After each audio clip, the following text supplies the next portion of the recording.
Hello, everyone. I'm Mitchell Brian Darcy. I actually, sorry for being late, but I was just doing some last minute rushing to get things for this. Anyways, I cleared the wire away because this wire was actually in the way and I didn't really notice it until now. But, anyways, that's fine.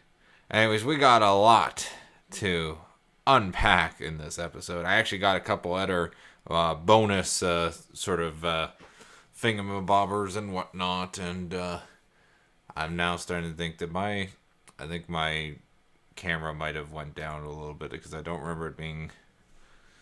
No, that's around the same height, eh? Yeah, I guess whatever. Anyways, cleared off everything. But happy Valentine's Day, everyone. I've got some chocolates for myself. Celebrate 28 years of my life being single.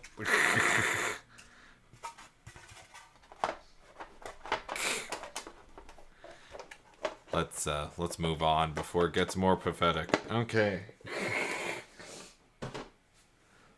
But we're going to start off with this random draft booster. And you may ask me, Mitchell, why do you have a random draft booster? Well, it's because I went over to my friend's cousin's house and we had a big draft thing. We did 2 big drafts and we voted and we decided to do Crimson Vow. And did we do Midnight Hunt? I don't know. It was all Innistrad, so it was the newer Innistrad, so got my garbage down here. I'm like instinctively my garbage is always over here. I have to get up, but then I keep forgetting my garbage is down here. Anyways, it should go by a lot quicker because I am not doing the double sleeves for everything. I'm essentially, if I see something I like, I'll double sleeve it for my cube. But other than that, got this beautiful flip card. Got a token. The back is an ad card. And it's a copy token. Got a very beautiful forest. But yeah, these free boosters. Those and these 2 Dungeons and Dragons Baldur's Gate one I got for free because I didn't do so well the first draft, but the second one kind of made up a little bit for my failure of the first one. We got should make sure my audio is going on. Yes, a estate. And yeah, first draft I went with vampire. I was like, okay, my first rare was a black white vampire that makes vampires +1/+1, and I was like, yeah, okay, I'm going that's gonna be my choice. And so then I realized during the set, I'm like, oh yeah, vampires can be red as well. And then before I know it, there was I had inadvertently made a sort of blood token themed deck, and at first I was like, "Oh, sweet! I got another one of these guys. I need another one of these. Definitely want to run those guys. Those guys are good. Well, in limited, I don't know how good these guys are in the other one. It's a flip card, so I'll flip it over." So it's a creature, and then when it dies, if it's in the graveyard, you can disturb it. And if you disturb it, it turns into an enchantment. Which is pretty damn awesome. I want to see if I can get the double feature version of that foil. I wonder how expensive that would be. Spore Crawler. And for the second draft, because I believe it was Crimson Vow. could be mistaken on that. But second draft, I did blue black zombies. Originally with the not exalted, but shit. What's the ability? It's extort. No, not extort. Exploit. Exploit, where you get to choose to sacrifice a creature. If you do that, the ability would trigger on the creature that's coming into play. And so that was my main theme going into it, but then I decided to only have one or two, a couple of the exploit ability, and I did much better than I did the first draft. Let's put it that way. So got a Geist, Fierce Retribution. Long term wise, I will be doing a for this video. I will be opening up free bundles, as you can see from my other videos, and then I was gonna say I didn't get it. Did I get it? I didn't get a rare in this pack, did I? Huh? What was my rare? Oh, it was the land. I'm so used to lands being like, oh, it's uncommon or common, like these type of lands. I didn't realize that was the rare. Because I'm an idiot. But, yeah, I guess I'll just very briefly put my cheap little thing there. Anyways, I'll just put that elsewhere. But did I show off this? That's so nice looking, of course. The basic lands are really so amazing. But I guess I'll put that token off to the side. But shove this somewhere, because I don't have any of the other ones. Like I guess I could go through my pool. Not gonna do that. What I am going to do though is open up Streets of New Capenna. And I'm really excited for the Phyrexian all V1 pre-release packs, because I want to. I have one really idea I really want to try and do, and so I'm gonna try to build it out of my thing, and then maybe I'll try to build a second out of it and see time wise. But yeah, Streets of New Capenna, main reason I got this set was because, well, other than the fact that I love the 1920s aesthetic in Magic form. Oh gosh, I am loving this deck box. Oh my gosh. Oh, this is my favorite in a long time. And then you got a little sticker thing. Oh, I just realized I got rid of my box for cardboard garbage. That might be an issue. Guess I'll just throw it on the ground. I gotta be making a mess. Anyways. Crime always prays. So yeah, love that mistake, and I on top of that, there's a lot of cards in here I want for my cube, in a sense, like an offer you can't refuse and stuff like that. So I'm gonna open up everything. Not gonna sleeve anything, except for the buy box promo. I'll definitely start off by unboxing this, but it has been a while since I've opened up a thing, because I didn't realize they do this with the cardboard now on the inside.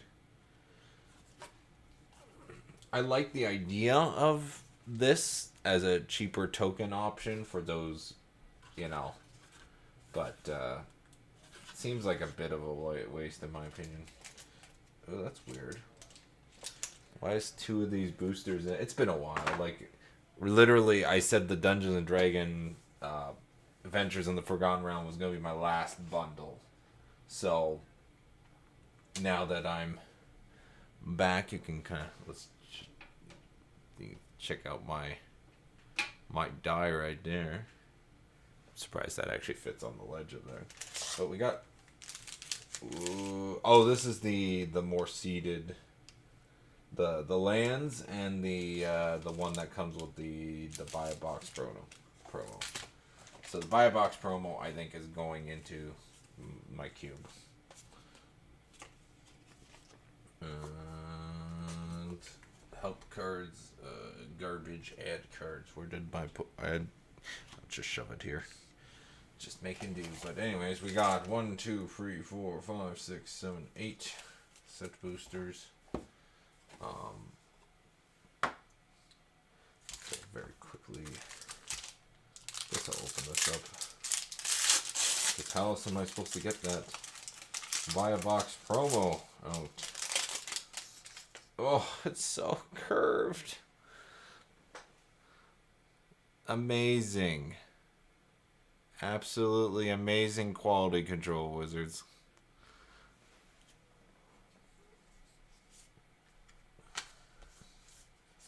But it's not even the nice full art lands, but I mean these lands are nice, but like they're, you know, they're not, let's face it, we want the full art ones, the showcase, all that jazz. So mysterious limousine I will throw into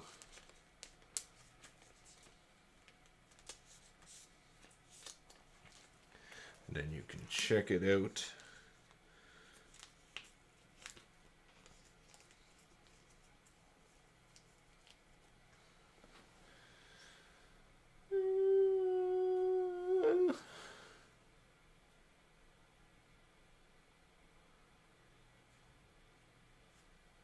Oh gosh, freaking apologize for the. Let me change up where this light is, just so you can actually read the card, or kind of read it. It's 4/4 vehicle, and when it enters the battlefield or attacks, exile up to one other target creature you control. And basically, mysterious limousine gets until the mysterious limousine leaves the battlefield. If a creature is put into exile this way, return each other card exiled on the battlefield under its owner's control. And it's true of 2. And I assume this is all going to be land. Might as well, I'm going to open it just to double check. But yeah, non-foil. Thank God, because we didn't need more bent to shit lands. I should say. Don't know what to do with those lands because they're so bent. It's like it kind of ruins everything, but whatnot. Shove this. Guess I'll just shove this in the box. Gotta lay these out. Okay, starting off with this one. And now I'm gonna because I have my. Because a year ago I bought 2 pre-release packs for this set, and so I can just kind of combine the cards. Because I might as well. See, this is the mountains I'm talking about right here, but got a very nice. Oh, I'm gonna have to. Can't even fit anything because the card is so friggin' bent. But that's the set booster art thingy. This will be artifact. Got the really nice mountain. Got masked bandit. Case the joint. Quick draw dragger. Cutthroat contender. Fights may sometimes be rigged, but the front row spectators knows the wounds are real. Scuttle Butler. Then we got Quenza, Augur of Agonies. Your chocolate. Ooh, that's cool. That would be an interesting commander. the board whenever you attack. Double target creature power until end of turn. We got the showcase version of that same one. And then we got the split land common for it. And then we got a mythic. Cool. We got a bird demon. Flying, trample, Falco, Sparka, Pack Weaver enters the battlefield with a shield counter on it. You may look at the top of your library anytime. You may cast spells from the top of your library by removing a counter from a creature you control in addition to paying its other costs. Cool. And then we got a foil showcase, which looks... That's a nice foiling with the art. That is... Ooh, that looks so good. And then we got a treasure, which doesn't look as good as the foil, but I mean, it's an interesting, nice looking token, I guess. But look at that foil. I can actually... Ooh, oh, shiny. Yeah. I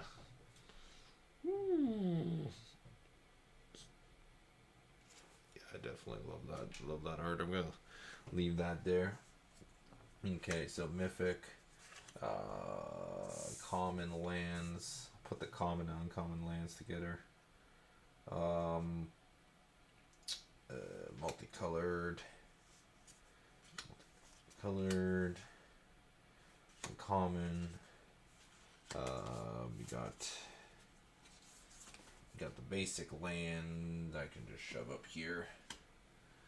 And then art card doesn't really matter. Shove that off to the side.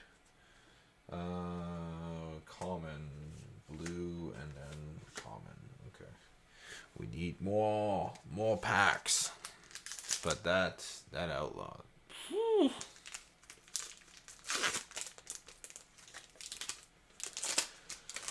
Okay, we got a foil plains. I wonder. Oh yeah, that means something. I forget what that means if you get a foil land in the beginning. Unfortunately, the art is sideways, so. But you can still see that. Yeah, I count any foils. It doesn't matter the rarity. Foils of anything is considered, in my opinion, a rare because it's like, what's the chances of you getting that specific thing? Probably the foil basic lands is really the only thing that would be whatever. Don't really care about as much. Oh my gosh, did I move this?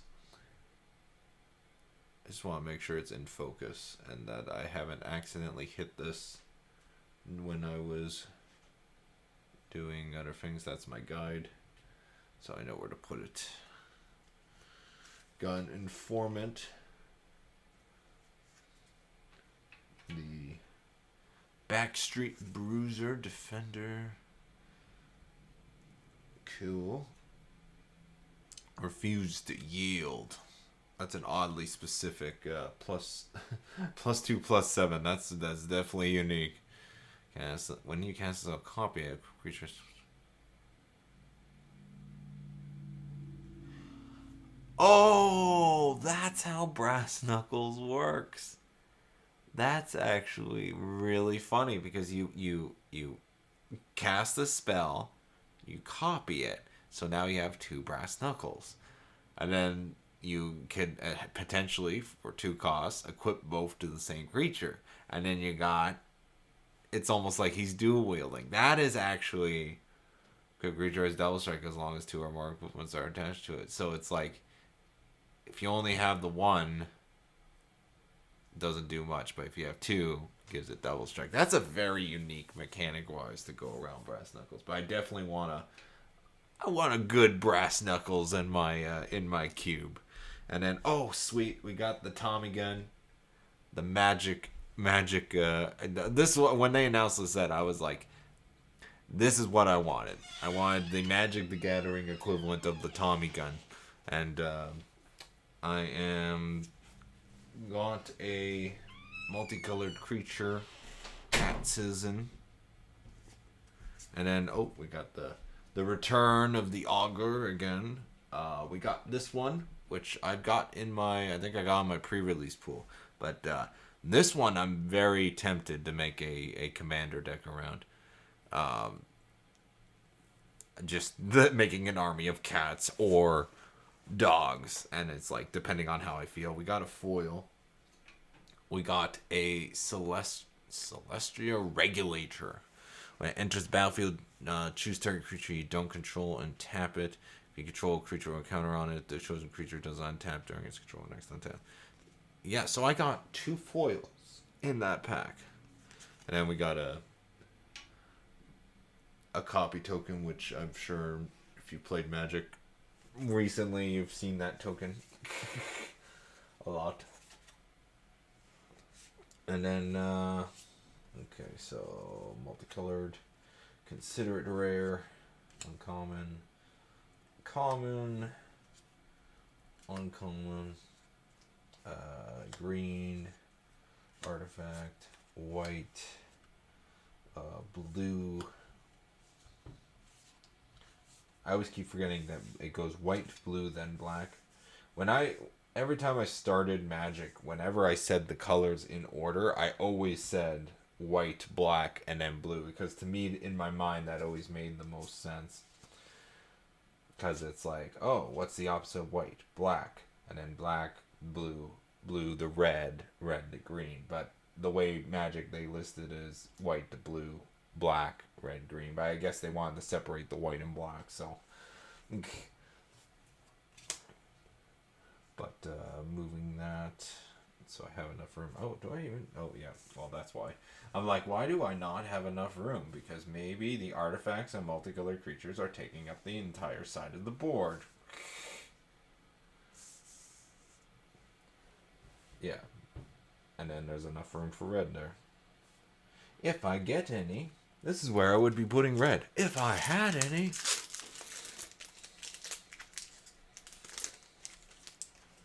We got, loving that.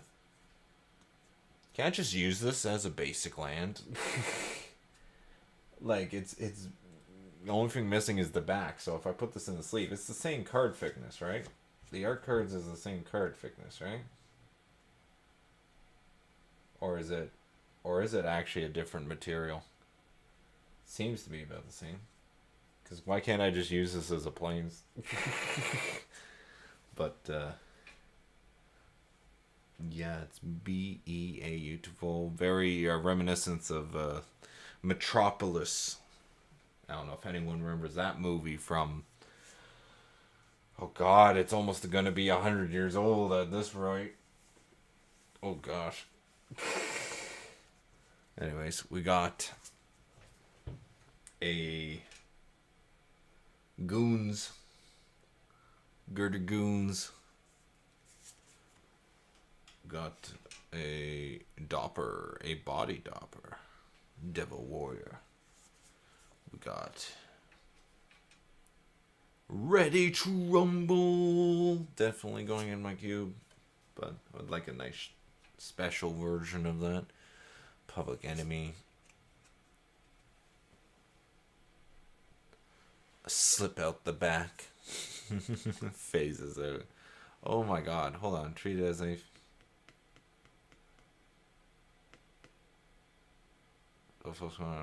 It phases out. Choose anything attached to it. Yeah, because the counter stays on it when the creature phases out, so... That's cool. Out of the way. A lot of blue in this pack. Riveteer's Reconditioner. That's another thing. I don't really want to do a I want to do the one where every time it attacks, it gets a creature or treasure, and I want to build a deck around that. So I'd probably need a lot of those guys. Of that, the Riveteers. That's the charm for it. We got these cat citizens again, which I got a lot of in my pool. And then look, there's the non-bio box promo of the Mysterious Limousine, which looks also just as nice. I think it looks a little bit nicer than the bio box promo. Oh, and then we got a foil Citizen's Crowbar, which might make it into my pool for my cube. And then there's a mini game and things. See, I like add things like that. But I'm gonna be honest, that's a rare, common, uncommon. Oh, rare, blue, common.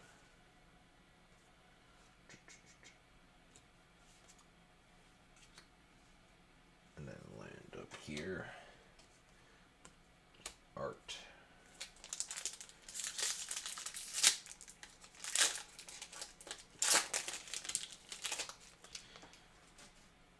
Yeah, so other than the buy box promo, the only thing that's really special that I think sort of appeared so far is that foil crowbar, unfortunately.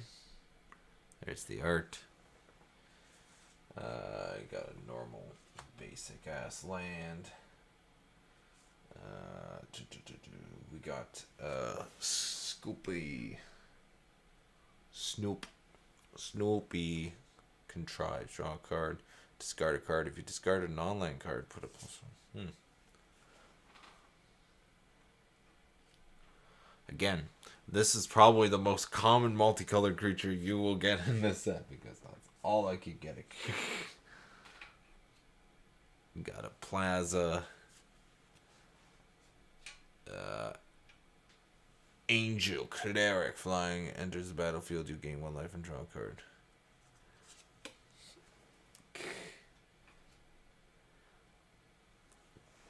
Oh right, I remember you.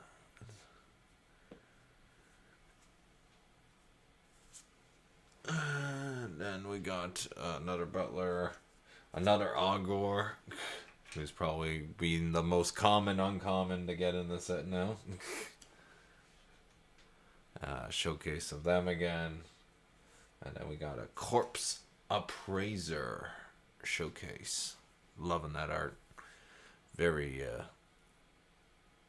almost like creepy, spooky. Enters the battlefield.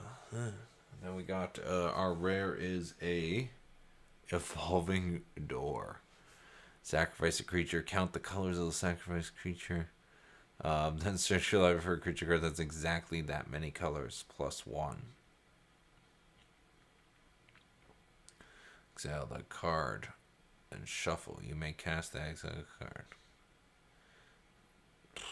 That's an interesting artifact, if I do say so myself. And then you got Midnight Assassin foil. And then the Citizen token.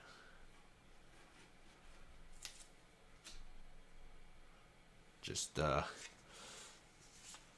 nobody here but these normal citizens. They're not criminals or they're not doing anything suspicious. They don't have ulterior motives, you know. Just an ordinary citizen in what I would assume is a corrupt plains.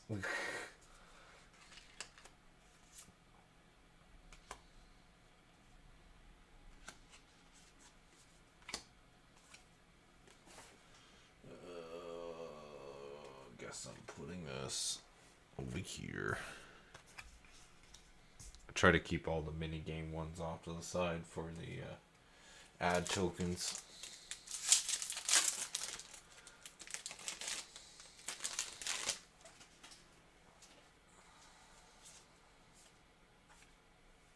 We got before I get rid of that, I assume that's Elzevith. Yeah. You know who, Planeswalker, basic land. Get that shit out of here. Rooftop Nuisance. Casually. One. There's the normal, non-shiny version of Midnight Assassin. Buy Your Silence. Then there's a Trained Indulgence. Illicit Shipment. Hypnotic Grifter. Botanic Plaza. Then we got the non-showcase version of the Glamorous Outlaw. Then our rare is, I think that's from the Commander set.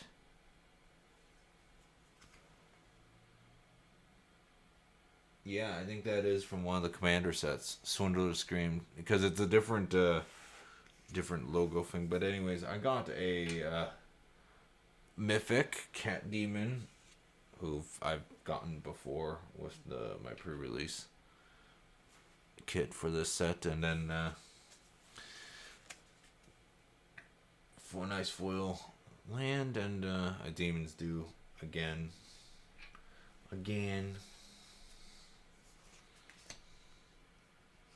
Sure, I guess I'll leave that up there. Nice shiny land. Shiny land. And Mythics, obviously, I would also put in the rare section. Real token.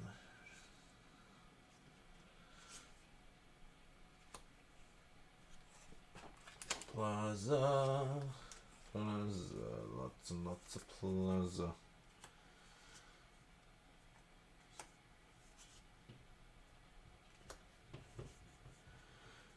Yeah, so I think I've already hit, because usually on average for a bundle, it's like 2 Mythics for me is kind of like the standard you would normally get from a bundle / fat pack. So currently I have, I believe, 2 Mythics. Right? Yeah. I have 2 Mythics, which I think is that's 2 of the, I don't know how many. Is there 5 of them? I think there's 5 of the heads. 5 families. 1, 2, 3, 4, 5. Yeah, there's 5 of them. And I already got 2 of them. So, and there's only 3 packs left. How many more Mythics are we going to get? That is a good question.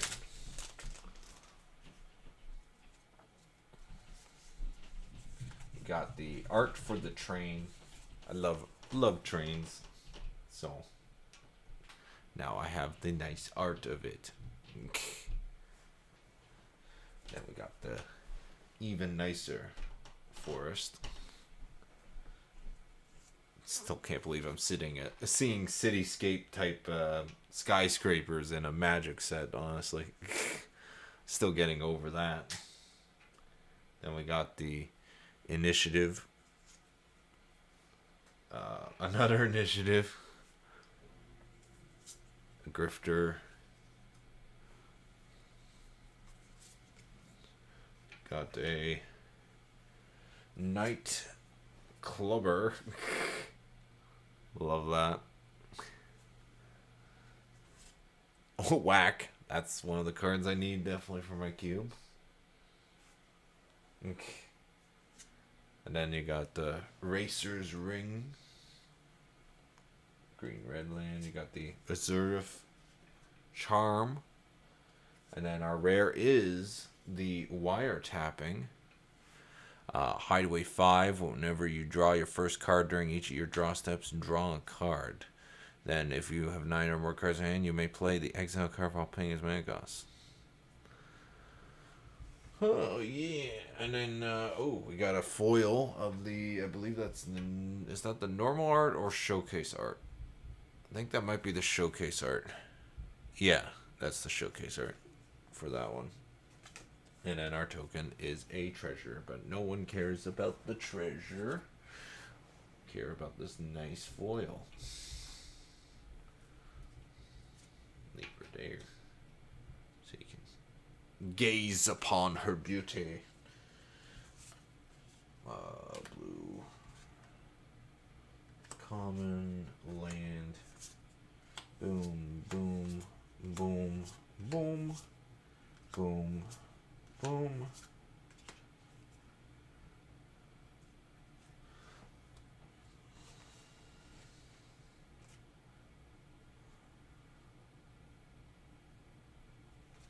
And yeah, that's a foil. The foil took me off. I was like, what? This does not make it rare. That does technically make it rare, but I separate the uncommon lands anyways from the basics. Last two. Oh, there it is. There's Elizabeth. But in a 1920s style outfit, which is just amazing. Planes, no one cares about. Did I mention no one cares about the basic lands? Okay. Majestic Metamorphosis. And then you got Halo Scarab. You got Jetmir's Fixer. And then Fairy Vandal.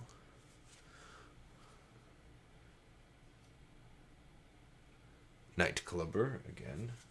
Whack again. That's kind of weird. That's the second pack in a row where it was Nightclubber and then Whack immediately after. I wonder if that's intentional. They got showcased Corpse Guy. Again with the adjudicators. And then we got a rare is a... Oh, it's the Tri-Land. That's awesome. I definitely feel that's currently the best pull of this. Oh my god, it's a triple rare pack. I mean, it's a set booster, so it's probably more likely than a draft one, but still, got the rare land. You got the rare, the one with the art that's in the style or a reference to the New York one where they're all sitting on the girder eating lunch or whatever. That famous painting or picture. And I love how this is Magic's take on that. And then on top of that, we got a foil rare, which I assume is easier to get in a set booster than, say, a normal draft booster. But still, that was a triple rare pack. And Errant Street Artist, 1 cost, legendary creature, human rogue, flash, defender, haste, 0 free, and then 2 copy target spell you control that wasn't cast. Copy target spell you control that wasn't cast. How do you do that? How do you? I'm not used to playing. Oh my god! I got a 4. I just looked at my card in my hand. I just got a 4 rares in 1 set booster. That booster was the biggest hit of this bundle pack. Holy crap. But while I'm trying to figure this out, so you copy target spell you control that wasn't cast. So I'm trying to think what would trigger as not casting. You may choose new targets. I can see this being very good, but I don't know. But let's look at this list card. It is from, of all the sets, Modern Horizons 2, I believe. Lonus, Cryptozoologist, 2 costs. Whenever a non-token creature enters the battlefield under your control, investigate. And you could investigate gives you a clue, right? And you sacrifice X clues, target opponent reveals the top X cards of their library. You may put a non-land permanent with mana cost less or less among them onto the battlefield. Oh, that is awesome. That player puts the rest on the bottom of the library in a random order. Sacrifice X clues. So if I do 2, I can target opponent reveals the top 2 cards of the library. You may put a non-land permanent with mana cost value 2 or less from among them onto the battlefield under your control. So if you get a lot of clues, that's good and awesome. But wow, I just got a 4 rare pack. Okay, that is. Let's continue that trend, eh? Yeah. Got the list card rare. Got the foil rare. got the normal rare, and then the showcase rare or borderless rare. Like, 4, 5, 6, 7, 8, 9, 10, 11, 12, 13, 14. And I got an additional foil as well. Damn, that is the best you can get set booster wise almost. Like the only way that could have been better is if 2 of the rares were mythics. That's the only, or one of them was mythic, but still that's amazing. And that's a different set. I think I'm gonna put this one off to the side. But wow. Ooh, nice. Nice land. Very nice. Uncommon.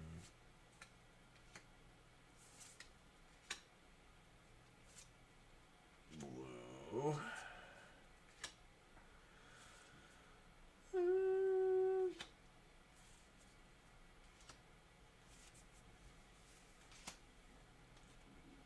Yeah, that was amazing. I'm gonna actually put this in a sleeve. Because last time I checked, Modern Horizons 2 was pretty expensive at this point.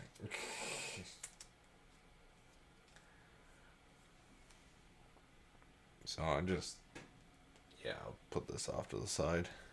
Put it with my Voldaren estate from earlier. But, that was a very good pack. But this is, unfortunately, our last of the Streets Go. Oh! Get a nice foil Full Art Mountain. Very nice. Let's show off the demon, which I think is one of the... I believe he's one of the house heads. Or not house. I'm going to say house, but it's like gangster, crime family, head of the family. The Godfather, you know? The mountain. That is nice. That is really nice. And then we got Join the Maestros. We got Girder Goons again. Body Dropper again. Ready to Rumble again. We got Mayhem Patrol. We got Raffine's Silence. Colin the Professional. We got the Torch Breath. And then we got, Shattered Sarah. Even though she's common, it's in the showcase looking very good. Very good indeed. Unfortunately, she's not legendary. Which is bad for the game Free Life. Target land gets... Granted, I don't know if I would want that as a commander. Oh, returning again, non-foil this time, is another Street Artist. So now I have 2 of those. And then we got a treasure token and a foil Masked Bandits. Raccoon Rogue, Vigilance Menace, Exalted. But that I didn't think I was gonna outdo that second last booster though. That was pretty damn crazy. So crazy, I am just gonna eat another one of these Ferrero Rochers.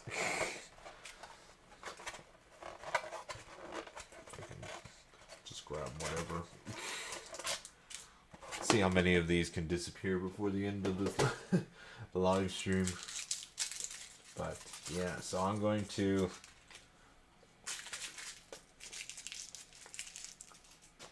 very quickly just shove the rares and foils into the normal sleeves. Shouldn't take too long. I don't think it's going to take too long. And then I'm going to move everything. And, yeah, I was going to just dig out my thing to put them all here, but you know what? Time's a wasting. I'll do that at another point. Yeah, so I think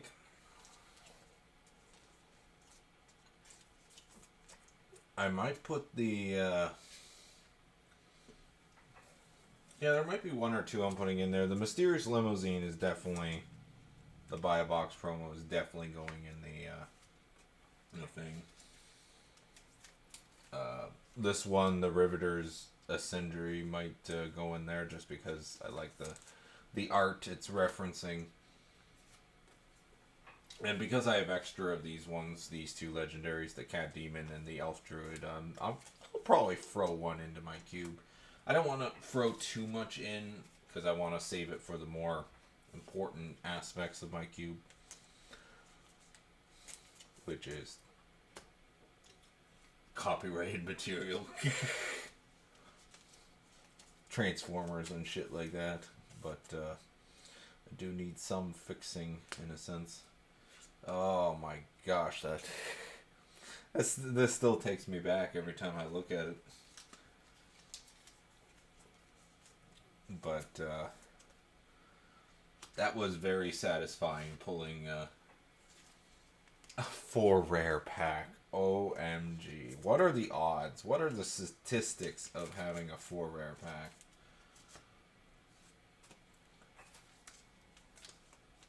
I'll probably, yeah, that foil crowbar is definitely probably going in my cube. So, along with the limousine, I'll probably do that one.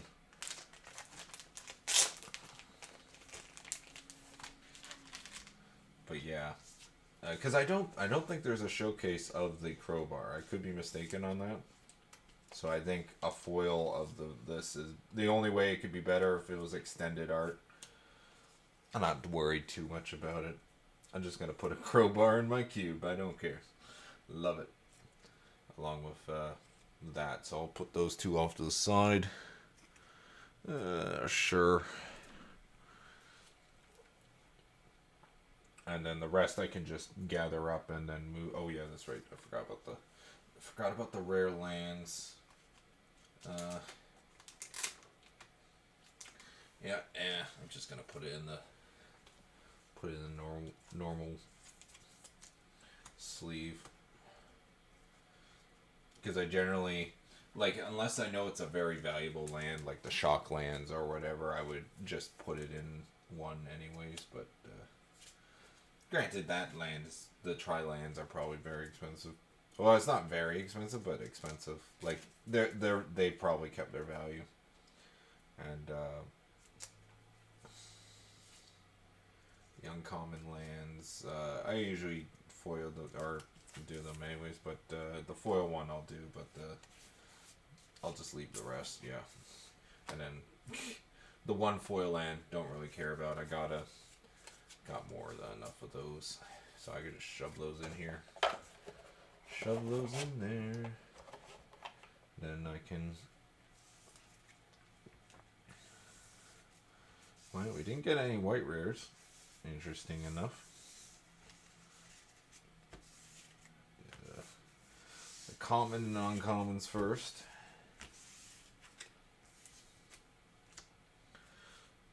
Now, do I want to put in 2 mysterious limousines?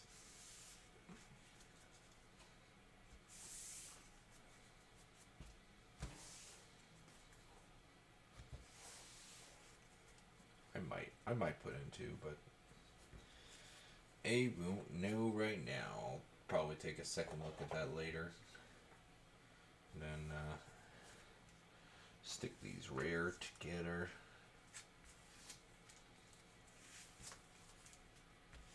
And then moving on, we got the Brothers War gift pack.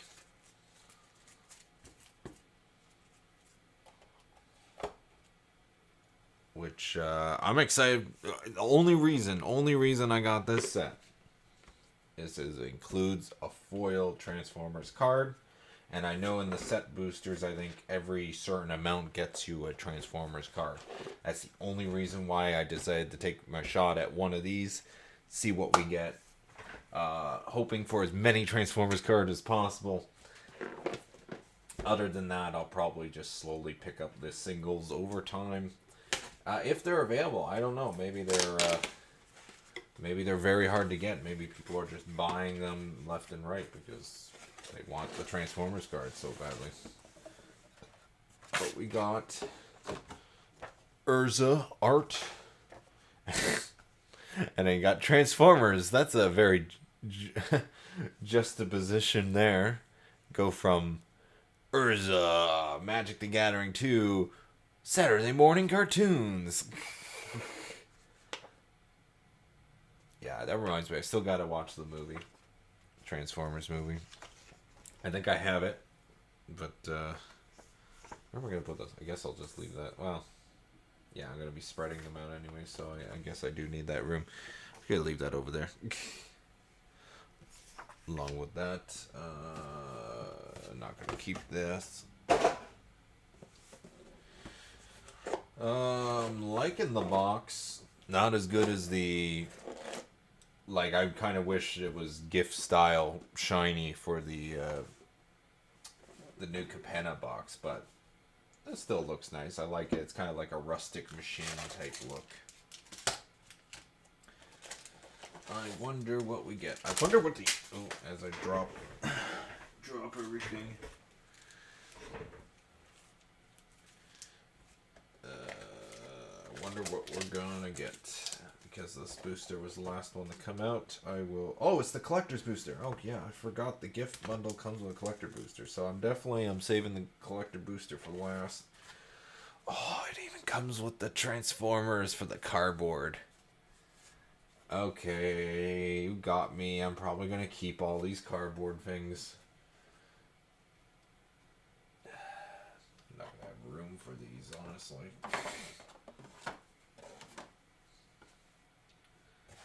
But whatever. Okay, we got the die we got is ooh, nice purple, and it's Transformers themed. Another reason why to get this, even though you can barely see it print wise because of the oh, I forgot about you guys. Whoopsies. But it's even a little bit hard to see, like, because the printing, because you see it's two different sides. I kind of wish it was just one or the other, but then again, it would make me want to buy these until I get one of each. So, I forgot to, I'm going to just very quickly throw these into my Thingamabobber set. Even though they're unsorted, because I forgot about them. They weren't the 4 rare packs, so they are basically nothing. They're not valuable to me. Sorry, Angel Rogue. Just shove you right in the front here. And then those rares.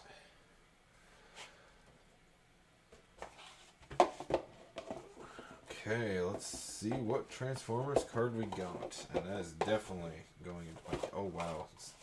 It doesn't even... There's a... As you can see, it's supposed to just slide right in.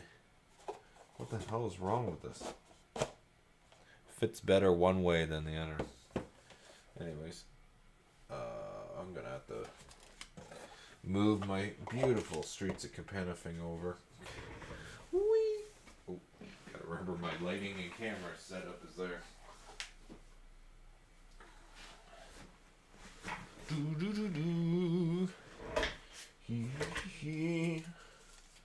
I don't need to open up the basic land one, so I guess I can leave that foiled or whatever. Got the 2 blocking things. Whatever. Let's see what we got. They're curved as shit. Again. Once again.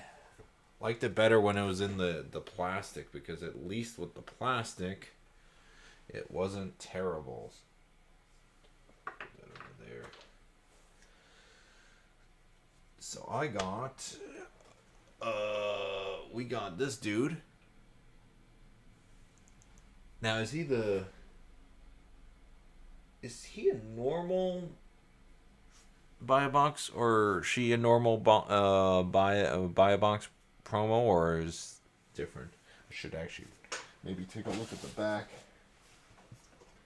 because it basically tells me alternate art traditional foil of the Queen, and then one random Transformers one, and I got RC. Awesome. But I just want to read the legendary.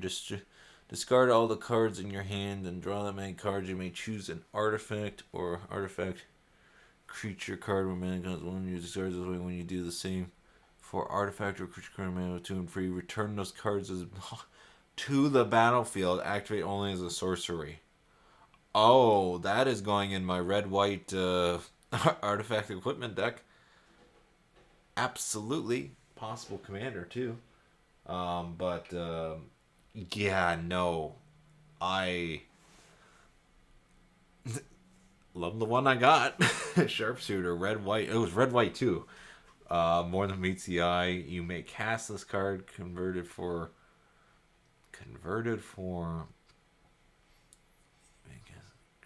Is converted meaning flipped?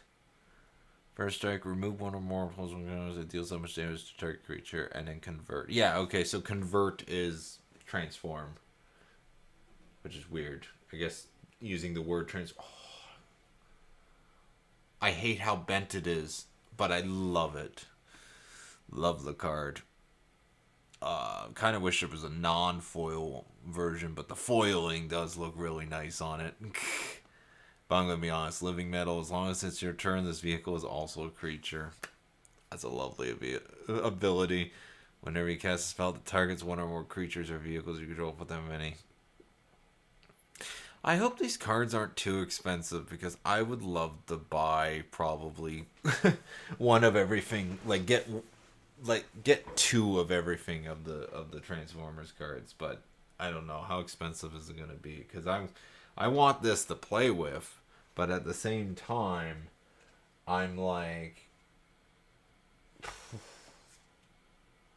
yeah, that's amazing. Well, this is going in my deck, and I'm trying to remember if my deck was double sleeved or not, but I'm just gonna use a normal one for now. But for the other one, I'm definitely going to use the double sleeve.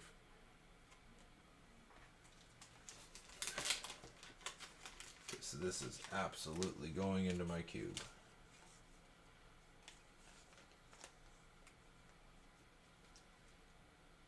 Of course, I choose the one that has there's a crease on that. I'm going to put that off to the side. I'm going to get one that isn't creased, preferably, for the double-faced card.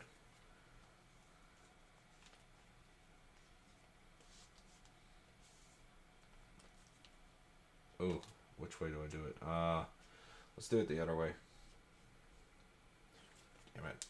Kind of screwed up there. Don't want to ruin the card or the sleeve. Okay, flip that.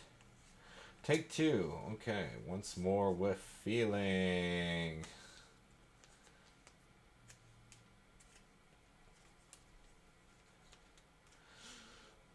There we go. Sharpshooter, you are going into my cube. I should just put you into a... Well, you know what? Leave you there for now. I know they'll separate you at the end. I'm just taking a look briefly at the lands. I mean, they look nice. But... Yeah, some of these I think I've shown already. I remember showing them. Huh. Having a deja vu. I've shown these lands before. Anyways, I'll leave that there. Okay, now for the exciting part. How many more Transformers are we going to get? Place your bets. Oh, we're opening it up right away. So, if I remember correctly, if you bought a set booster box, you're almost guaranteed one artist signature per booster box, set booster box. And this is the one with the signature, and it was the first pack of a bundle, and the bundle does not come with the amount of a set booster. So this I would consider lucky, because that is actually a really nice signature. It's really clean, like line work. Dominic Mayer. So I'll show you the back of it first, so you can see. That's what this. I think they do this so if you meet the artist in real life with this card, you can have them sign the back as well. I think that's the main reason why they do it like that. But that, especially with the art, the signature works with the art. That's nice. That's art appreciation live stream, you know. So we got. Unfortunately, I have to cover this art with this crappy swamp. You know what? Get that swamp out of here. Get that swamp out of here. Then we got once again. This set, because there's only certain sets I'm from like kind of familiar with, but even then, to me, the Brothers War I haven't really delved into. I have an idea of what it's like, so all these cards are basically. This is kind of my first time seeing any of these cards in a sense. Like, there's a couple rares and mythics that I believe I know about because, you know, spoilers, and obviously I want to take a look and see what the... Like, I don't even know how many Transformers cards there are. I just know there are Transformers cards. I wonder, are the Transformer cards always foiled, or is it more random? Or, like, is it... you could get it either or? I wonder. Because I would probably get one set of all the Transformers non-foil, and then I would get all the ones foiled at least once. And I'll probably use the foil ones for my cube. Because, I mean, there's some sets that are like, for example, the Walking Dead Secret Lair was foil only, so there is no non-foil of that set. So it's good to have some cards that are or foils as well. So this rare Terrorbalista Menace, so whenever attacks, you may sacrifice another creature. When you do, destroy target creature and opponent controls. That could be good, especially in the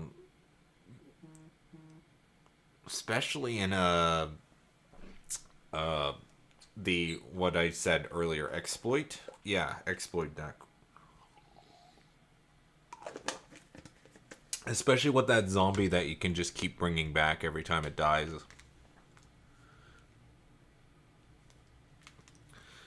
Got a notification for no reason. Okay, so we got a retro. Oh, we got a retro rare and a mythic. Oh, we got a free rare or higher pack. That's awesome. So we got Maze Mind Tome. Put a page counter on a Maze Mind Tome. Scry 1. Put a page counter on Maze Mind Tome. Draw a card. And then when you are 4 or more page counters, exiled. If you do, you get 4 life. So that's a pretty cool, interesting artifact. I could throw that into my cube, definitely. And then we got the mythic known as Urza's Silex. Free cost legendary artifact, white, exile Urza. I cannot read it when my camera does that. Each player chooses 6 lands they control, destroy all other permanents, activate only as a sorcery. So that includes you. So each player chooses a winner is put into exile from the battlefield. You may pay 2. If you do, search your library for a planeswalker you don't put in your hand and shuffle. Oh, so it's a board wipe that essentially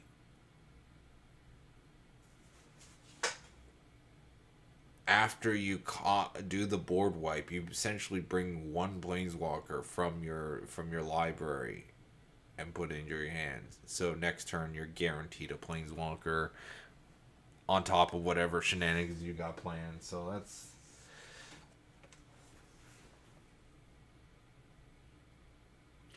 We got... Let's count them. 1 rare. 2 rare. Mythic. And Is this a list card? I don't know. We got a secret lair. I skipped over a card, but I don't care. We got a foil. It's a common, but we got a fourth rare in a pack again. And it's not even from the set. It has the like promo thing. Oh, Friends Forever. Oh my god. You know what I just got? I just got this is cuz when they did the secret lairs for the copyrighted things and it's a unique card, they said that they were going to throw in random packs a magic appropriate themed version of the non-copyrighted version, so people can still get that mechanic of a card, but it's under a different theme, like art and name wise. And this is one of the Stranger Things cards, because of Friends Forever. I recognize that ability. You have two commanders if they both have Friends Forever, which is basically partner, but for Friends Forever. Oh my god, and when it enters or leaves the battlefield, each opponent may investigate each opponent who doesn't lose. Oh, that's so cool. So that's, I don't know, I can't remember off the top of my head who this was, but I do remember that ability. But, holy crap, a 4 rare pack. Okay, I'm starting to think maybe a 4 rare pack is actually pretty common. Maybe you get one per bundle. I don't know, but that excited me, definitely. I don't know what I'm going to do. Am I going to put that captain in the... I might as well leave the disfigured there.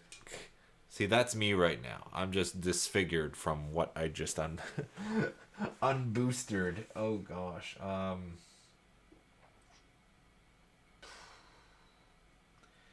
Yeah, sure. I'll put it in the multicolored for now, but...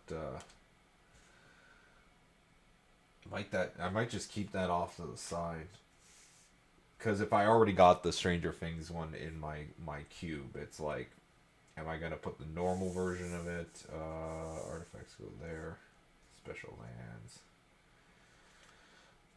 My god, I got 2 and all 3 of them were for artifacts too, so it's like artifact, mythic, and 2 rares that are artifacts.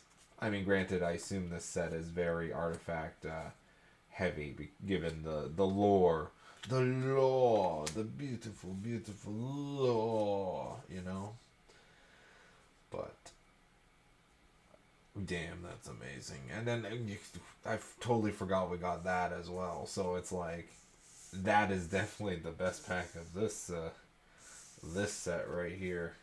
It's almost a shame I have to put this one off to the side, but I'm gonna put that there because I want people to see that blinding art. Okay, never mind, it's not gonna happen. Moving on, next one.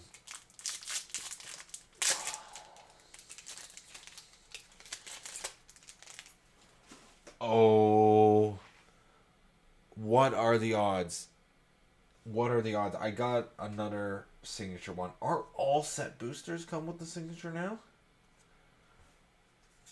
I just got a second signature. I thought they spaced it out so you're like 1 per booster pack. So it's like I got it in the same bundle. Okay, who's the artist actually? I should have revealed that. So this is Jason A. Engel. And that is his signature, which is a very, I'm going to say very Phyrexian looking signature. I'm not gonna lie, like it's very aesthetic, very almost hieroglyphic lines. Like it's a beautiful signature.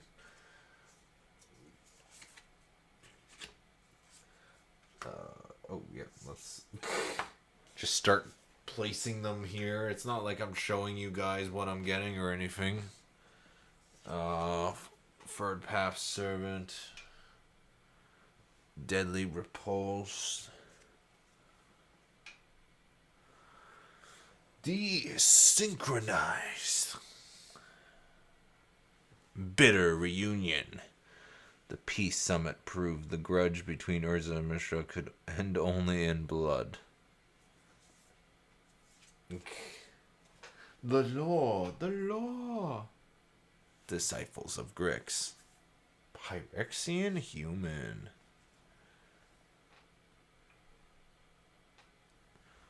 Excavate. And then we got the white. Oh, okay, so I guess there's one of each color of the excavate, judging from that. And then there's a reconstructed fromper. Unearth. Return from taste exile at the beginning. Or if we leave or if only yeah, okay. I know that ability. So we got a Foundry Inspector showcase, which is the retro artifact spells that cost combos. That would be good. Then our rare is a very nice looking sorcery, which that's the character I'm currently building a commander deck around, because I have the version from one of the modern Horizons, I think, and then the version from I think it might actually even be this set that she's in, and it's a flip card and it melds or merges together. So I will probably slip this into that deck, just because it's thematic to it. And then we got a foil of the Mishra. Huh. Is that the same Mishra? Like Mishra and Urza? Because if so, that's kind of interesting that he's uncommon. Mishra learned to read the desert itself. Haste. Yeah, cool.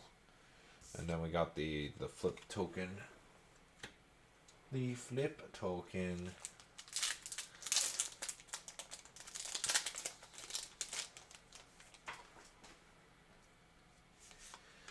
Okay, we did not get another artist signature. I am slightly disappointed. But it should be expected only to get none, let alone one. And then put my booster off the side. Red, uncommon, green rare, artifact, uncommon, common, white uncommon. Oh yeah, foils I consider rare.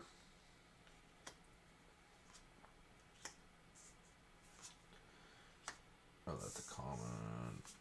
Blue. White. Blue. Goodbye, artist signature.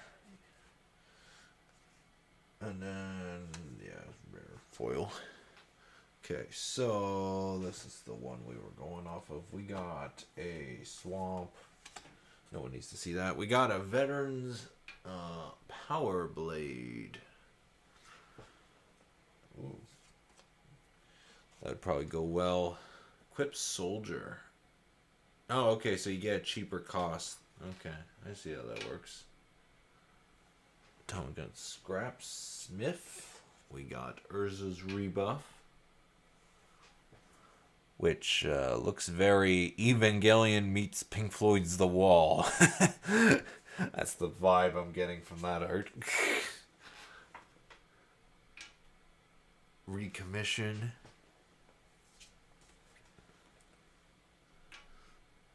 Slagstone Refinery.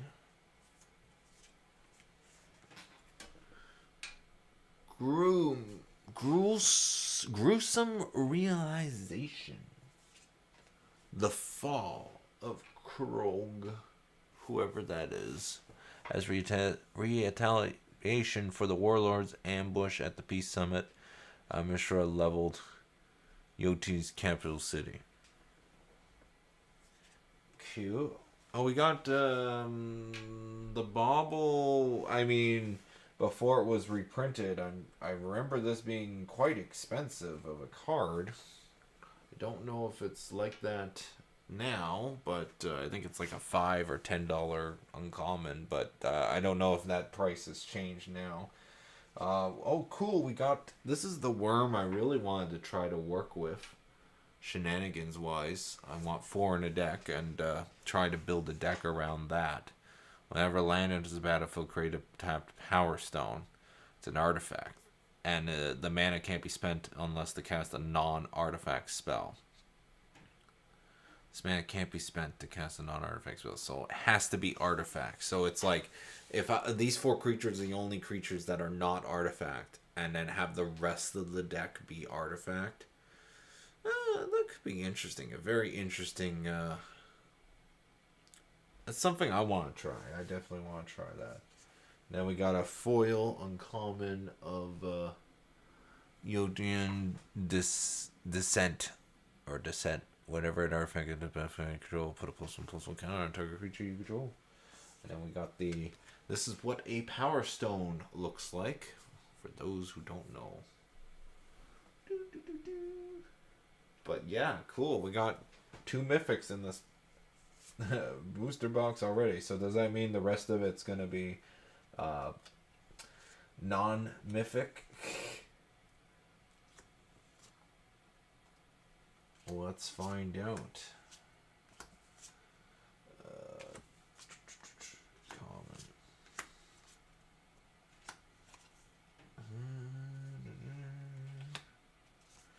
And art goes there. I'm currently liking what I'm getting in this bundle. Let's see if it keeps itself up. We got a nice art, whatever that may be. Very epic looking. I got a foil mountain. Nobody cares. Curate. Surveil 2. Draw a card. We got the Union of the Third Path. Draw cards and gain life equal to the number of cards in your hand. Stalwart. You got the Omelet.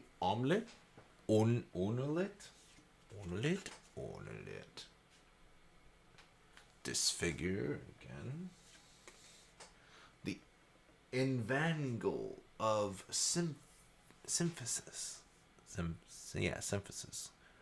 Draw a card and discard a card as long as you've drawn 2 or more cards this turn. Draw 2 or more cards this turn. You know what? I really wanted in our Devastation Almond Cat. I really wanted to make a deck around the cycling drakes, like card cycling and drakes. And I believe I don't know if it's blue-white or blue-black, but it does have blue. And I wonder if somehow I can combo with this guy. Because it's a 2-cost, 2 free, and he basically becomes a free with Menace if I draw 2 or more cards in a turn. And if you instinctively draw 1, you just need to draw 1 more for that bonus. So we got a rat. 9 vermin. And we got a Mishra's Research deck. There's red. Got an Ivory Tower. Which, actually, is a card I was looking for with the retro frame, with the schematics. So, Stonks. Actually, a lot of the showcase one with the retro blueprint type art is definitely stuff I'm looking for. So, that might go into my cube, because I think I bought one already. Because it was uncommon, I was like, why not? I wasn't sure if I was ever going to open up packs from the set, so I might actually put that in my cube. But here we go. Painful Quandary. It is a 5-cost. Whenever an opponent casts a spell, that player loses 5 life unless they discard a card. Ooh, that could be pressure.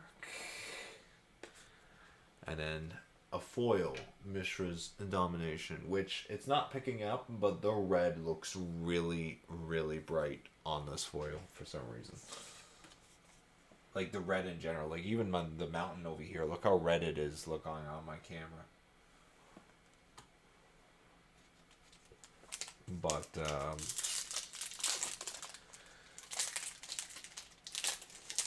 yeah, having a very interesting experience. No Transformer cards yet in the random packs, though. Hopefully, my luck changes very shortly. Artifact, uncommon.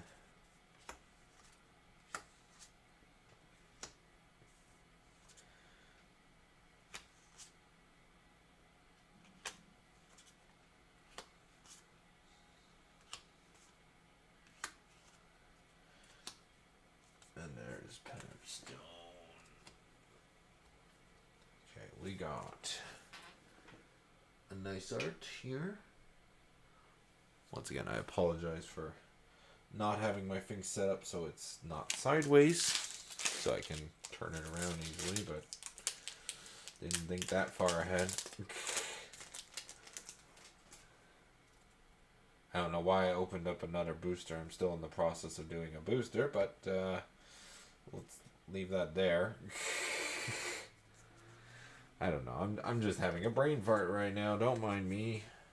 Common basic land. We got a Drake. Sentence. Prison sentence. War prisoners were unaffected political pawns as neither brother cared enough to trade for them. Might Stone's animation. We got the Opportunist. Human Scout. We got a Flow of Knowledge. And then we got, what ability is this? Prototype. Huh. You may cast a spell with different mana, cost, color, and size. It keeps its abilities and types.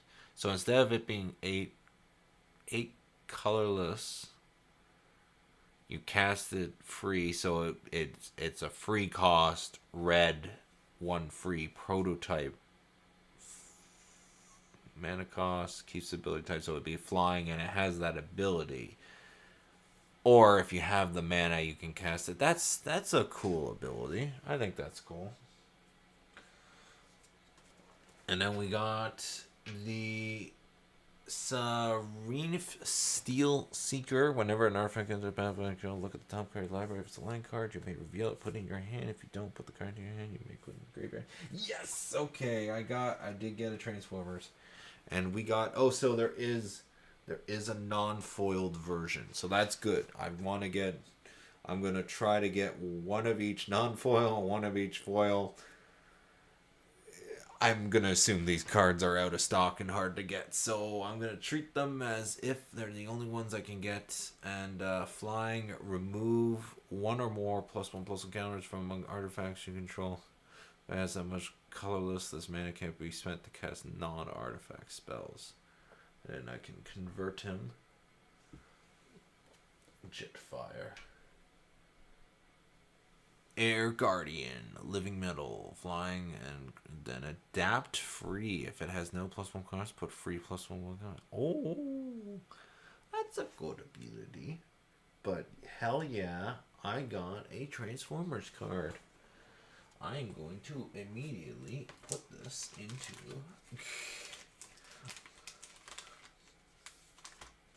a double-sided, just because.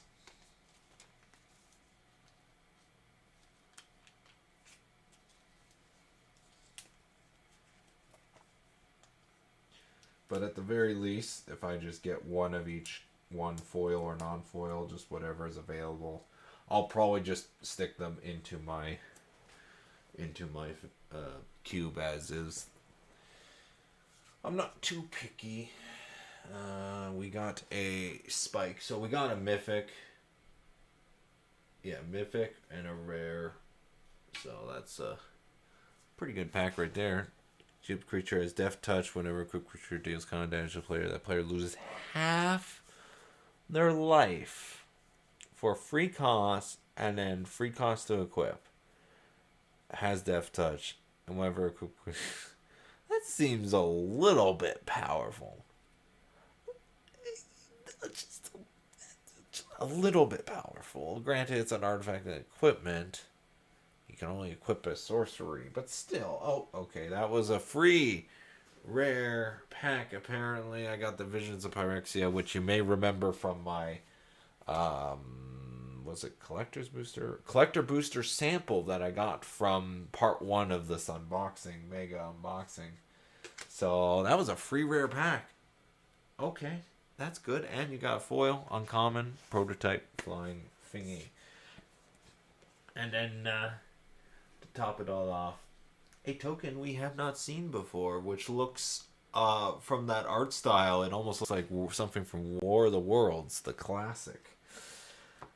That's cool. That's a cool reference. Okay, so foils go up here. Because foils I consider rares. But yeah. Blue. And it's mono blue. Okay, that's interesting. Where the other one was multicolored transformer. Blue uncommon. Green common. Blue, white, colorless, thingy, orrery. Okay. So yeah, no, I'm pretty much happier with this bundle than I am with the new Capenna one. But it also might just be the set in general because you know I like artifacts. I like the nice art. I just realized I still have the unopened other booster to go through. I am just, which is right here, waiting to be revealed. Sorry. Gotta remember to not open up the next booster. So we got a excavation, swift gear Drake, prison sentence again. Go for the throat. Got the Refinery.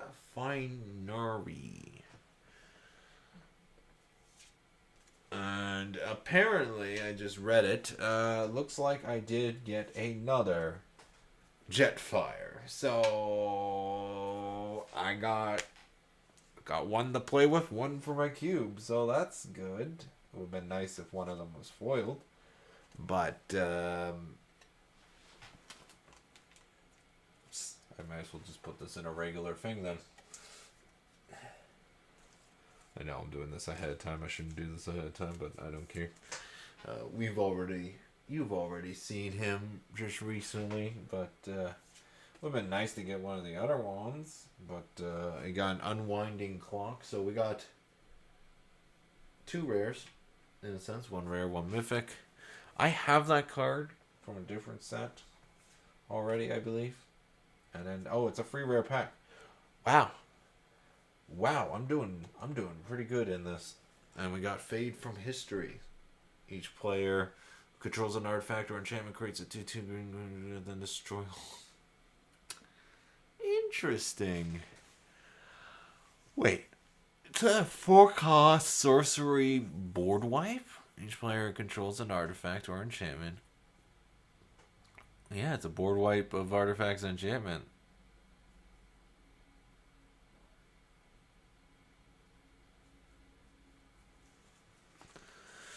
Interesting.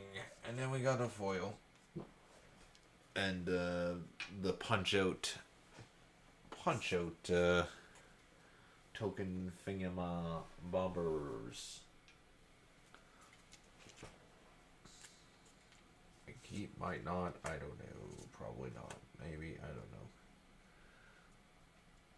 I might just throw the Fade from History into my that deck with Titan. Just because it's a equipment or artifact and enchantment removal.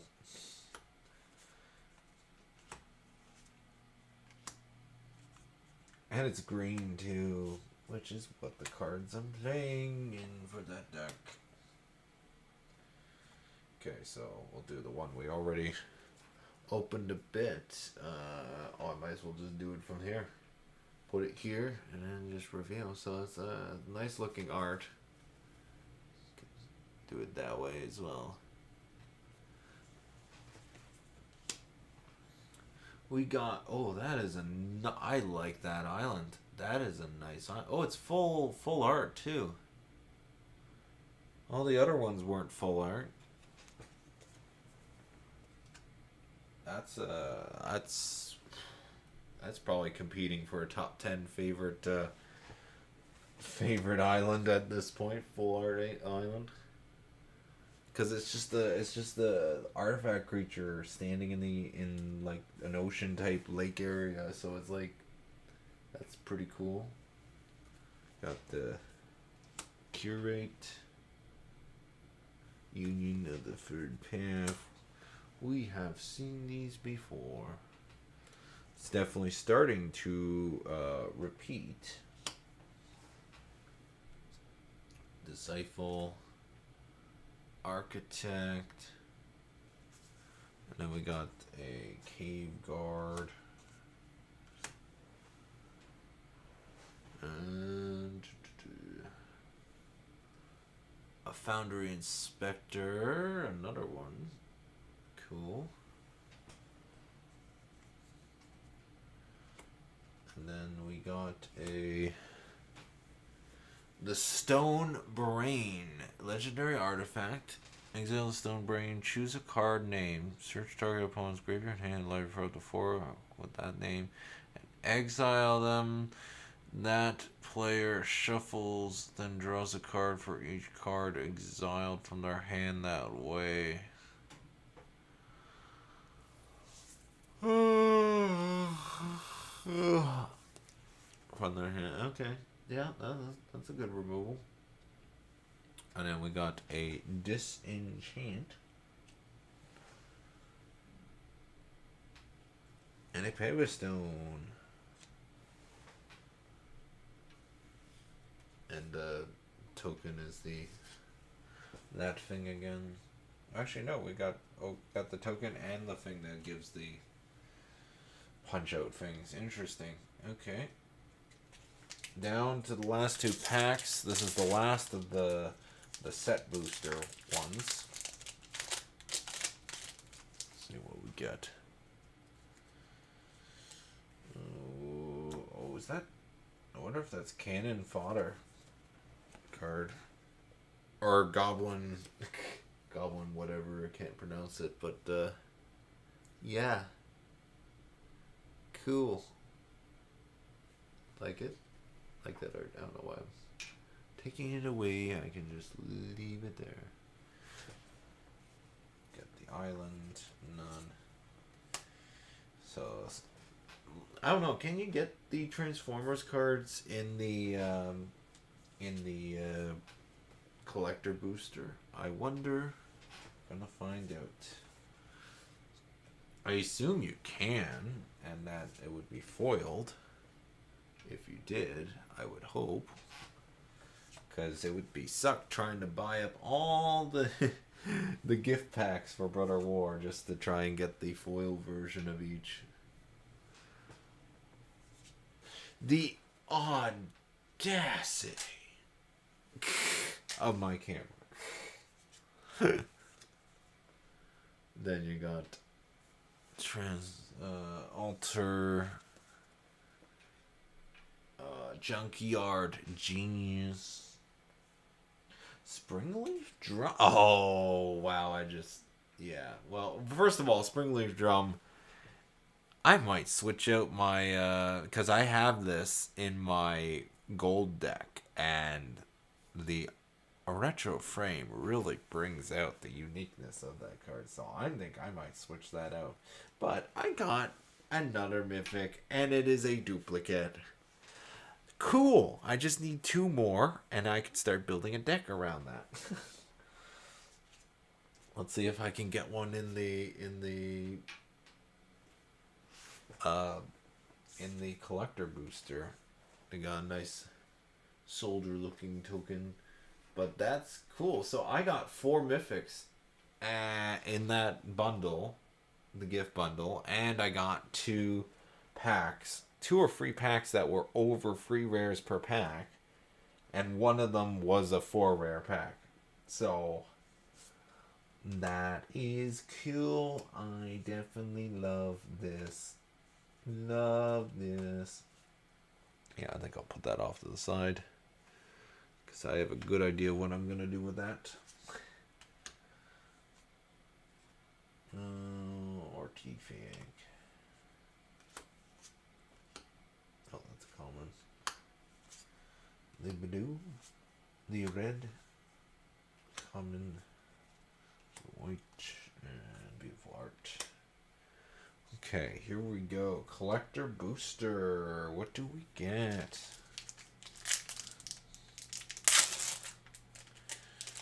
I don't know which way.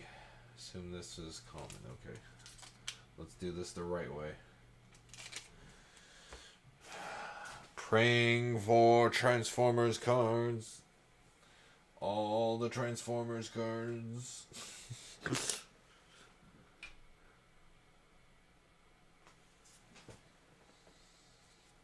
If they're even possible to get in this.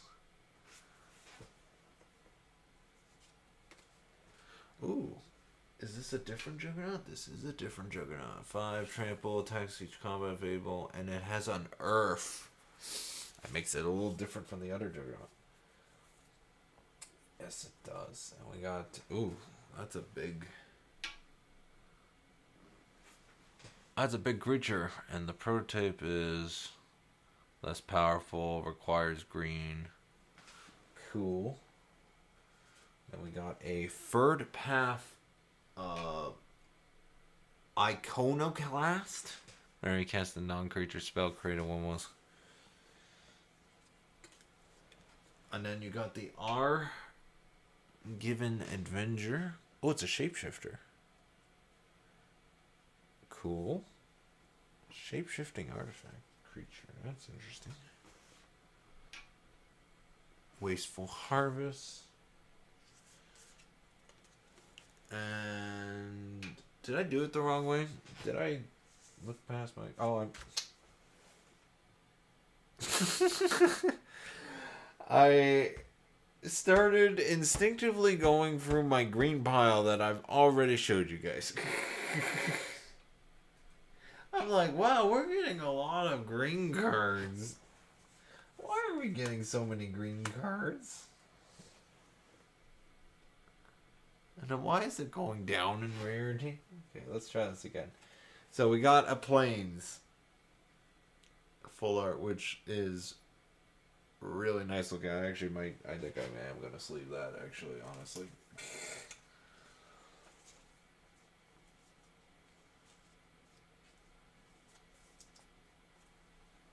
Don't know why. I'm just going to do that. And then we got the Clay Champion Mythic foil. Enters the battlefield free +1/+1 counters for each green mana dispelled for it. So if it's a mono green deck, oof. Enter the battlefield, choose up to 2 other creatures you control for each white spent for the cast. Put a +1 counter. A green white deck though. But even then, if you had a mono green deck, you would essentially with free +1. You get free counters for every 2 mana spent. So let's say you 5 greens. This would be a 8/8. If you had 6 greens, it would be a that would be 9 + 2, 11.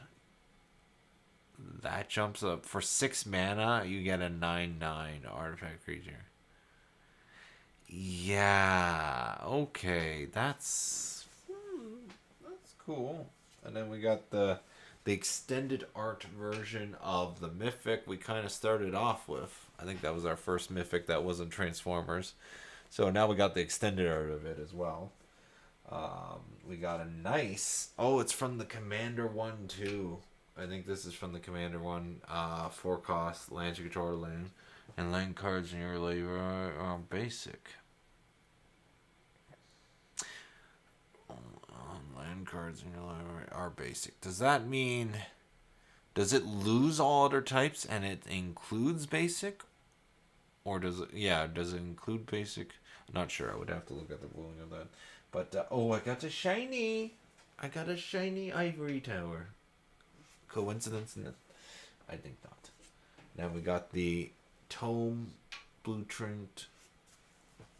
And then, yes!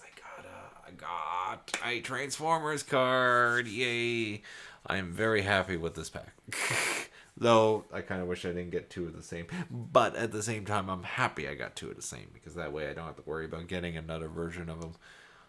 But Key to the City. Discard a card. Up to one target creature can't be belongs to. Becomes untapped. You may pay 2 if you do draw a card. Huh. But... So happy I got... I don't recognize this Transformer though. Cyclonus the Saboteur. Legendary for creature robot. More than meets the eyes. This card bird. Flying. Whenever it deals combat damage to a player, it connives. Then its turn power is converted. To have a creature connive, draw a card, then discard. So you draw a card, then discard a card. If you discard a non-land card, non-land, yeah, okay, that's cool. Kind of pumps itself up in a sense. And then there's the beautiful back. A fighter, living metal, flying. Deals combat damage to a player, converted. If you do, there is an additional beginning phase. Beginning phase after this phase. Includes the untap I'm keeping. Oh, it gives you... Oh, that's nice. That's a nice ability. But that is definitely getting double sleeved.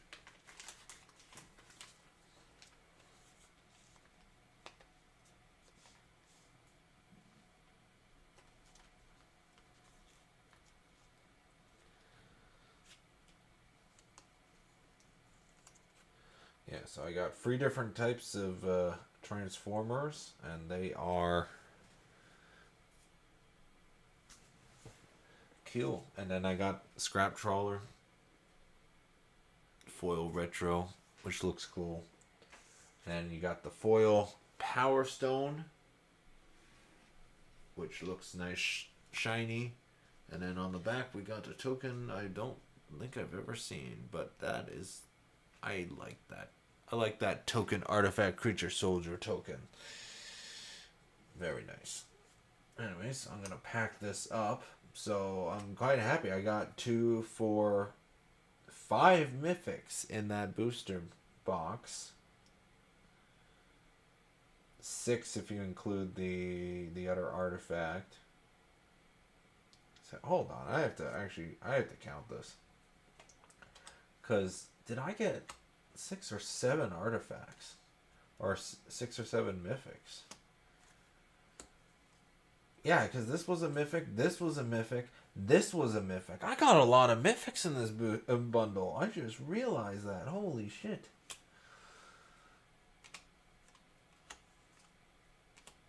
Oh yeah, I forgot to put foils in the rare section. But, wow.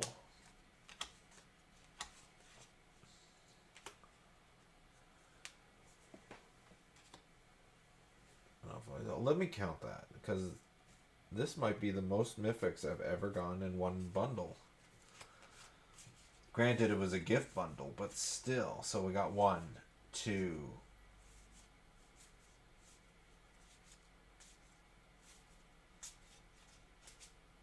3.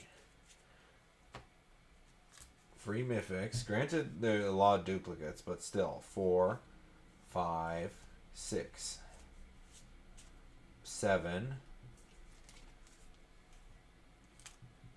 Because I assume there could have been... so that's 7. And then you are rare, right? Yeah. Assume there's is there uncommon transformers? I don't know. 7, 8, 9. Unless I miscounted, I got 9 mythics. Yeah, 9 mythics. And a whole bunch of rares too. So that is pretty good. I don't think I could have been happier with that. Yeah, because I even got 2 out of the that worm I wanted 4 of, so I got 2 of them right there. So I only have to get 2 more. And I think there's like 10 of the Transformers. I don't know the exact number, but I got 3 of them. So that's a pretty good start for my cube. And so I can now pack this up, and we're going to move on to the Dungeons and Dragons Battles for Baldur Gate bundle. Yeah. And then after that, we got the Phyrexian All Will Be One pre-release kits, as well as the loose boosters, which I'm so excited. Ooh, excuse me. I'm so excited for if I don't burp loudly into the mic.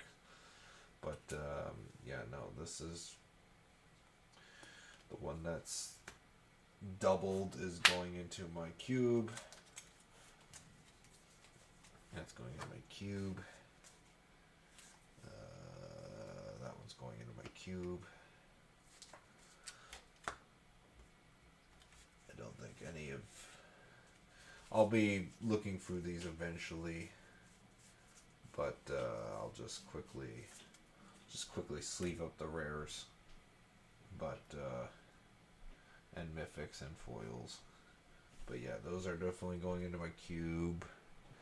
Where's my cube section? Do I have a cube section? Yes, it's over there. So that's amazing. I'm so happy. I'm so happy.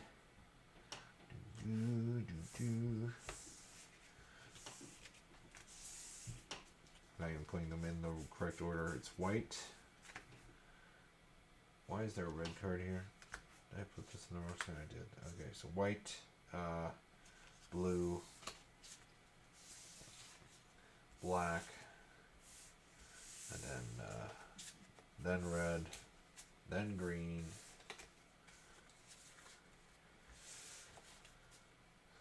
I guess I'll do multi then artifact.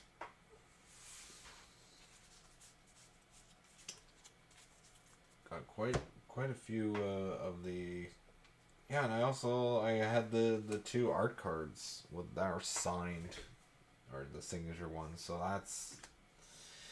that's cool. That is very, very, very cool.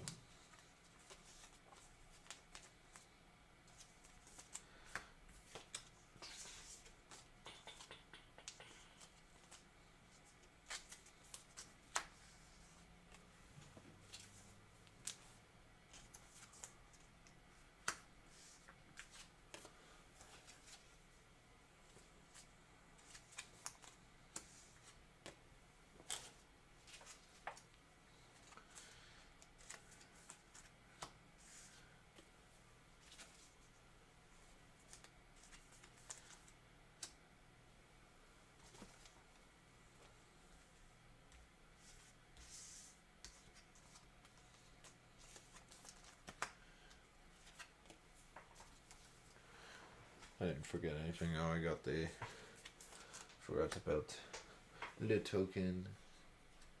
And since it's a double-sided foil token, I'll double-sided it, sure. Why not?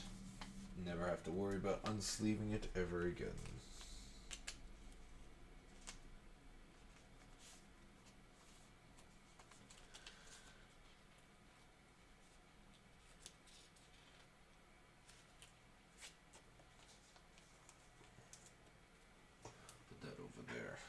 But yeah, I will be, when I'm done cleaning this up, I will be just quickly going to the washroom, and then we can resume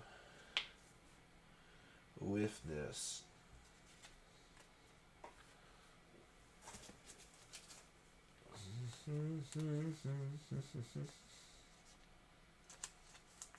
Wish I could make this guy here.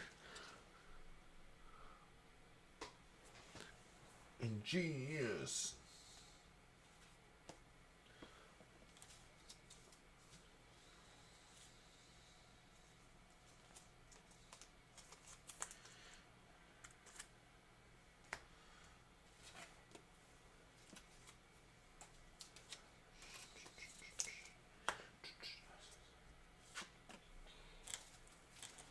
Yeah, so this is...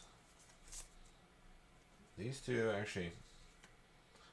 I might actually just put all three of these into my deck I'm building for Commander, so I'm just gonna put that off to the side.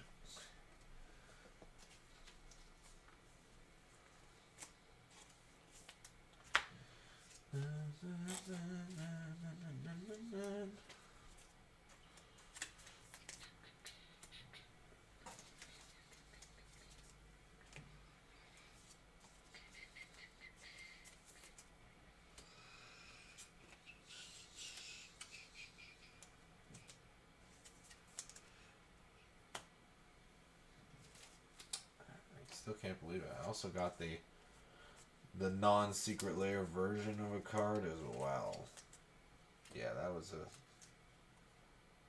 very good. I mean, this is going in a different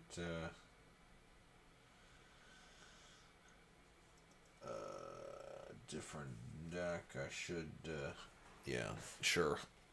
Put that off to the side. All these cards I'm just taking out. Oh, this should go in this deck. This should go in this deck. What not? A lot of artifacts that were rare or foils.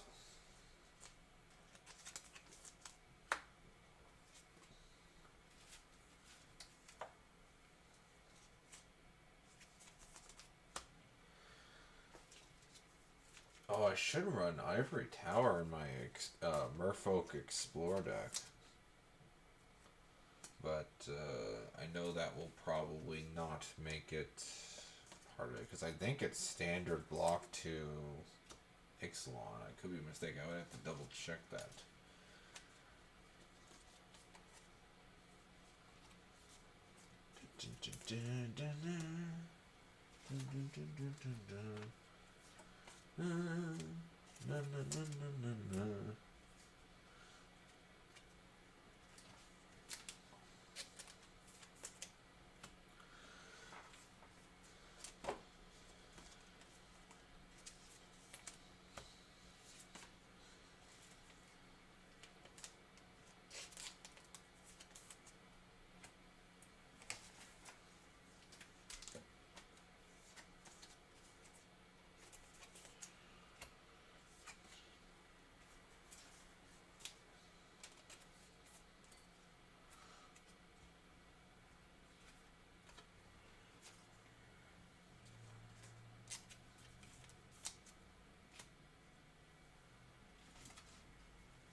So many of these cards now.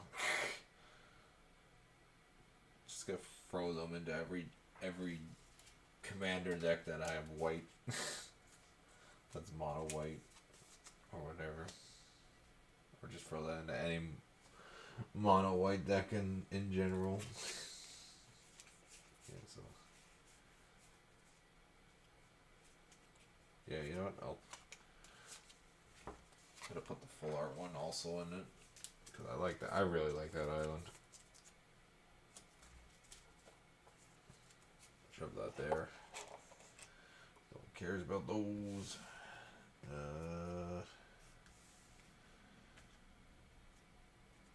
Just wanted to do a.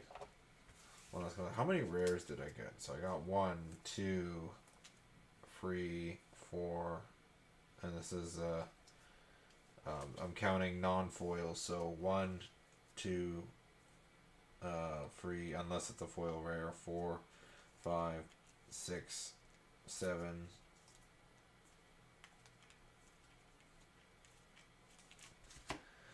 8, 9,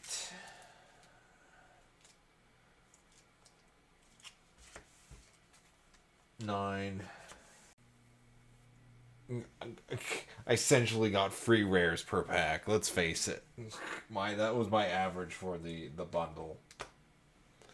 And I don't even think that includes, if you include the mythics, which is that's spectacular.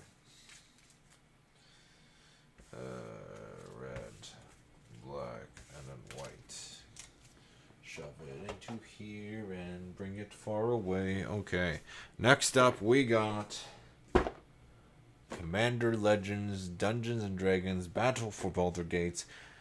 As soon as I'm finished going to the washroom, we'll be right back.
And we are back. And best case scenario, I'm really hoping with the bundle that this one, like, I mean, the first one had one pack that had 4 rares. The next one had 2 packs with 4 rares or more. What's the chances of having 3 or more packs have 4 rares or more in this one? Probably not. I'm probably getting my hopes up, if I'm going to be honest.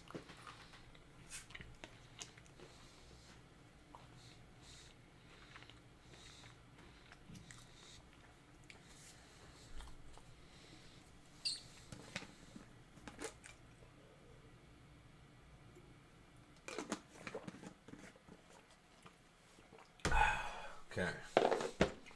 Open this up. We got... Like, I know the set is not that well received, or didn't do as well. I mean, I love Commander Legends. I love the D&D set. Let's see how well it is together.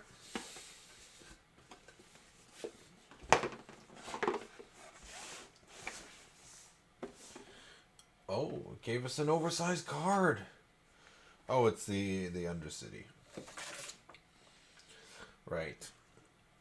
I forgot about that, the mechanic, because it's like, I was really hoping, especially when they announced another set that was D&D related, that they were just going to add to the dungeons. So they keep adding dungeons. That's what I thought they were going to do. But then they're like, no, we're going to make a different dungeon archetype. And now it's called Undercity. You can only, when it says Undercity, I believe you can only do the Undercity. And if you're doing the other ones, you can only do those free. I hate that so much. It was supposed to be added on. I should be able to choose whatever dungeon or Undercity. It should be, that should be the way it is. But I hate how they separated it. So I'm going to have to put this in a oversized card sleeve, which I have somewhere. And we got a... Even the most hardened adventurers watch their steps in Baldur's Gate, where lives hold prices in copper and greed proves deadlier than dragon's fire. Upper City, beautiful parks and elegant mansions are isolated by thick walls and heavily guarded gates. Only aristocrats and their servants are allowed here. By day, the chaotic streets of the lower city are filled with the bustle of trade and commerce. By night, folk bar their doors while cultists, murderers, and thieves ply their dark trades. And the outer city, without the protection of the wall or the town guard, folk of the outer city form tight-knit communities to survive. Those who go at it alone are easy victims of criminals and cultists who plague the city. Interesting. Put that over there. It's a nice box, but it's a nice box. No complaints here. Got the cardboard thingies. Let's just shove this over here. Over here. We got, there's our dice for the set. Nice color scheme, not gonna lie. Got the those cards. Which one has the, oh, that's right, this is the flavor lands. I'm gonna have to open this up, I'm sorry.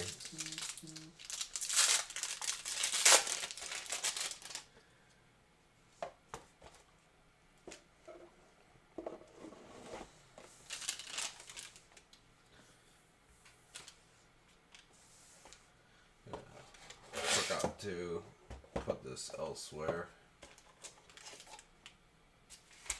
So we just got a whole bunch of set boosters. No collector booster, unfortunately. Would have definitely got the gift set of this if this was if they had one like the D&D one, but unfortunately they did not.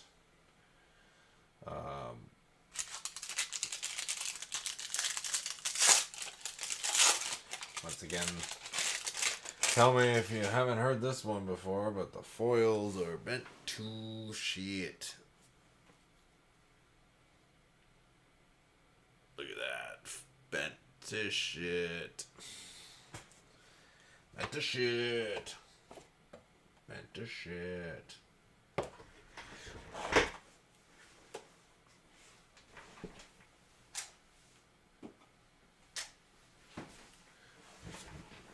Bent to shit.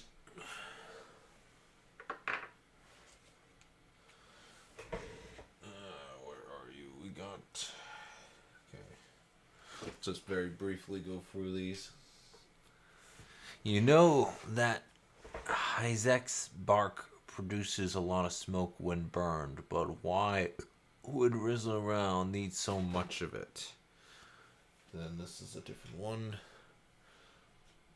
The lights in the cavern glow and fade in a rhythm that must have a deeper meaning if only you can figure it out.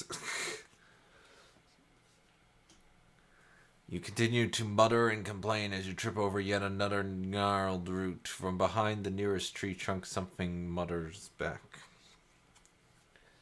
And then you're on your way home when you spot the gates of a strange city, one that is on the map and wasn't here when you traveled this path 4 days ago. That's cool.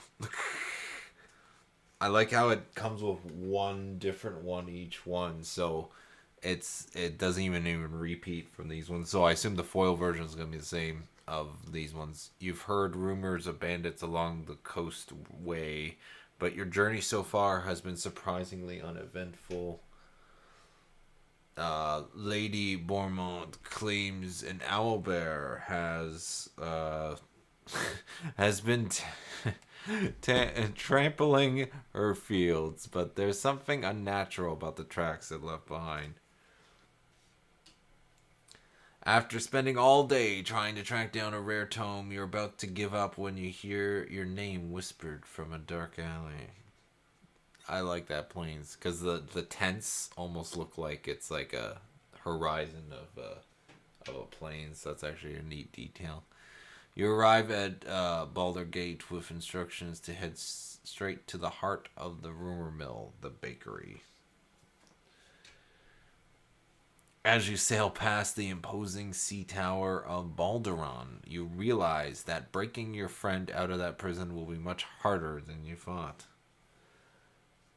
So cool. I love these flavor text lands because it's like usually lands they don't have flavor text, and that's like it was the D&D sets that have that, and I think it's just a really cool detail.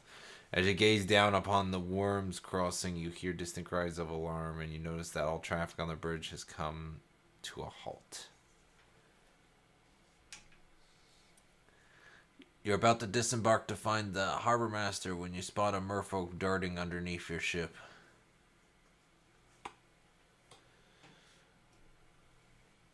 The ship's captain promised she'd get you to safety to the Netherus ruin, but she is the one who just washed overboard.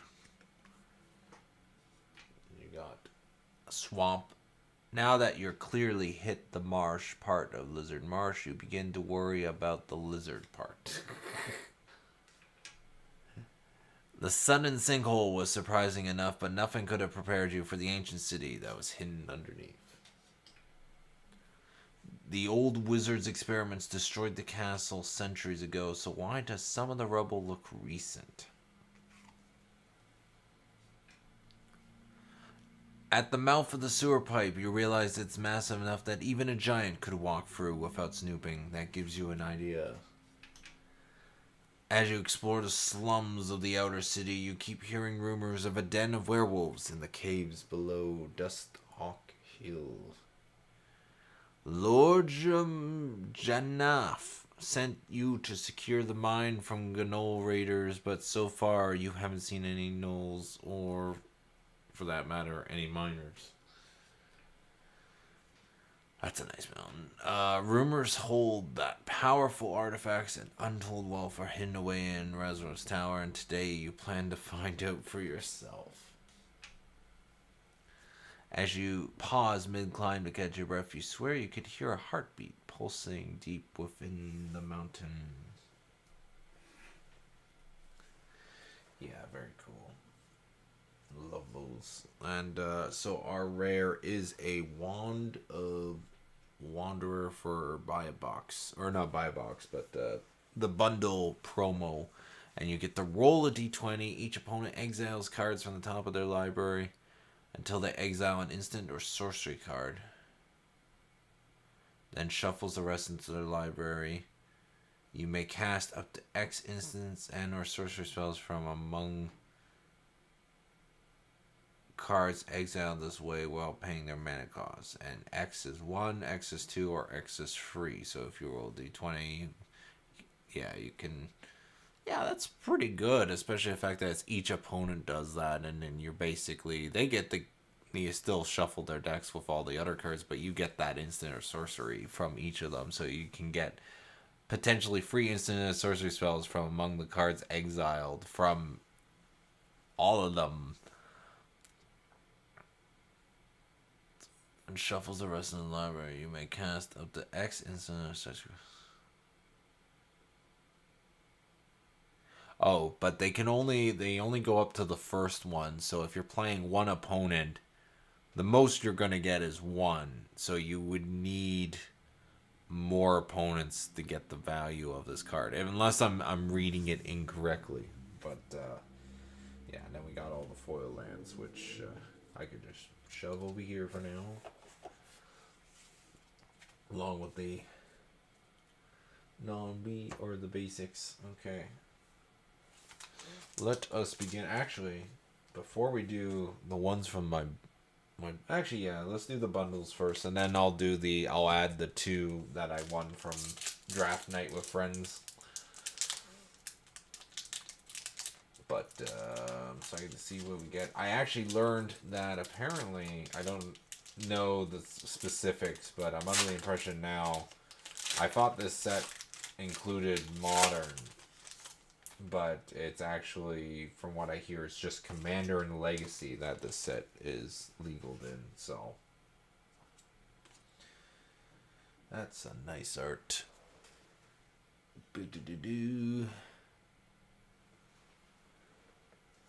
You've seen the mountain. We got Cloak of Labat.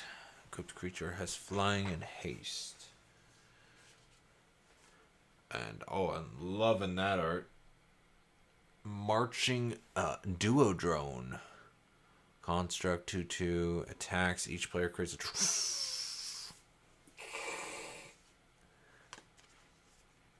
a. Each player though. That's the downside. You got a young blue dragon, and it has the Throne of Eldraine style adventure mechanic. Run away together. Choose 2 target creatures controlled by different players for turn of creatures. Who love means always knowing what's on the other's mind. That's beautiful. That's a beautiful card. And then we got the young red dragon. So we got the blue one, we got the red one, we got the Swift Boots. Swiftfoot Boots. We got Amber Gristle Omal for draw clerk haste attacks. You may discard your hand. If you do, draw a card for each player being attacked. Choose a background. Interesting. And then we got another legendary. We got Gut True Soul Zilla. Whenever you attack, you may sacrifice another creature or an artifact. If you do, create a 4/1 black skeleton creature token of menace that's tapped and attacking. And choose background. Oh, and then here's an example of a background. Commander creatures you own have 1 sacrifice another creature or an artifact. This creature deals 1 damage to any target. Interesting. Street urchin. Yeah, no, the backgrounds, that's a pretty cool ability, especially in Commander. Granted, it's built specifically for Commander, let's face it. So can I, if I use in Legacy, I can play it as a legendary equipment or a legendary enchantment, use it as normal, and then if I have a commander that I want to use that for, I can use it as a commander, and I assume it works similar to the command zone. So, Shameless Charlatan. Background: commander creatures you control have free. This creature becomes a copy of another target. Oh! I just need a legendary creature that copies, and then I would probably use that just for this. But if not, because I really want to make a commander deck where everything just copies whatever's on the board, so I could run that in as is as well. So, and then we got a foil etched Scanos Dragonheart legendary creature. Whenever a dragon attacks, it gets +X/+X until end of turn, where X is the greatest power among other dragons you control on dragon cards in your graveyard. Choose a background. Oh, it's also a dragon ranger creature type. Only problem is, damn, if I would have to run this guy in. I wonder if you cast the Dragonheart as a legendary creature on its own in a commander match and it's not your commander, does the choose a background apply? Like, do you choose it from outside the game, or does that ability not matter? Or are you not allowed to play backgrounds or things that causes backgrounds if it's not your commander? Like, I need to definitely look the ruling up.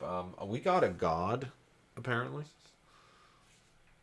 No big deal. We got my call Miracle Lord of Bones. Green, black, white, legendary creature god. As long as your life total is less than or equal to half your starting life total, it has indestructible. Whenever another non-token creature you control dies, you may exile it. If you do, create a token that's a copy of that card, except it's an enchantment and loses all other card types. Huh. So it... Wait, you make a copy of that card, except it's an enchantment and loses all other card types. If the card type is legendary creature god, so that would be the card type, right? Or would card type be the creature type? Ah, that's a very, very interesting ability. I would have to look it up. But anyways, we got a nice shiny artifact. Decanter of Endless Water. You have no maximum hand size, and you can add 1 mana of any color. And then we got this to end it off with. It's a Magic mini game, Mini Master. Not gonna bother reading it right now. Okay, so that's I call that a rare artifact, rare mini. It's etched, so I would call that a rare. Blue. That's uncommon.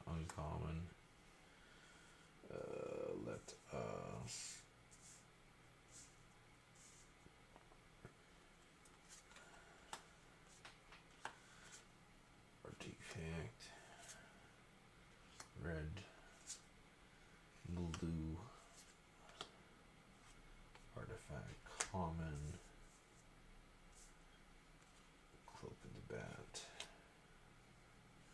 And then you got the art card. The rare goes there, and then white would be there. Okay.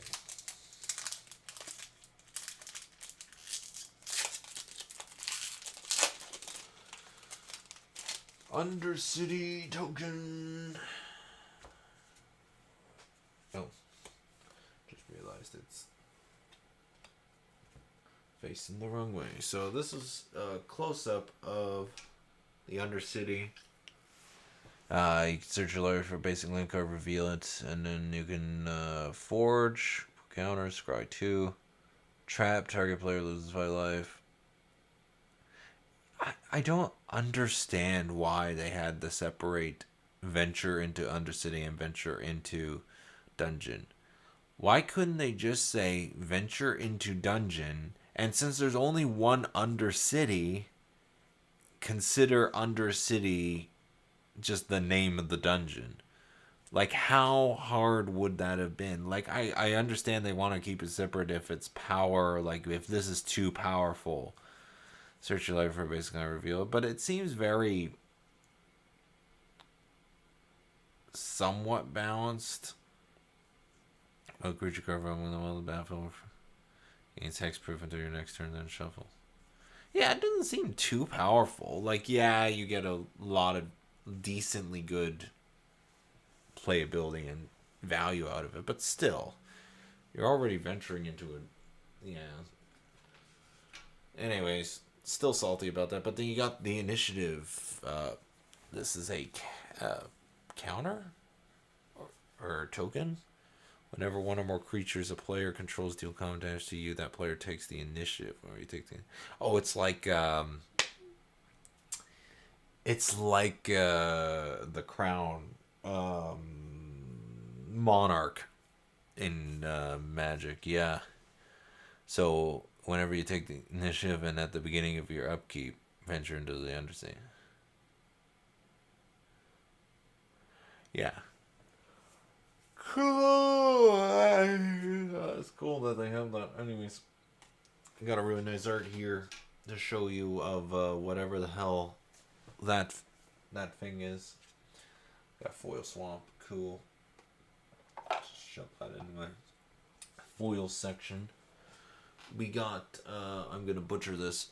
Razad Yin Basher. Human monk.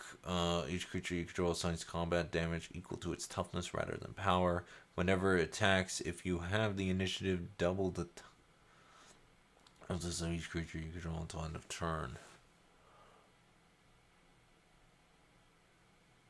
Double toughness. So if you attack with him, it turns into 0/6. Just until end of turn. You assign combat damage equals toughness rather than its power, which is definitely going to be helpful in one specific also, and a couple decks, yeah. Could you call signs combat? I don't know why I'm trying to open up another booster. Let's finish this one. Up to 2 target creatures. And then we got you meet in a tavern. So I wonder, because I firmly believe in the other D&D set there was a you meet in a tavern. I could be mistaken on that. Is this a reprint from that set? I just wonder, did they reprint? Is it a reprint, or is this different wording, different abilities? I have to look it up. You got background. Commander creatures you own have at the beginning of your upkeep exile top card library. That creature gets +X/+0 until end of turn, where X is that card's mana value. You may play that card this turn. That's a cool background. Dharma's Fanatics, Haste, Myrad, 4 free. Dragon Warrior. Whereas this creature attacks for each opponent other than defending player, you may create a token that's a copy of this creature that's tapped and attacking. It's a lot to process. You heard of merfolk. Have you heard of mold folk? Fungus Warrior. That's hilarious. I'm putting that in my cube. I don't know if I'll put that version. Maybe I'll get a nice one. Or I don't know. But yeah, that one I'll keep my eye on. Lifelink. Sacrifice another creature or artifact. Put +1/+1 counter. Yeah. And then you got Banishment. You got a Gate Colossus. Spell costs 1 of those casts for each gate you control. Well, this is going in my gate deck. Because I have a Maze's End gate deck. And I've been slowly tuning it so it's amazing. But, yeah. It's definitely replacing a creature in my deck. It can't be blocked by creatures with power 2 or less. Whenever a gate enters the battlefield under your control, you may put gate glosses from your graveyard on top of your library.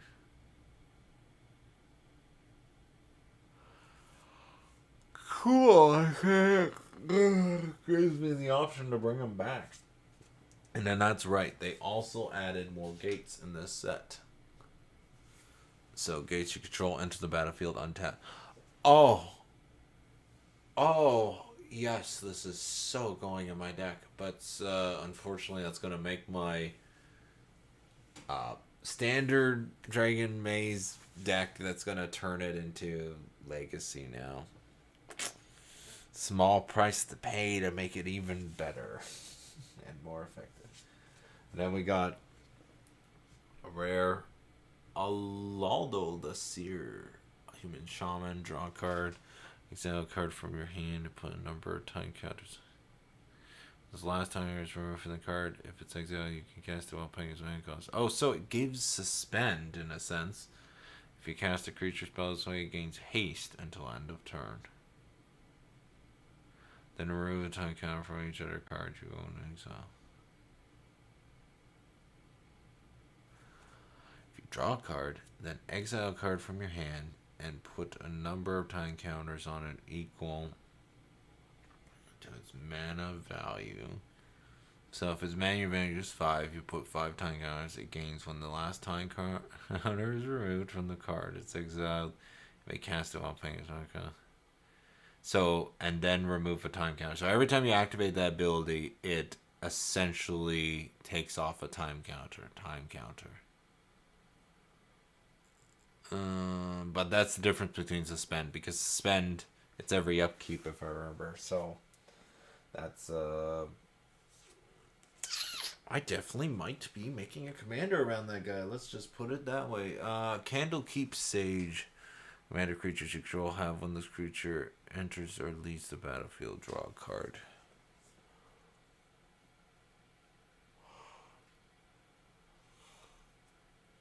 I wonder, yeah, I'm still curious to see how that works. So we got another rare. So wait, how many rares have we gotten so far? We've gotten... Yeah, we got one rare. This is the second one. Which seems like, because I remember at the draft somebody showed me this. Looks very good, especially if it's a commander deck. It's just absurdly powerful in my opinion. So I got a free land set, or a free rare set booster, enters the battlefield tapped unless you have 2 or more opponents. So it's good for multiplayer. And then you got AC Gate. Awesome. But yeah, no token. Oh yeah, that's right, because I already looked at the token. That's why, so I'll put that there. Multicolored, common, rare, special land, common white.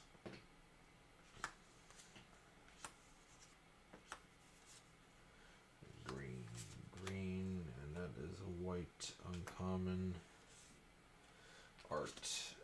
And then you got the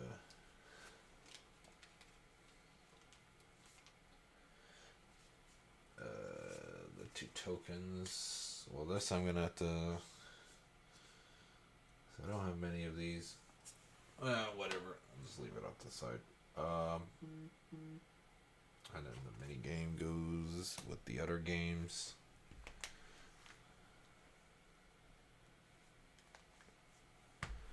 Okay, we got next up.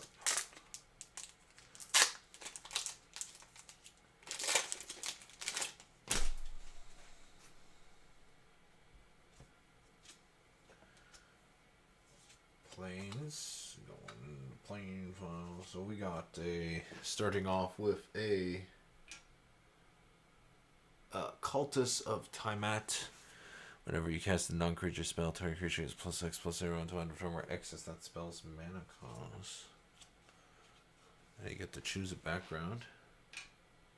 Fire Diamond. Okay. Beneath Weapon deals 2 damage to each non-dragon creature.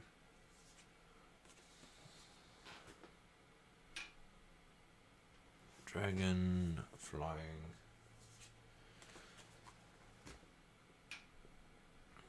Scaled Nurturer, Dragon Druid. Oh my gosh, it's good.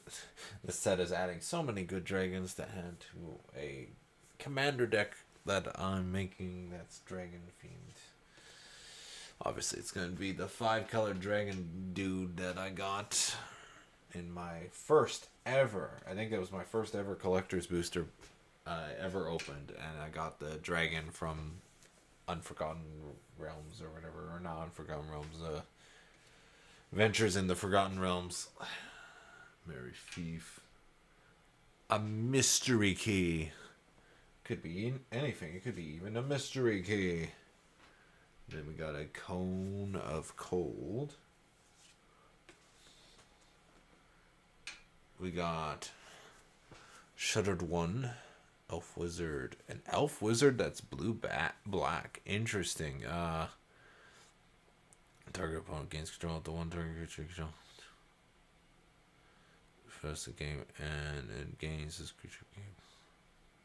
This creature can't be sacrificed. But don't control attacks you draw a card. Interesting. Artisan.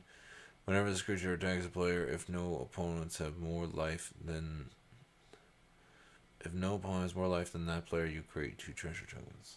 Okay. You got a etched dragon cultist.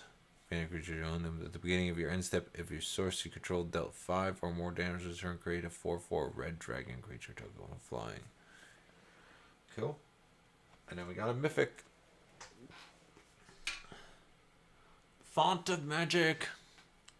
And sorcery spells you cast cost 1 less caster each time you cast the commander for the commander zone.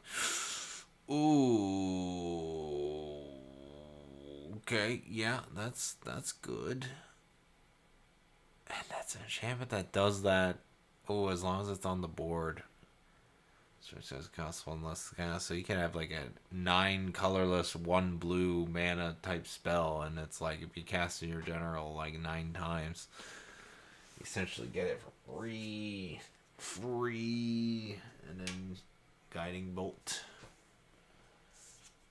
And then you got a very cool copy token art.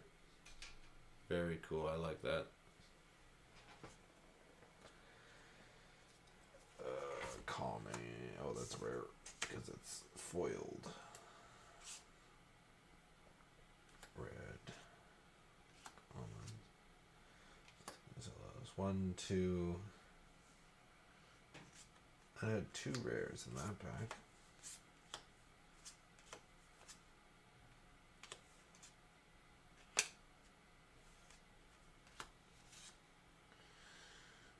That is a colorless. That is a red. That is uncommon. And that is a foil. Foil uncommon land. Foil uncommon land. Foil uncommon land. Foil uncommon land. We got. Ooh, you. Oh, is that that's the God of Bones. Lord of Bones. Cool. See a more close-up version of his art. Alright, let's go there. The Mystic Trickster. Or 2 at the beginning of your end step. If you have the initiative, draw a card. Draw another card if you completed a dungeon. Cool. Got, you've already seen this guy. But you haven't seen him in the normal art. So that's what he normally looks like. Cool. 1, 2, 1, 2, 1, 2, 1, 2. That's funny. Very unique looking creature that the duo drone is. Flaming Frat. Or Fist. Frat. Flaming Frat. Commander creatures you control. Whenever this creature attacks against those. Cool. Astral Hunter. Our dragon enters battlefield under control. Create a treasure token. I can choose a background. There has been a lot of choose a background creatures that are multicolored or backgrounds that are multicolored, which I think is interesting. We're gonna draw Apostate. At the beginning of your upkeep, if there are 4 or more creature cards in your graveyard, return a creature card at random from your graveyard to your hand. Oh, I like that ability. And then you can choose a background. Ooh, possibilities. Possibilities. Hammers of Morandine. Whenever this creature attacks, for each opponent other than defending player, you may create a token that's a copy. Attacks for each opponent, tap up the one target creature that player controls. Okay. And this is the non-showcase version of that monk. Tavern Brawler, we've already seen. Candlekeep Sage. Character own. When this creature enters, release mana. Okay, I remember that. I didn't recognize the name. Then we got Duke Alder Ravengard. At the beginning of combat on your turn, another target creature you control gains haste and myriad until end of turn.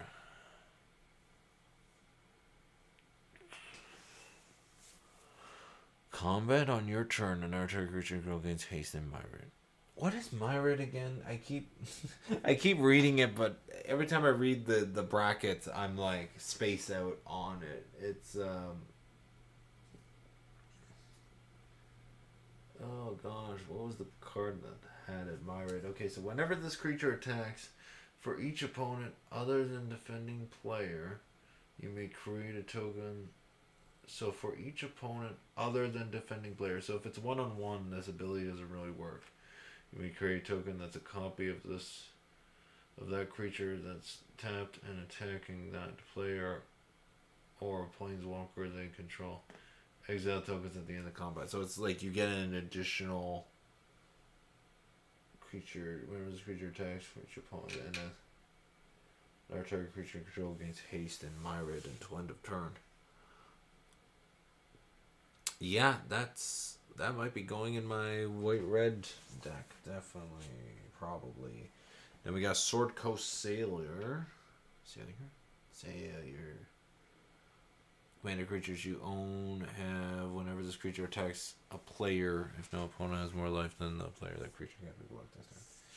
Then we got from the list, we got a old Strength of Night reprint. Kicker X creatures you control get +1/+1 until end of turn. If you paid the kicker cost, zombies you control get an additional +2/+2 until end of turn. That's cool. I keep forgetting about the list.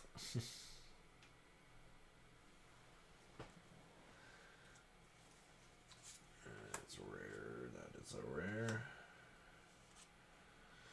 Oh, that is foiled etched.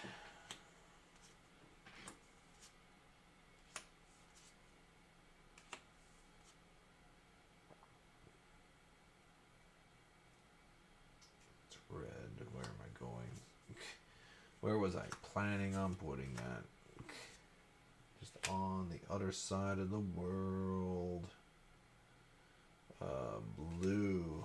Common. Boom, boom. Boom, boom.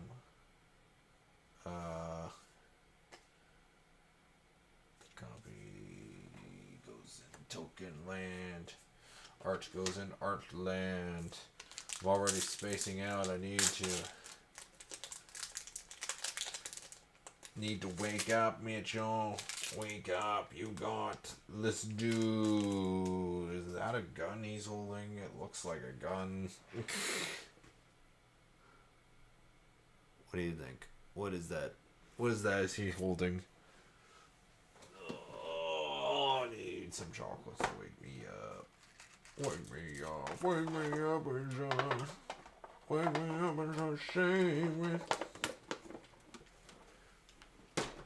Save me from myself.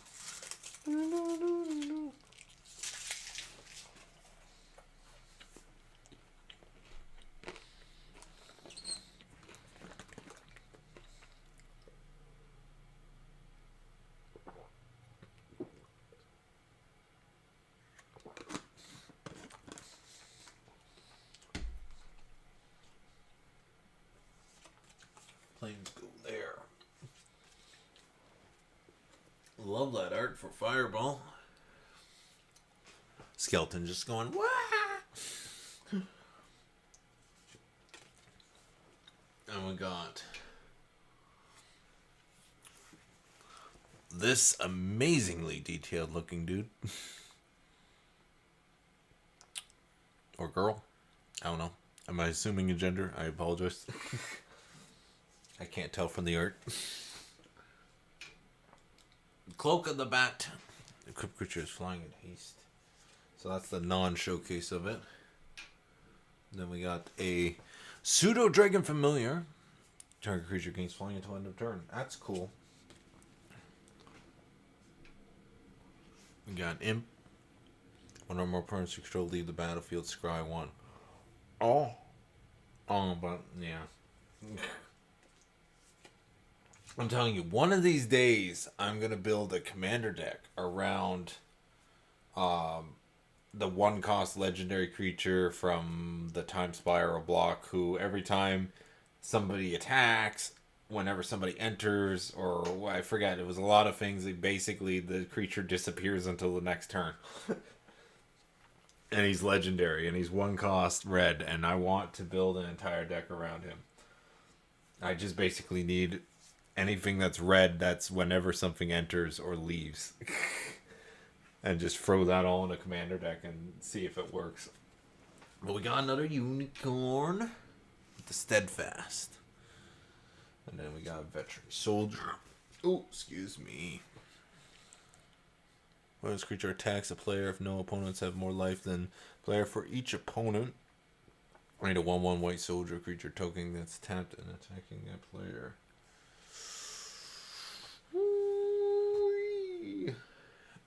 And then Commander. Ooh, okay. Human Soldier, whenever you attack spells you cast from exile this turn costs X less to cast. Number of players being attacked. Exile the top X cards of your library until end of turn you may cast spells from among those cards. I mean, it's definitely good in a multi-format, multi-enemy format.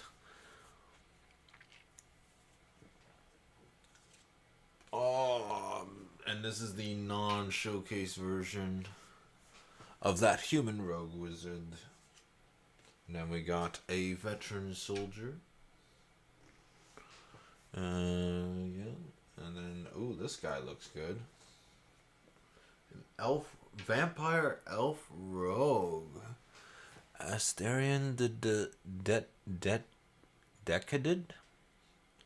Death Touch lifelink. At the beginning of your end step, choose one. Target opponent loses life equal to the amount of life they lost this turn. Wait, so target opponent loses life equal to the amount of life they lost this turn. So if they lose 4 life, they lose 8. Oh my god. And then friends, you gain life equal to the amount of life you gain this turn. So if you gain 4 life, you essentially gain another 4. OMG, I think I might have found my black-white vampire commander. Ooh. And the fact it's etched, foiled, means it's ready for to be a commander. Love that. And then we got a land rare, which is good. Always good. Rare lands are always good. Yeah, sure, foil, put up there, why not? Undercity and the Initiate. So, yeah. Definitely like that guy. Glad I got him. Put that there. Blue, red. Surprised I haven't got any green uncommons.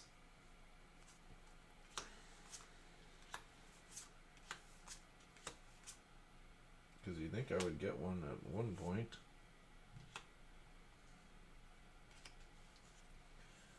That's a common.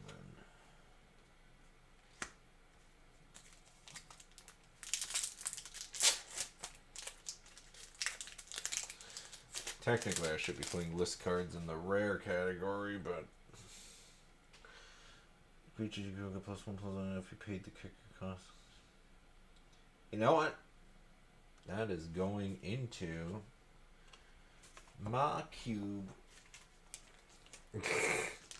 It has been decided, because I know there's a decent amount of zombies and unsets and whatnot, so it's green and it has a kicker. Yeah, that is going into that. It has been decided. Anyways, I love the art on this. Oh, I didn't even read the back, but the backing is in the D&D style sing. That's actually cool.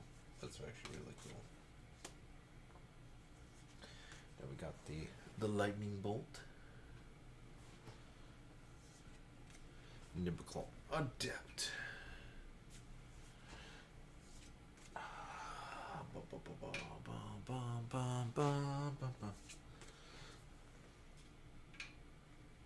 Dragobone Looter. Lurking Green Dragon. So I guess it's not a young green dragon, it's a lurking one. Got a sneak. You take the initiative. And then a juvenile Mist Dragon. It's not a young blue dragon. Don't get them mixed up. Sailor Bane. Oh, Dragon Turtle. Yeah, boy. Dragon Turtles return. Also, for each card you cast, you own in exile and in your graveyard, that's an instant card, a sorcery card, or a card that has a venture. That's a high cost, though. That's 9 for 7/7, but it has Ward 4. Yeah. And then you got the Blade of Frontiers. You would roll 1 or more die. Instead, roll that many dice plus 1 and ignore the lowest roll. Whenever you roll 1 or more dice, put a +1/+1 counter. Ooh, now if I because I was looking at the Infinity cards the other day. The commander or legendary creature card that's, I think, black red, that allows you to roll the die. I think I remember seeing it didn't have the acorn, so it was legal in commander. I was gonna have them as a commander, but I might have him in a background. If there's a background that makes me roll dice that's black, I would use that as the background and have that to be my commander colors, which is black red, and then put the other creature within the deck. It's like I'm excited. I really want to build a legal commander deck that's dice rolling. So I'm very excited for that. We got a green red dragon, Fracus the Butcher, legendary creature, trample. When attacks, double the power of each dragon you control on end of turn.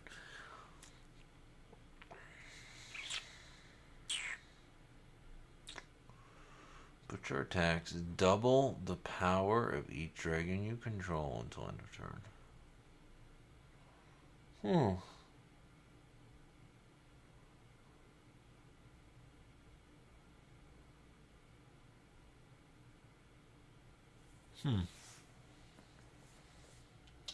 I'm just thinking, because there's a deck I've built that may or need that or not. But anyways, we got this legendary human wizard, Dinah here, Invoker Adept.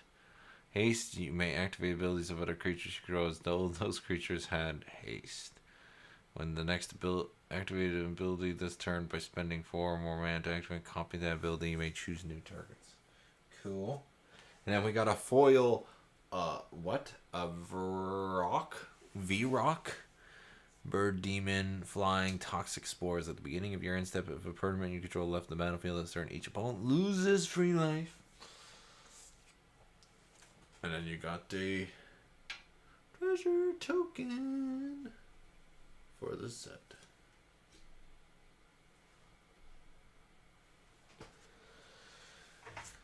Oh my god. That's a rare. That's an uncommon multicolored. Common, rare. Uncommon blue. Did I? No, okay. Thought for a second I put the one in the wrong section. Once again, no green uncommons. Interestingly enough.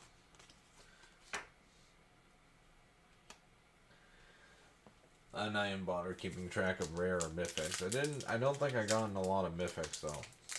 It's more rares than anything else. But I'm okay with this set's very interesting. I like it. Loving that art. Doesn't have that weird thing where it tells you where the thing, but definitely loving that art. Wonder what creature that is though. Like I would love to see the card version of that. Like this dude who we saw the art for a couple packs ago, but there he is in card form. And he can choose a background. The player loses X life where X is his power. Goggles of Night. And then of course Command Tower. Because I assume this is kind of draftable like a commander set. Like, I don't know. Is it set booster? Is there draft boosters of the Battle for Baldur's Gate or no? I do not know. But if there is, I assume it's draftable like Commander, right? Like Commander Legends. Give Monk enters battlefield, tap all creatures you don't control. And it's Flash too.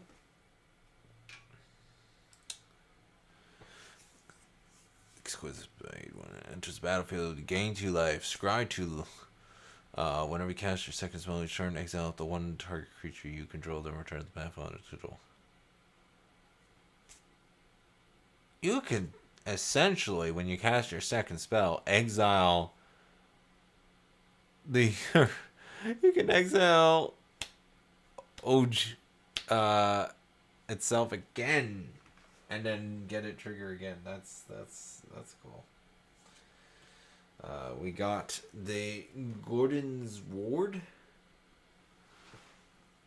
AA enters the or exile a number of non. Okay, interesting. We got the legendary jellyfish Glunch the Bestower. Lying at the beginning of your end step, choose a player. They put 2+1/+1 counters on a creature they control. Choose a second player to draw a card. Then choose a third player to create 2 treasure tokens. Can I just choose myself for all free? Or is it you can't choose the same person? Because it doesn't. Hold on. They put 2. Okay, choose a player. They put 2+1/+1. Choose a second player. The wording makes me think you have to choose a different person, because because otherwise it would have said choose a player, draw a card, and then choose a player, create 2 treasures. So whoever you choose for one, you get another. Oh, that's. I don't like that. I don't like that ability. At the beginning of each, because you're essentially giving someone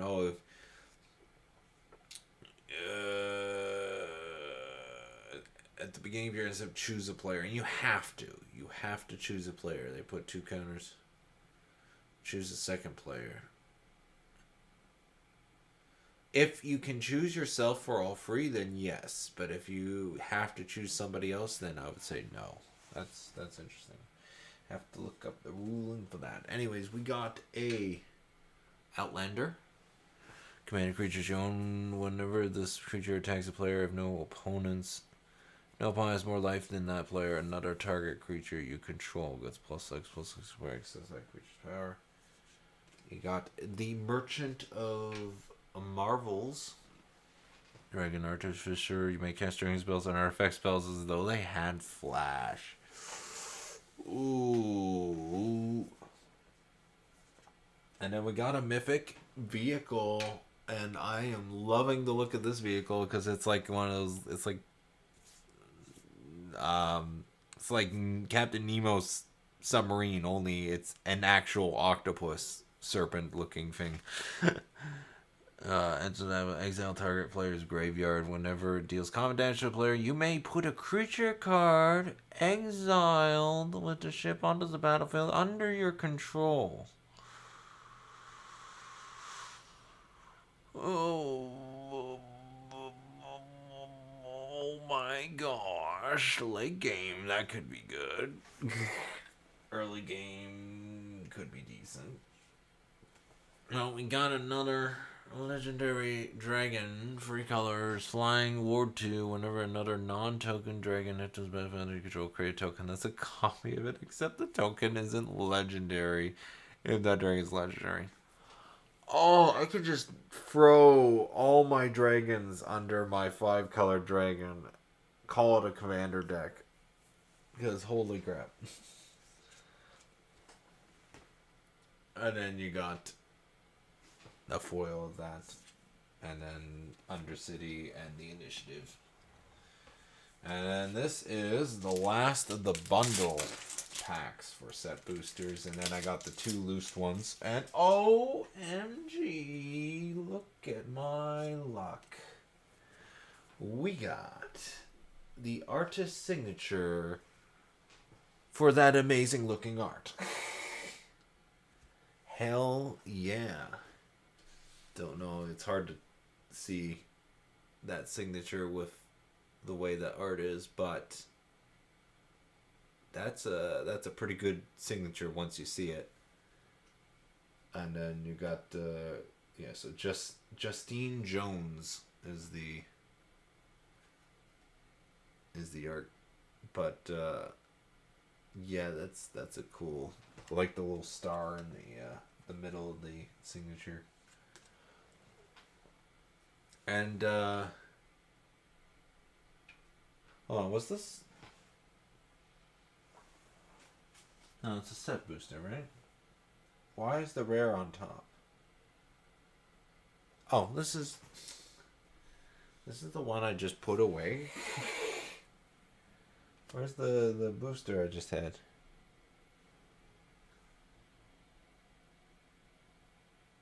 Oh, it's here, right? Okay. Wait, what? Yeah, okay. I've confused myself. Because I was about to say, I'm like, why is the rare on top?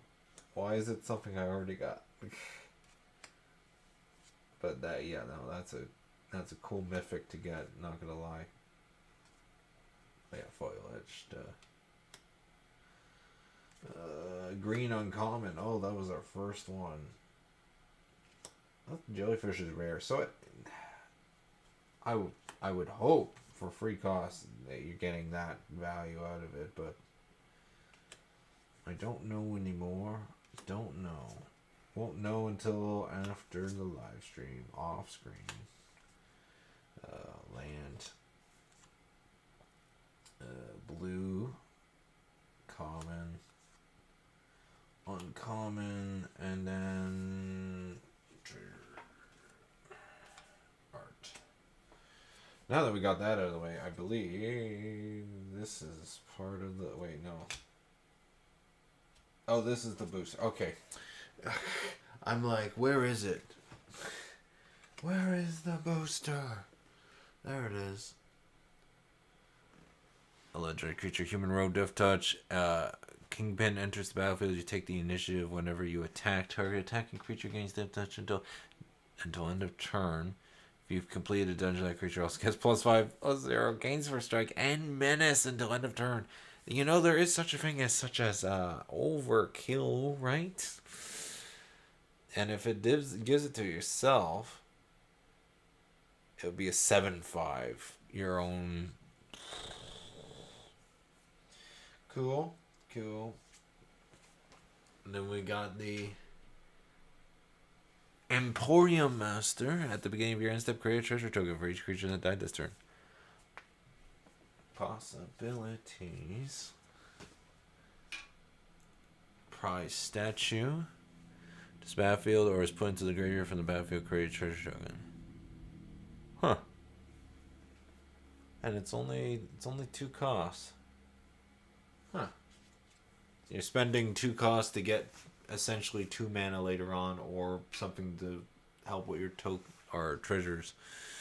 That's interesting. Attacks roll D20. Creating treasure, yeah. Gotta create those treasures. You've been caught stealing. Choose one. Threaten the merchant. Each creature blocks this turn if able. Bribe the guards. You create a treasure token for each opponent who was dealt damage this turn. Oh my god. I love the flavor on that text. Or the flavor on the that card, in the sense, like, just mechanically and what it's representing. And then you got those are your inspired warband. Then we got a geode golem explorer. Paying as many costs. Wait, what? Whenever deals cost. Oh, 5 cost. You get him to hit somebody. You may cast your commander from the command zone while paying your cost. Holy crap. You can just stick that in any deck where the commander costs more than 5, or even 5 of any, or 1 of each color. Oh my gosh. Fireball, non-showcase. And then we got a busybody. Alien Harbreeze. Human peasant. Obviously, peasant would be a creature type, apparently. Look at the top X cards of your library where X is the number of tokens you created this turn. Put one of those cards. And you get to choose a background. Oh boy, they named a card Master Chef. And it's a background. Commander creatures you control. This creature enters the battlefield with additional +1/+1. And other creatures you control enters the battlefield.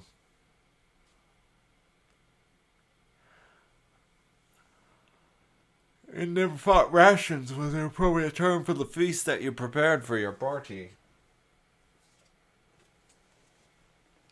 Dungeon Delver. I think that's the most common one I've gotten.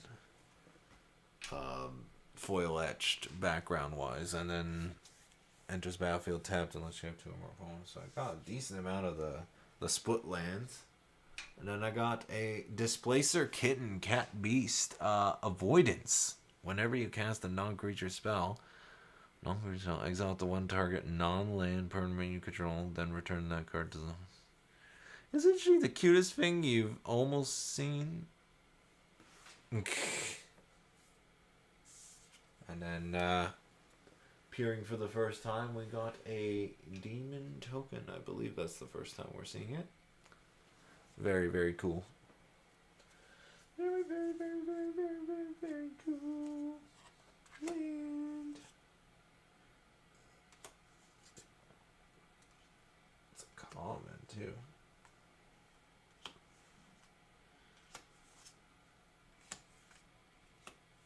And that's an uncommon for the Golem. Jeez. No wonder why it's only legal in Commander and Legacy.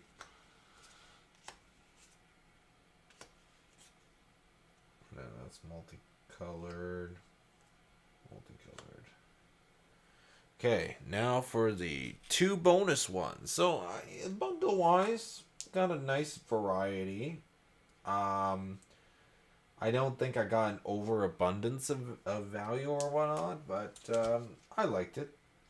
Not as good as the Brothers War gift pack I just opened, but now let's see what I got for winning and playing with my friends for draft.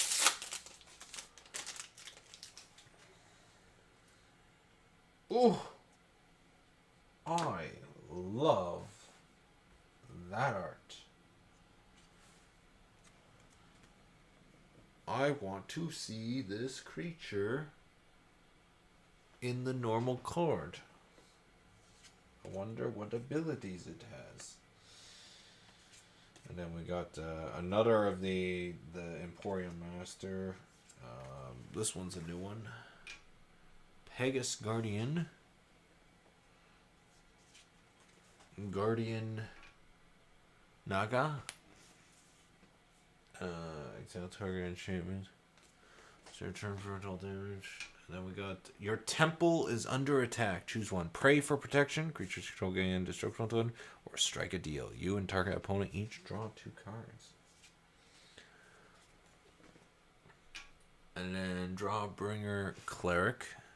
Yeah, okay, so I remember him. He is definitely a reprint, I think, from the Adventures in the Forgotten Realms. So there is some reprints in this set. Which is unfortunate.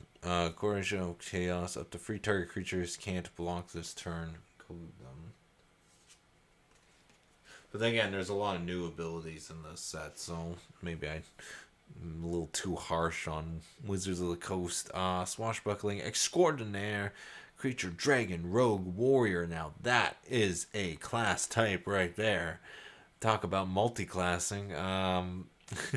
When Swashbuckling Extraordinaire enters the battlefield, create a treasure token. Whenever you attack, you may sacrifice 1 or more treasures. When you do, up to that many target creatures gain double strike at one turn. Cool. That is a cool card.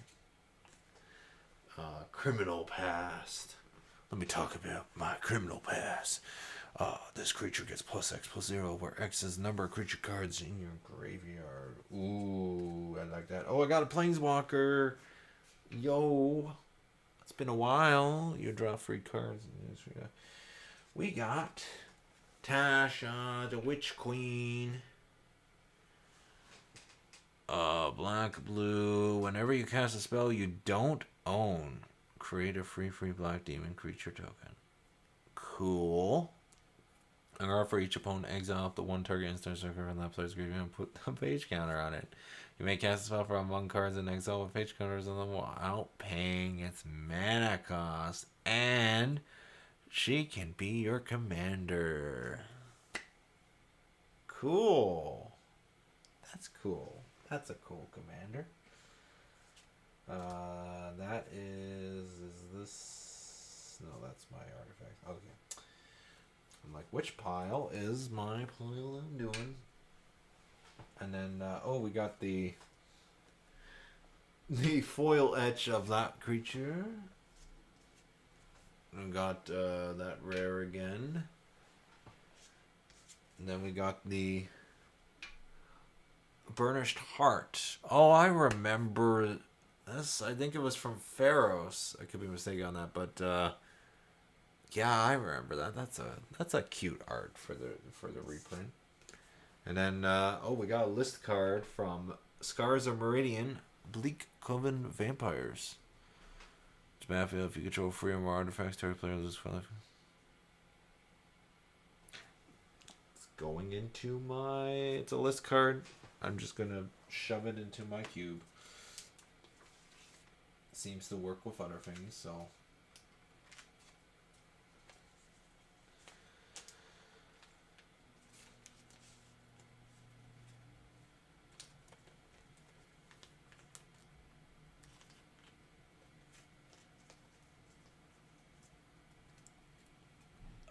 Going in. Put this back in. Okay. The only thing I hate about these is when you pull one out, it pulls out so many of these. Sometimes you pull out just one. But, yeah, okay, so last pack of the Commander Legends, Dungeons and Dragons, Ventures, Boulder Gate, whatever. Sequel. This is it. What will cap this? Pretty good thing.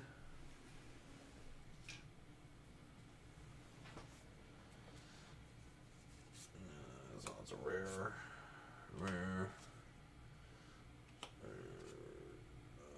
White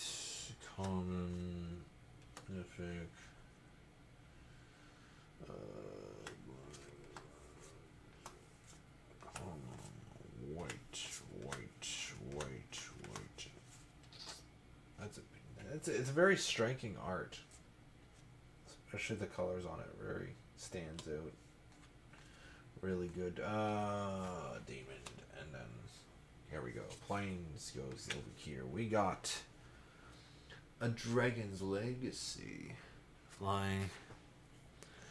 Adventure spell.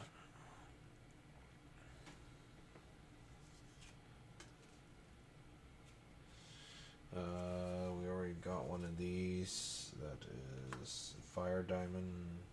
That's the red one. I don't remember if we got this one. 4 damage to each opponent for a cost of 8. Got Invoker. Roving Harper.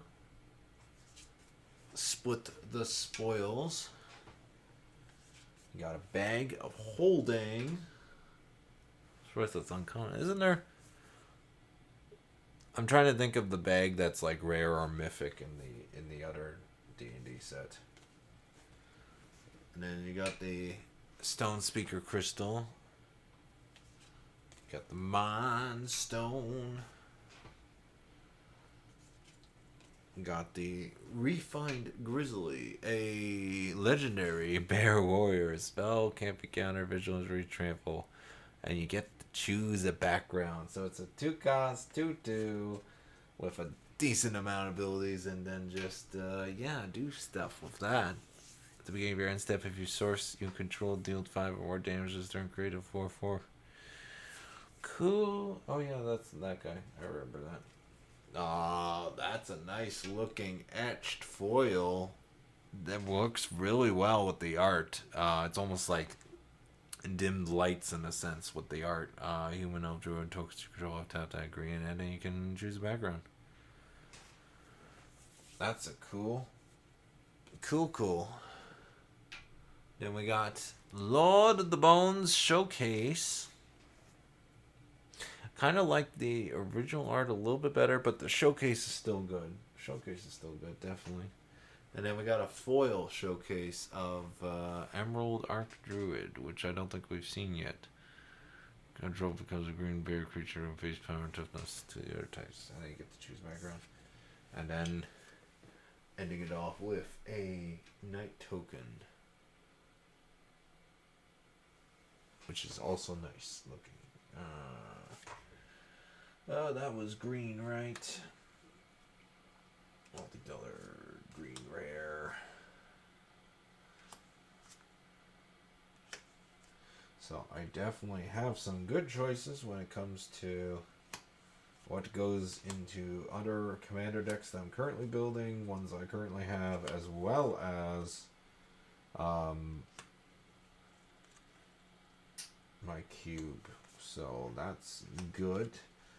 And I am going to go to the washroom, and when I return, I will be diving into Phyrexia. All will be one either pre-release kits or set boosters, depending. I can't remember what I put in the description. I think I'm starting off with I believe I'm starting off with the set boosters. I believe, if I remember what I put in my chapter selection down below. Anyways, I'm going to just very quickly, before I go to the washroom, I'm going to sleeve these up before I switch to, we'll be right back.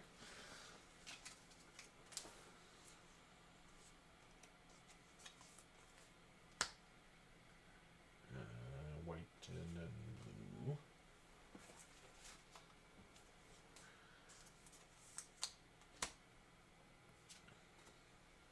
Yeah, I got so many of the Dungeon Delver etched. Like, so many. I think. Or it felt like I did. That or Candle Keep Sage. It's one of those two.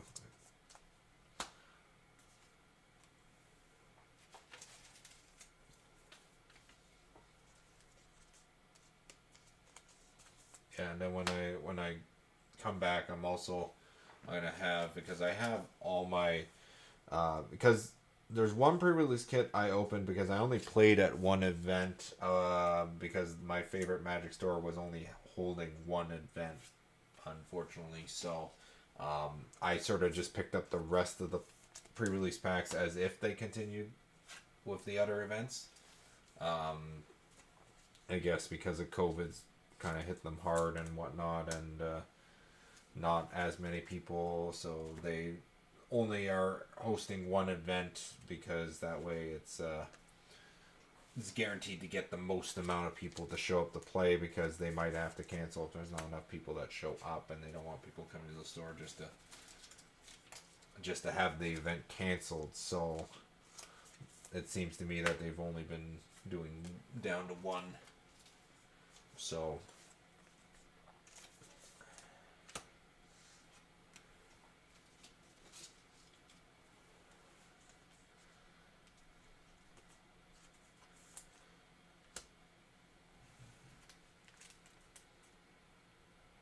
blue, light blue. Oh, have I been putting this? I've been putting this backwards, haven't I?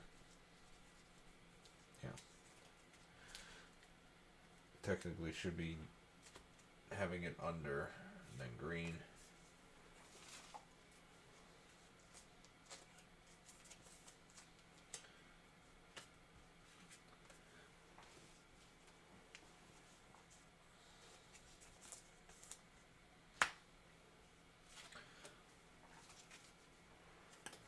I definitely want to analyze with this specific set, the ones that have the choose the background, and then what would be the options with the ones for backgrounds and whatnot. List the backgrounds just so I know what different combinations we could be getting and whatnot.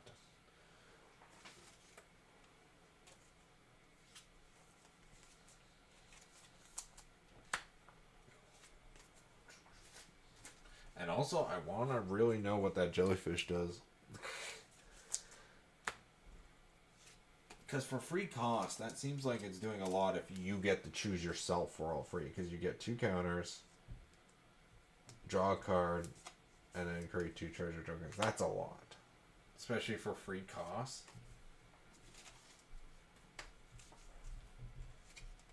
Then it is legendary, but... oh wait, this is a...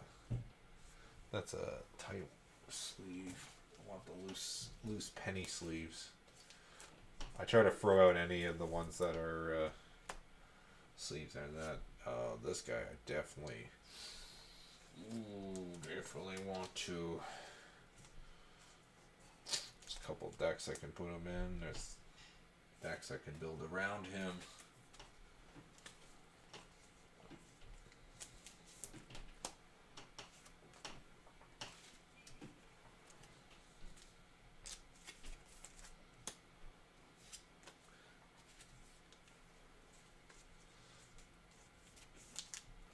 Same with that dude, the seer.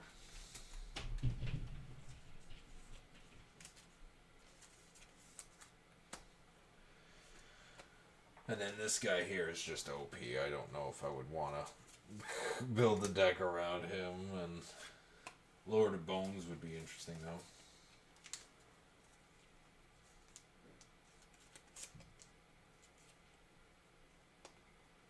That is also another... Thought I only put the penny sleeves in here. Yeah, so multicolored. And then the artifacts rare. That's still a very cute banished heart. Loving the art on that. Loving the art on this ship though as well.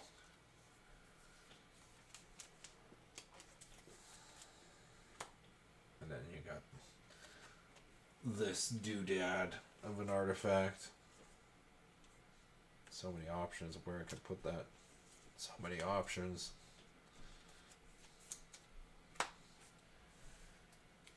Put that there. And then they got the lands I can... Have I been putting... I guess I've been putting the lands... I don't know if I've been putting them off to the side or just sort of shoved it in with everything else.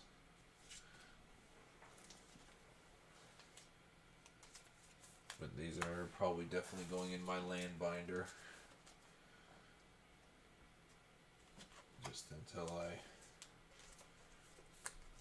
I'm going to count the gates because I don't have a lot of gates. I'm going to count the gates as rares. Just because, well, look how many gates I got. I got, what, 2 gates? And one of them were foil. So, there's not a lot there.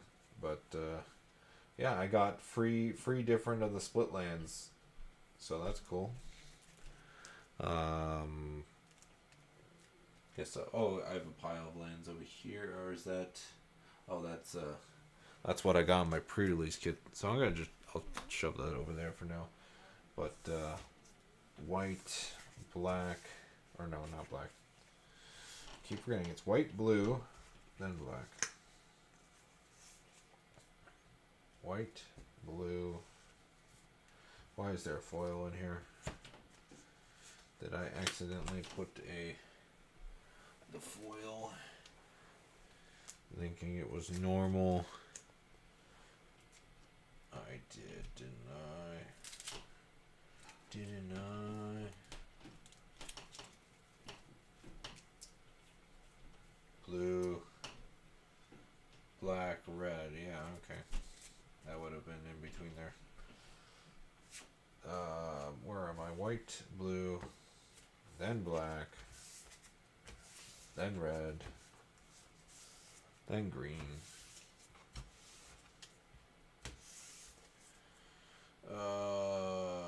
Multicolored, and artifact, and then not basic lands, and then shove them in here.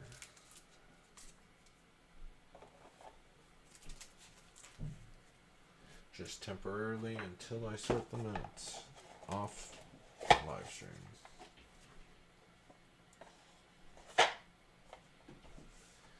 And then, oh yeah, art card. Well, art cards. I've been throwing all the art cards together, so I might as well continue doing that. Anyway, so when we come back, all will be 1 Phyrexian kits as well as loose boosters, and should be pretty speedy. Maybe, I don't know. We'll find out. We'll be right back.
And we are back. Hello, everyone.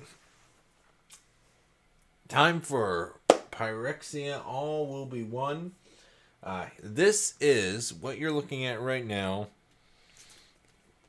Is my entire pool, and for my first and only pre-release event that I played in my favorite Magic store, that was part of the Phyrexian All Will Be One pre-release. The rest, I took all the remainder pre-release kits directly home, and so I have a whole bunch, and that's why I'm unboxing a whole bunch of it.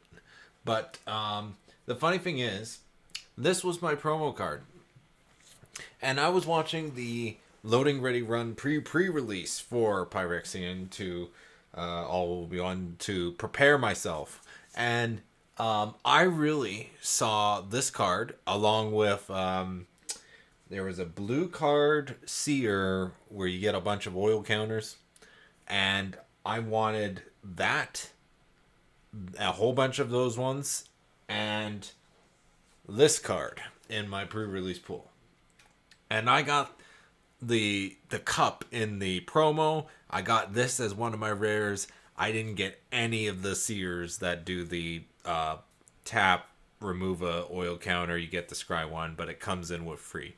So I was sad in that sense, but that was definitely a highlight for me that I got those two, but which is two cards I wanted. I mean, how rare is it to go to a pre-release, only one, and get the cards you want to play, to try to play in the pre-release pack. So that was amazing. On top of that, I didn't really get a lot of rats, but I got the Rat King. I played with them as well. Like I said, I might as well. And then,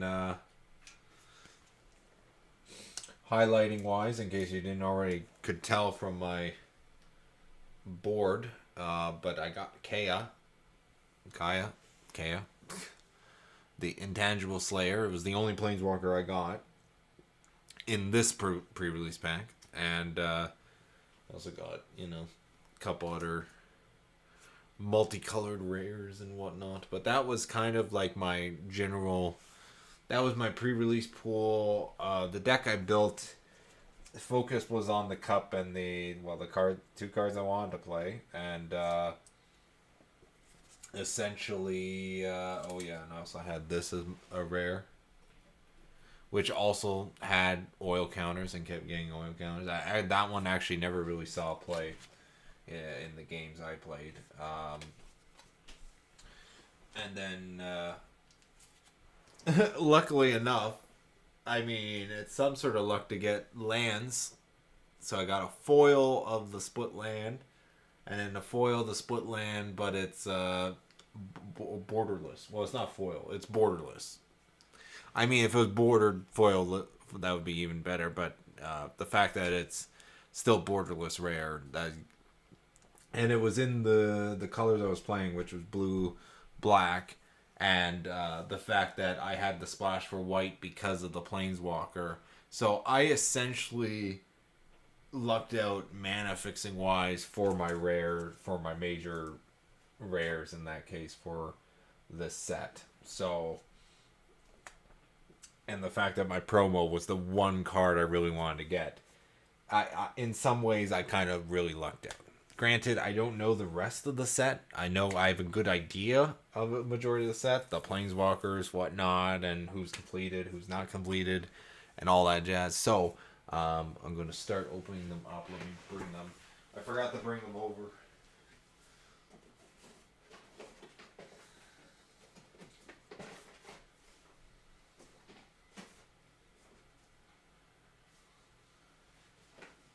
So I got 7 of them. I don't know if you could see that. Got 7 of them. I know I'm going to be eating food very, very shortly, so I'm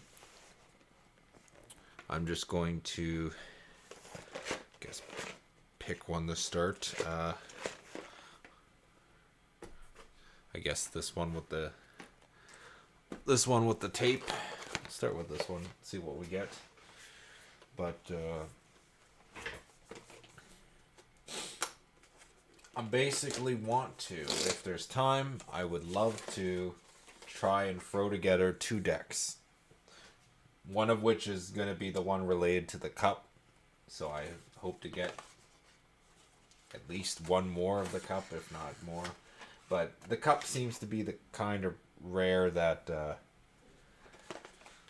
that I would probably end up with lots of, knowing my luck.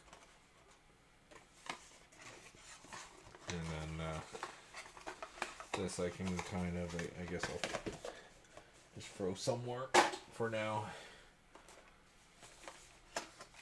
Let's see what are, so we got the exact same die as I got the last time. As you can tell, it's a much smaller die than the one that comes in the bundle. So, who did we get? We got a Phyrexian wizard as our promo rare. Whenever you cast a non-creature spell, put an oil counter. Sacrifice and draw 4 cards. The ability costs 1 less than activate for each oil counter.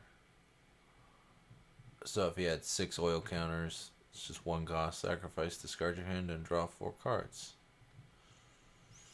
Yeah, that could be good. Good. I'm just gonna mix the pools at this point, honestly, because I'm not. I could save these to play with my friends as pre-release for funds, but I already have several other saved that are Kaladesh and ones that I still haven't even gone through that we did open and played with. So it's kind of like I'm just because. Actually, I might as well. How much can you see there? Those are the ones going into my thingamabob.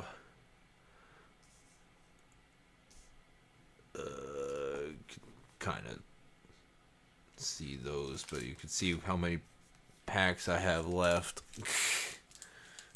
Yeah, since as you can see, my camera is completely full.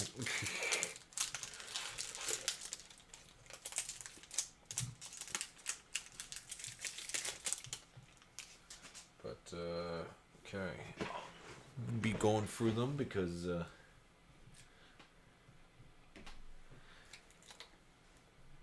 obviously this is gonna be a new set for whoever's watching this, unless you're already familiar with the set. But I'm gonna assume you're not familiar with the set, and I'm only somewhat familiar with that set. Don't know if you guys saw that code, but I don't know. I think I've decided I'm gonna just actually open up an account and use the codes that I do have instead of just sharing it on live stream, because I mean, let's face it, not a lot of people are watching. Anyways, I just realized I didn't get any mythics, because even the Planeswalker was rare for that pack specifically.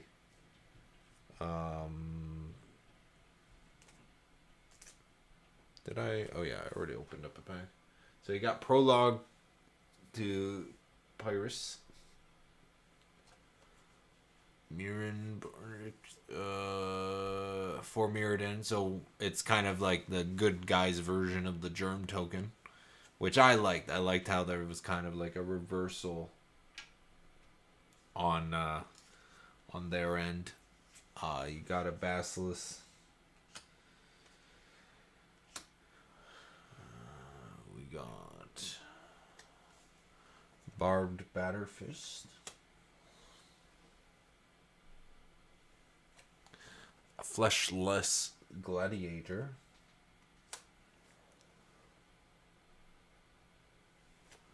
Shield's Head Cleaver.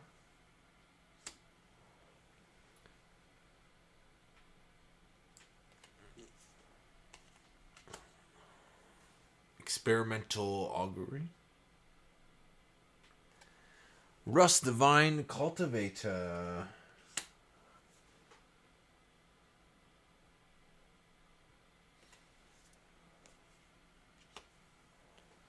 Planar Disruption. Giant Artifact. Very powerful. Sentry. Predator. Predation. What's a Phyrexian Knight? That's cool. Toxic 6. That's a pretty high toxicity. Drown in Igor. A lot of perforate, a lot of counters. So we got the Forge. The Return of the Forge. So obviously I would probably be playing red, judging from the amount of red rares, but I got a foil white rare as well, so that's pretty great. Lose 1 life and create one. Yeah, that could be good. That could be extremely good. Let's be honest. That swamp is amazing. Loving the green, bright green for like the slime oozing. That specifically is what really... Hold up. Is this a mistake? They gave me 2 tokens. And the token has a normal backing. Why does the swamp have a normal backing? That must be a mistake. No, never mind. I'm an idiot. I'm like, why does the swamp token have a backing? And I'm like, the swamp is not a token. I am showing my tiredness. And then we got the Phyrexian Might. See, it's supposed to be add on the back or something. Thank you for being a friend. Yeah.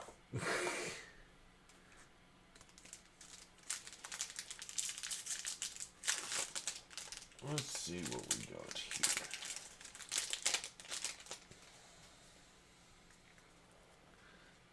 Yeah, so these are normal draft boosters too. So they're meant for more for playing, where the set boosters are more for just opening up. But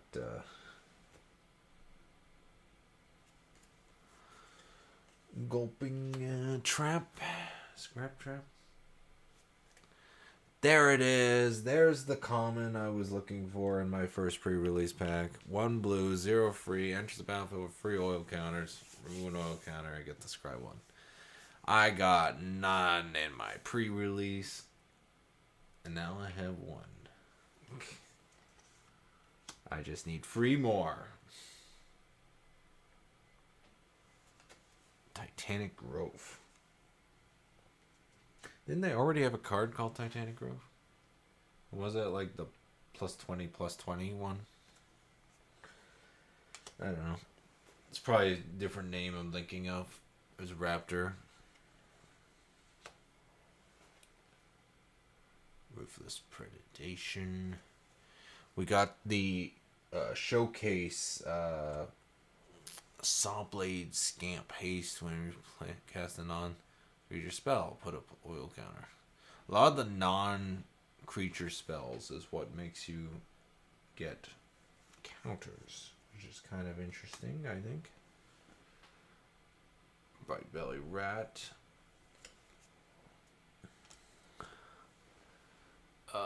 Stand. Target creature gets +6/+6 and gain hexproof and indestructible until end of turn.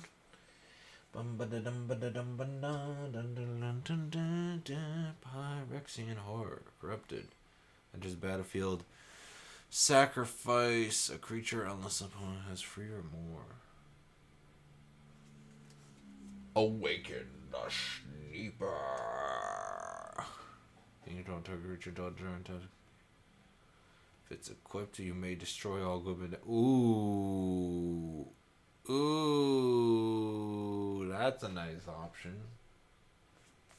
And it's 4 cost control. Oh, wow.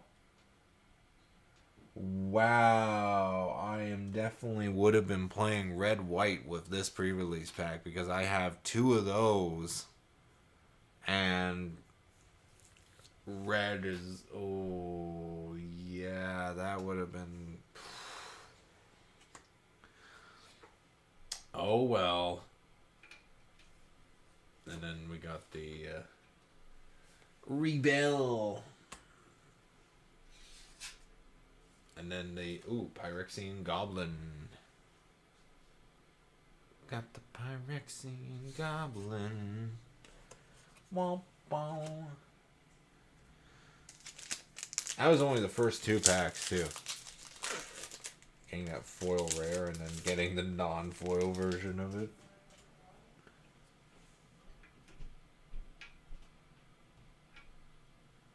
Got another seer. I need two more. Two more seers, please.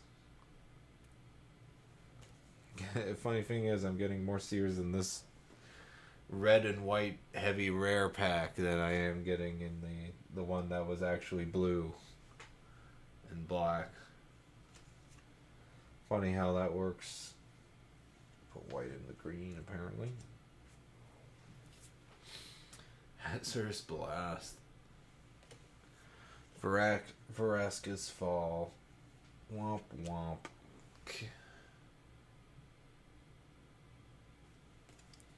Dune Mover.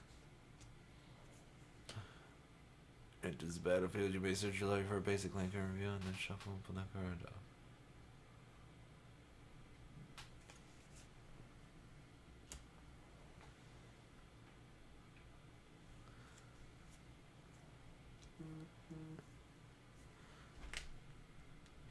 Okay, I'm gonna quickly run upstairs to get my food, and then come back down. Let's just see what we got. Phyrexian Knight. So awesome having Phyrexians that are like different creature types. Enters the battlefield, 2 oil counters on it. Yeah, that would be useful. And then red. Then our rare is the spear, a land spear. Add 1 mana of a color. Spend this man. Corrupted. Create a plus only if opponent. Cool. I might do a 5-color Phyrexian themed deck. It would be challenging without doing like commander. So I'm not even gonna go into the we'll be right back type thing. I'm just gonna quickly grab my food and then come back if I can remember where I put my full art lands. They're there. Phyrexian text is what was throwing me off. So I will be right back, but I'm just gonna leave it running. Couple minutes. Here we go. Time me. Woo!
got myself some mac and cheese.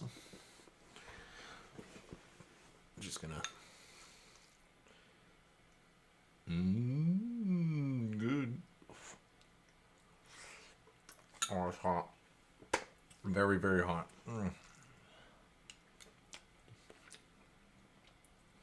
So, 2 decks I'm building. I'm definitely building a blue.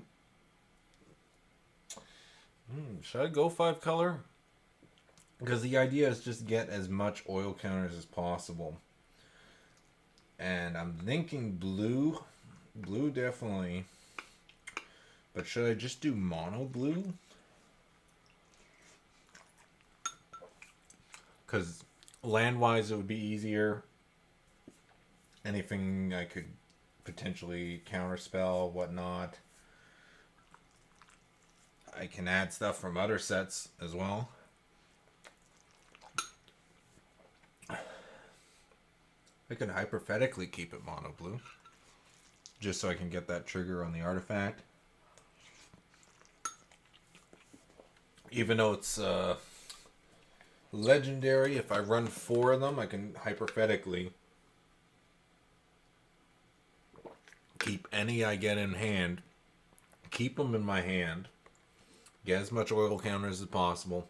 Use one, and then once it's used, I bring out another one. So that way I always kind of have one in hand, in a sense. And it also depends, because it's 10 damage. So hypothetically, if I take someone down to 10 health, play that, use it, there goes 10, 10 more damage, you know? Because don't play it early game, play it late game. Just do as much damage with your normal creatures, and then I'm actually kind of excited for this deck. Don't know again if I'll do blue, or maybe I'll mix it with something else, because there's a lot of other cards in this set that comes in with a bunch of oil counters to begin with. So it's one of those things where it's like I just gonna have to see the other colors and what the costs are. Like green, probably be a lot of late green colored ones. Because those ones are generally pretty expensive, in a sense.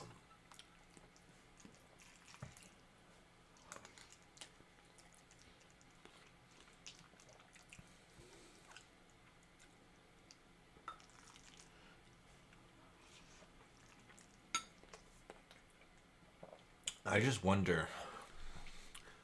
There's no 5 color Phyrexian that I know of. The closest one is that 4 colored one that I think was made for one of the commander sets.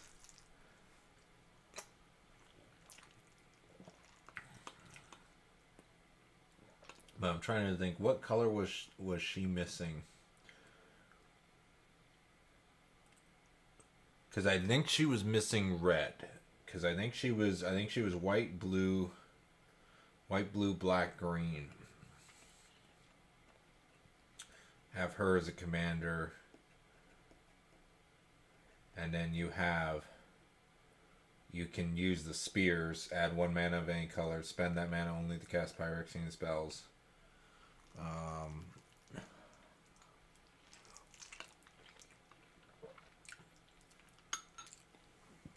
I'm not sure how many creature cards are in the new Phyrexian set. But hypothetically,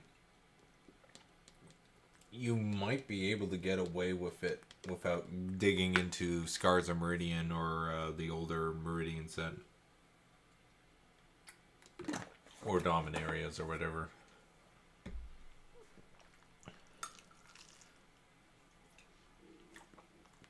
That, or I can just use a 5 colored holdover commander. I would probably just use that one from Kaladesh. Or not Kaladesh. I always get mixed up Kaladesh with Kaldheim. Kaldheim.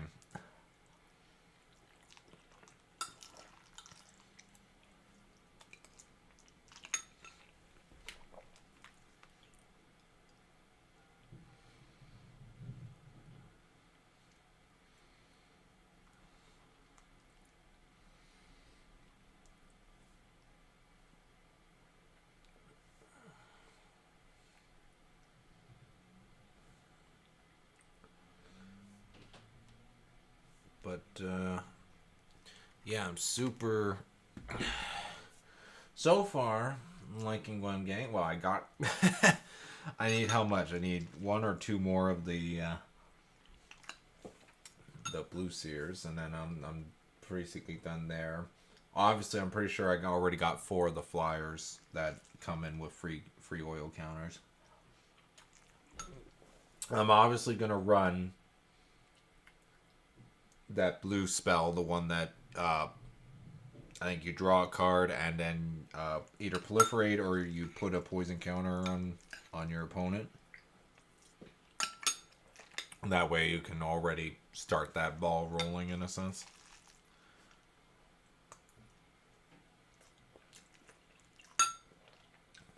Though I will say I definitely want to build... where are you? Because you're such a creepy friggin' design of a creature. This dude here, that is some scary ass creature art. And that'd be cool. I might do blue-white, but I don't know. I have to see which ones give which one has the best creatures that start or come in with oil counters. Because that's the idea.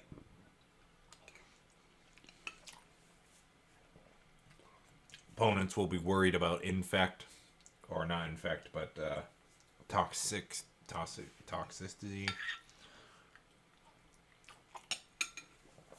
But that's when I get them, with the cup. But then once they know it's about the cup, then kind of throws my plan out the window. But the element of surprise. That's the green given thing in a sense.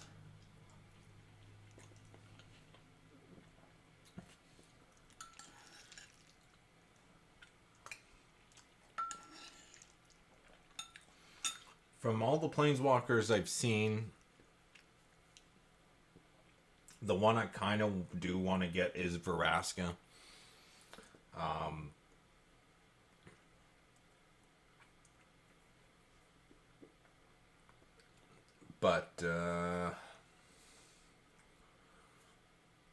And maybe, I forget her name, but starts with N. Not Nisa, but yeah, Nisa I would probably want to get just because.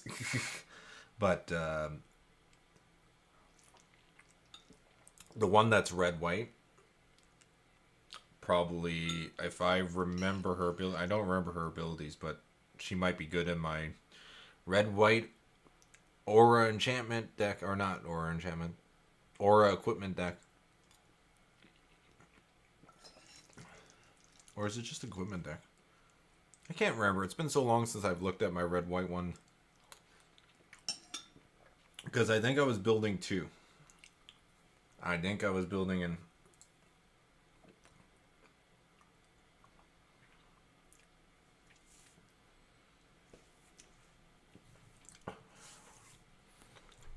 I was building one around the red-white angel legendary from Dominaria who is like a mechanic on the ship, the Weatherlight. Or is it the Weatherlight 2? Or is it just Weatherlight? Either or, but I really liked her ability. I think she brings it back from the graveyard, so I was going to do a more vehicle, more equipment heavy deck with her. And I'm trying to remember what my other red-white one. And that's Commander.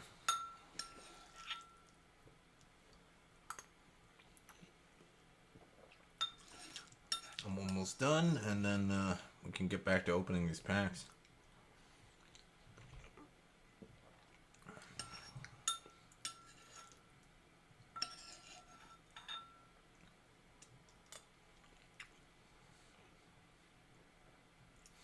And I don't know what I would do second deck wise, because the idea was originally I was like, oh, I'll do blue black, but then I'm like, blue and any other color in this set is actually pretty strong. Blue red is strong, blue white is strong, blue green is strong.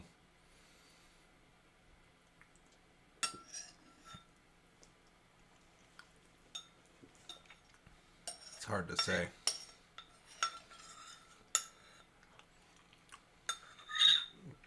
But I did want to build a second deck. So I was going to have two decks, and they were both going to be themed around this block. Well, this set specifically, so it's going to be only this set. And I have blue Mega Man sleeves and blue or red Mega Man sleeves, and so they're going to battle each other out in a sense. And I already got a deck box that has enough room for two of them together in a box, so it's like, I thought it would be neat. That way it's like, oh, if I want to play this specific set, I have two already built decks around it, and then it's like they could potentially battle each other. So for example, if I bring a deck that's Phyrexian based, maybe my friend or whoever wants to play against me didn't bring a deck that, you know, doesn't really deal with infect or tokens, so, or toxicity, so it's like they're more than welcome to use my other deck that is built around toxicity, so it's a more even toxicity type battle, you know. But yeah, so I'm gonna be quickly running upstairs to put my plate away, and then we'll get back to business of unboxing Phyrexia. All will be one.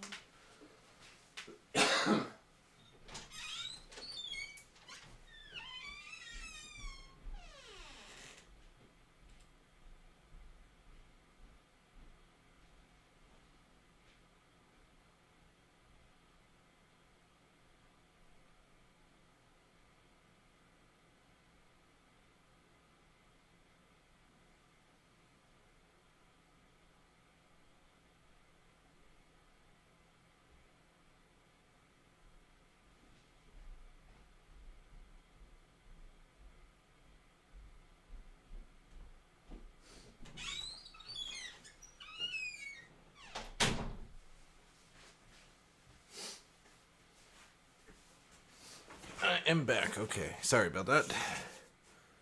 Let's continue on. We got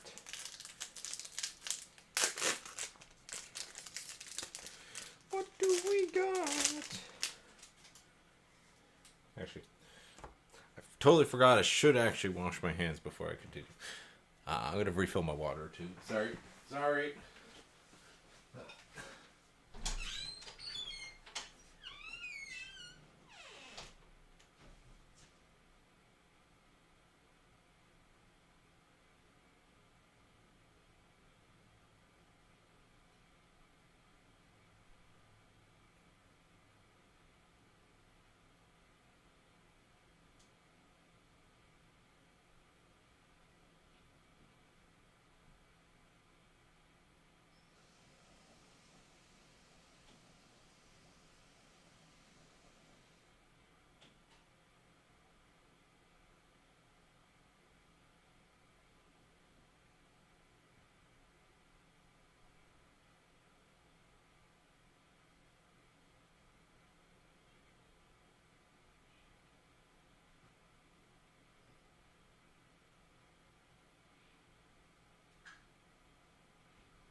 I'm so sorry.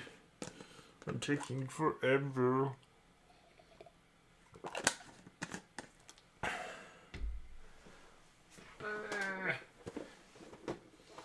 Dessert. Oh, why is this one so squished? Oh, for some reason it seems so squished. Why is this one so squished? Wow. Okay.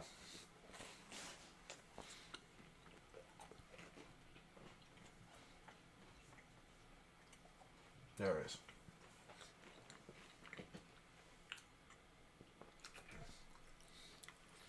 Rascus Fall. It's gonna get faster, obviously. The more repeats we're gonna get.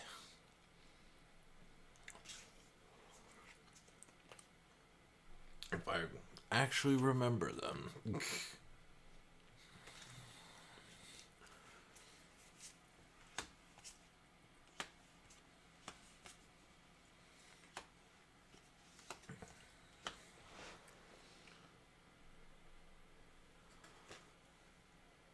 Custodian, let's try 2. Oh, that's interesting.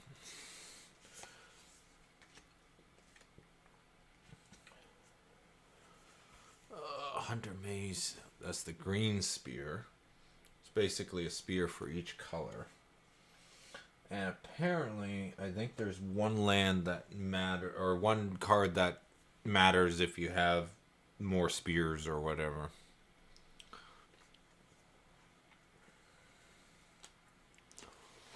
Wow, that's wow, that's a very, very horrific looking art. Visitors to the surgical bay often becomes permanent residents. That seems almost like unset level. Immozilizer. 4 oil counters on it. Well, there you go. See, there's another thing. It's an artifact remove. Huh. Actually, I was going to say, if you run out of oil counters, it's just an artifact. It's just an artifact that sits there pointlessly, so that's interesting. Cranker Boom. Destroy target. Really liking that showcase art. Is that uncommon? That is uncommon. Black Sun's Twilight. Oh, so yeah, so they got the because Mirrodin had one of each color sun related card where it was like, I think it had X in the thing. So this is kind of Phyrexian's version of it. I just like that sort of completeness of we've come full circle in a sense. Because you got the germ tokens, and now you got the more rebel version of the tokens, and then it's like you had the Mirrodin version of the suns, now you got the Phyrexian version of the suns. So if X is 5 hour so last from the graveyard to the battlefield town. Yeah, that's cool. Then we got a foil. Nice looking foil. Whenever a creature you control with toxicity deals con damage to the player, that player gets an additional poison. Ooh. To a creature you control with toxicity gains death touch until end of turn. Yeah, that could be very useful. Consider that a rare. And then you got the land, you got the poison counter, and you got all the stuff from last time. Okay. Creeping, crawling chorus. Put the tokens over there. Last 2 boosters of this kit. Hazardous Blast. Rascus Fall. Prologue. Stop me if you heard that before.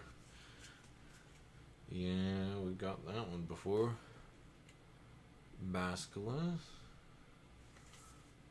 Yeah, at this rate it's gonna be...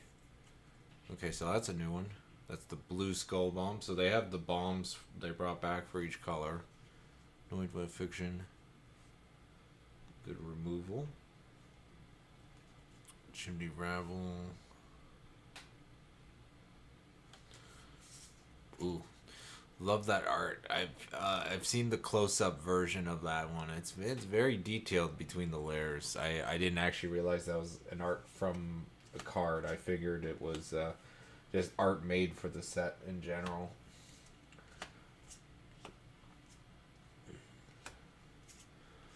I can guarantee that's a playmat somewhere. I'm pretty sure. But add 1 mana, corrupted when it becomes tapped. Each opponent who has 3 or more points against lose 1 life. Yeah. Yeah. It's like, oh yeah, one of any color, and then he's like, ooh, your dinging for damage is a bonus. That's I'm surprised that's common. Evolving adaptive. Well, oil counter gets +1/+1 for each oil counter. Draw off that creature as a group. I might do blue-green. I mean, green is kind of... I really want to try and avoid blue-green just because I love blue-green, and blue-green is like my favorite 2-color combinations. So I'm so used to defaulting to blue-green, but like, if it gets my oil counters bigger, then yeah.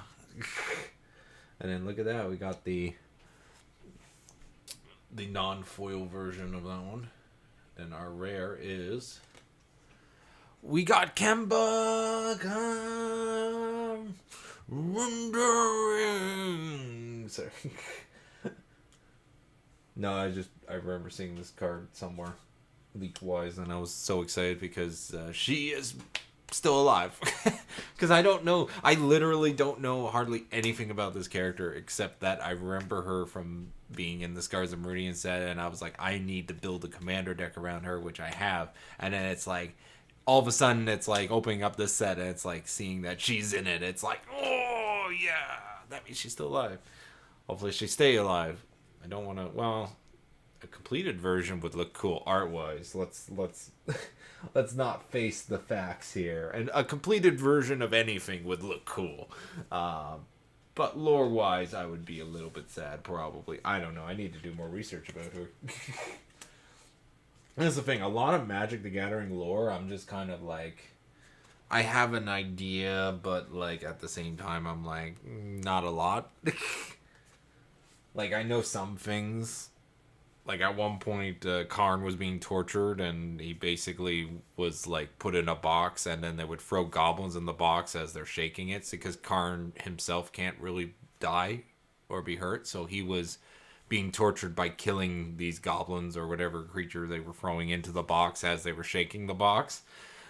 Like, I know odd details like that, you know? Our Devastation, a basic idea of Return to Ravnica with the Dragon's End, or Dragon Maze. Anyways, next one is we got... oh yeah, Basilisk.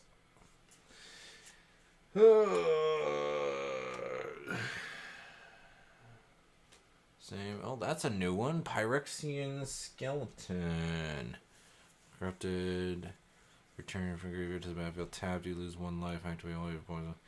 Interesting. So it's like a worser version of that skeleton from the set I just drafted, Crimson Vow.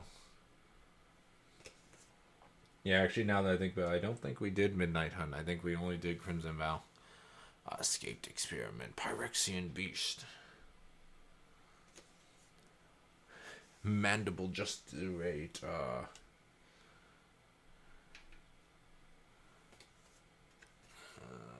guy. Another Phyrexian Atlas. We got Anoint with Affection.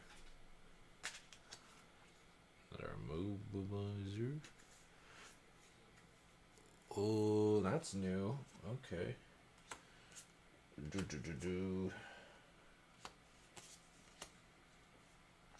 So we got equipment.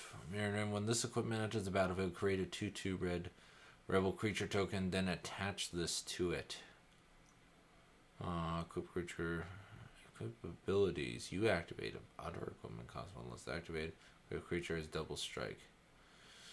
Yeah, if I have a lot of equipments in my red-white deck, I would probably put her in it. Just saying.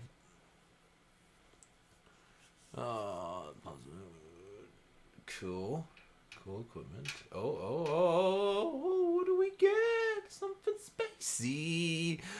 We got a Planeswalker who doesn't look completed. I don't think. Unless I'm reading it wrong. You may activate abilities of creatures you control as those creatures has haste. For the life of me, I do not recognize this Planeswalker, given the art. The art looks amazing, but I can't actually visually tell anything of the art. It's like, I don't know what I'm looking at, but it's beautiful. You may activate abilities of creatures. That's interesting, because so my pool started off definitely red-white, and then it sort of went into a bit of green-black, but judging from the rares, I would probably stick with red-white. I don't know if I would do 4 colors. But then again, you got 2 of the Atlas ones, but that's nice borderless art. Yeah, even me taking a closer look at it, and I'm like, I do not recognize this Planeswalker. I mean, the art looks good. Green, black, right? And then we got a foil. The Affliction. A nice Phyrexian plane. And then we got the Phyrexian Beast token.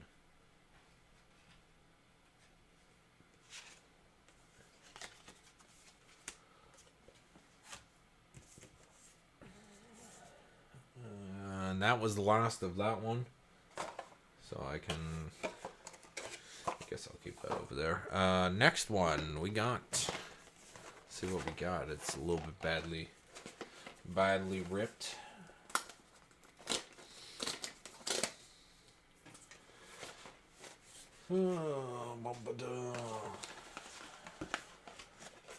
But yeah, I would have probably stuck red-white for that. If that was my pre-release pool and I was playing.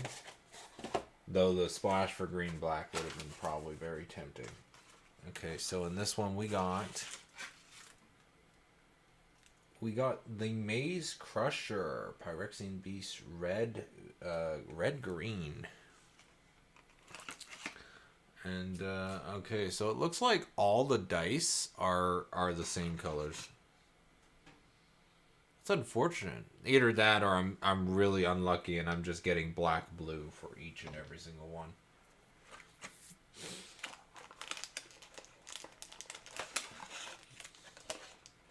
Because you think it would be multicolored of each color level of the Phyrexians, but on a dice. Like, that would have been a cool thing. But I could be mistaken. Maybe it's just we haven't really seen it yet, you know? Yeah, we got lots of these. We got so many. We got magic things to spare for kits. But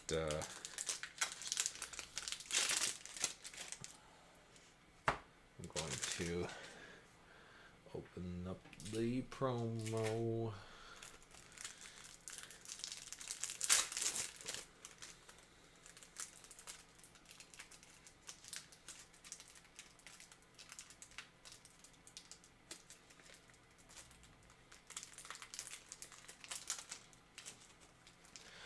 I think that's the code under it. Yeah, I think I've decided I'm going to open up Magic again, arena thing. Might as well. Anyways, where's my multicolored? There it is. It's hard to tell when the whole card is black and white, you know. But I'm already running into space issues. Only on the second pre-release pack, y'all.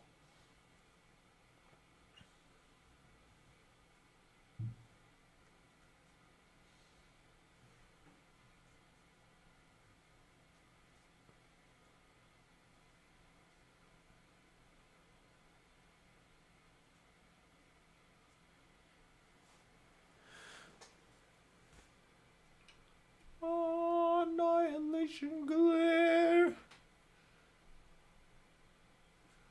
Then we got bring the ending. That's interesting. Counter target spell unless control phase 2. Corruption counter the spell instead. The spell listens control. Shara's illusion vanished from her hands and has.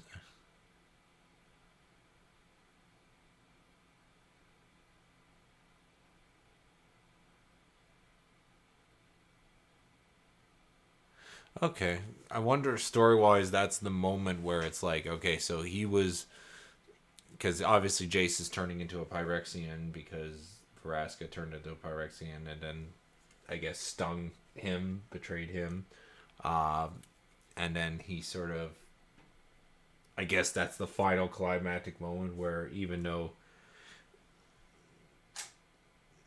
I don't know, I'm just assuming story-wise, I don't know, what happens? Did they destroy Phyrexia? Did they win? I don't know. Gonna find out, I guess, in the next set. I don't know. Oh, they reprinted Duress in this set. Huh. Huh. Bringing me back to Ixlong. Or not Ixlong. Return to Ravnica? Yeah. I'm trying to remember when Duress was first fingerbobbered.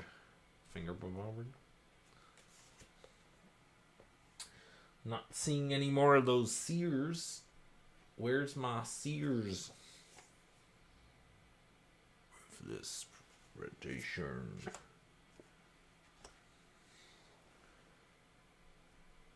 Plated onslaught.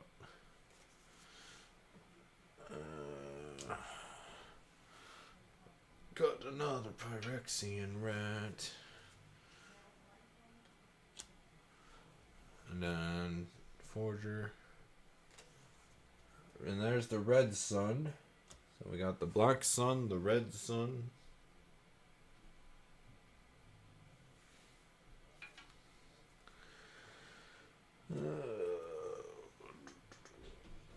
So I would assume I would be playing red-green if this was my start of my pool.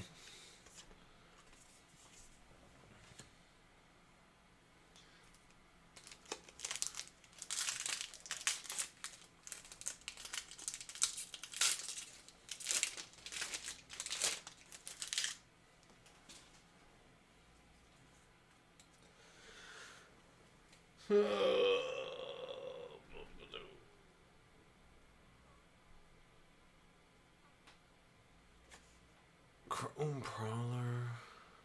Yeah. Enters battlefield. Okay. Prism.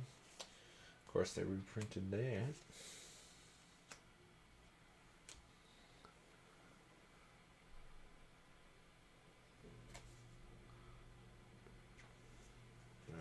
That's a new one.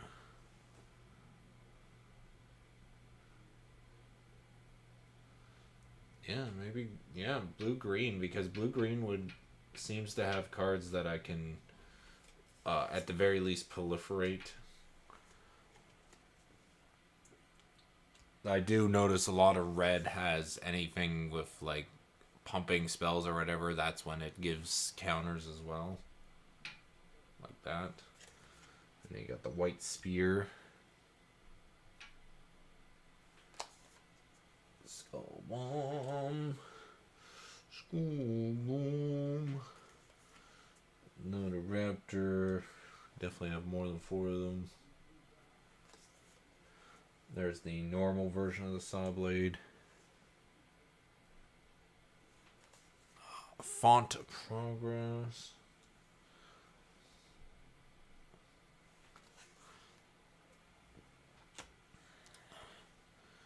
Double strike. And that's the thing. I've been thinking, because if I might make the blue one as a separate deck, because it's not really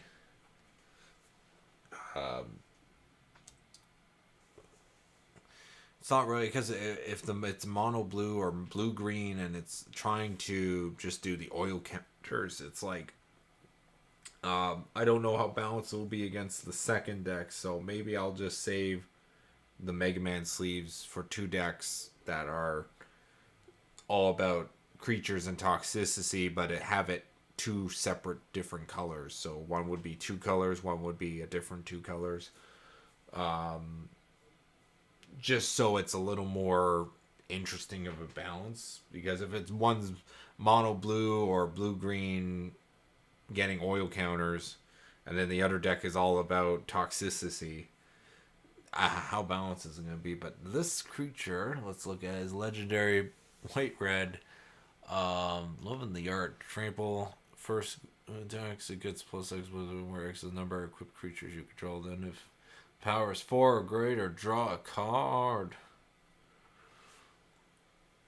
Cool. That's a rare too. Yeah, so that might have been the thing that makes me say play free colors for this one. You got a rebel. He's a rebel and never be any good. He's a rebel and he never does what he should, and just because he doesn't do what everyone else sees.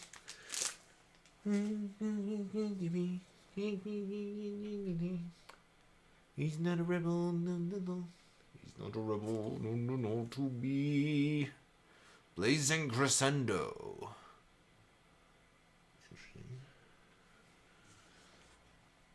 It's not too fast.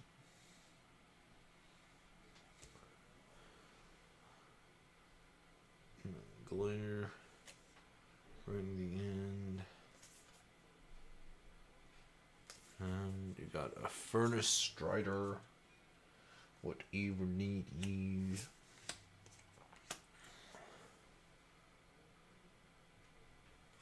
Of course, they reprinted Terramorphic Expanse.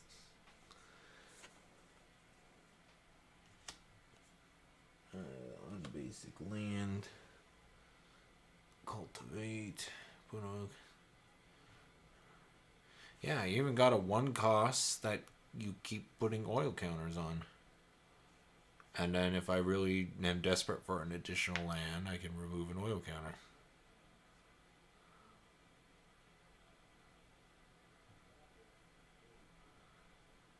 I was gonna say, is Glissa in this set? I kind of hope so. I don't know. I didn't look at the full list of cards in this set.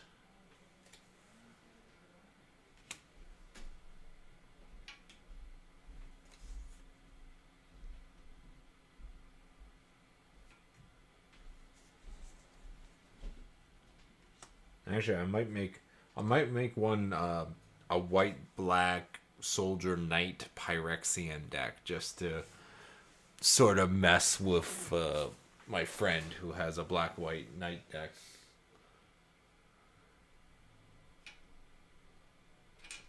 Obviously, his deck would probably be the better one, but it would be funny to try. Okay, here we go. So, add 1 mana of any color activated.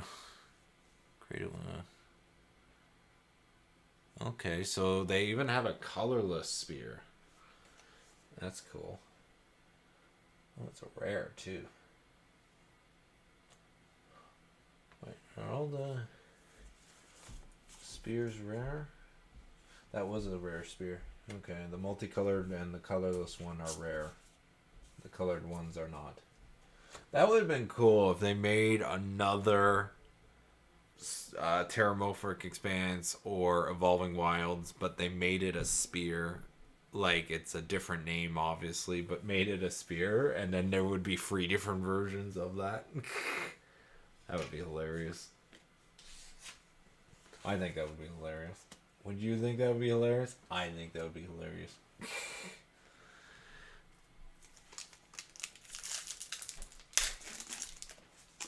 Helps if I open this on camera. Oh, we got a Testament Bearer. That's a new common that I haven't seen. Dies, looks at the top frequency line, put one of them in your hand, and rest in your graveyard. Yeah, that's cool. Very cool. Yeah, sir. I think we need one more, at least. If we haven't already hit our 4. And then we got Attendant. You may return not a permanent you control to its owner's hand. If you do, create a 1/1. Dog with toss. Not sure if we've seen that one before. Phyrexian spider. Spiders. Frill a possibility. That's her name. Nahiri. I think I'm saying it correctly. Yeah, so her or Veraska, I would love to get a copy of. If they're appearing in one of these pre-release packs, please. Please. Dune Mover, we've seen. You've seen. Definitely seen. I wonder how the extended art of this would look. I'm kind of curious now. It's probably much better. You can actually probably see more. You got that one seems new. An assault on the senses. Creatures. Oh, that's interesting. That could be nasty in the right circumstances. A Phyrexian bat. When you proliferate, return. Oh, blue-black. I know blue-black is strong. And then counter target spell. Man, for your less proliferate. Yeah. Another case for mono. Yeah, we got another one. So we got 2. We got the minimum amount we need to start the idea for that deck. If we can get 2 more, I would be really happy, along with other Seer and then we got Token Creature Cat. It's weird because from the art I actually thought I had to take a look at it. It's a goblin on the back, but I actually thought for a second it was a Phyrexian cat. Just from how the darkness of it, and it's like you can't tell if it's metallic just from the lighting. Where am I? 2 more for this pre-release. So obviously, yeah, red sunlight. You got the red-white rare, and red-green. I would definitely have been going 3 colors with this one specifically. Duress. Adapted Short Singer. Yeah. Creature. Battlefield. Whenever it's put into a graveyard from the battlefield. Oh, okay. So they have that ability for 1 for blue, 1 for red. I wonder if they have it anywhere sort of else.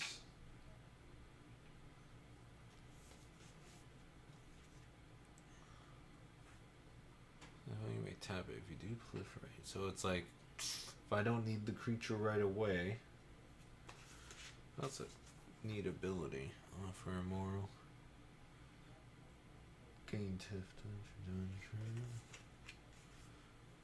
Engraver. Enters battlefield 2 comes from discard a card, draw a card.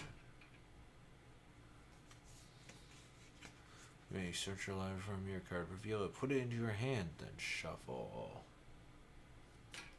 Cool.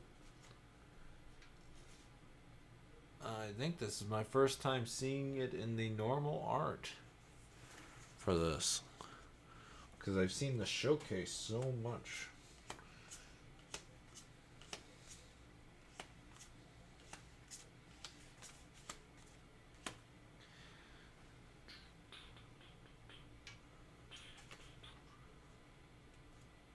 Yeah, seen that one. Didn't recognize it until I read the ability. Phyrexian Knight. Into the battlefield, may pay. We do proliferate. Ooh. Ooh, tempting.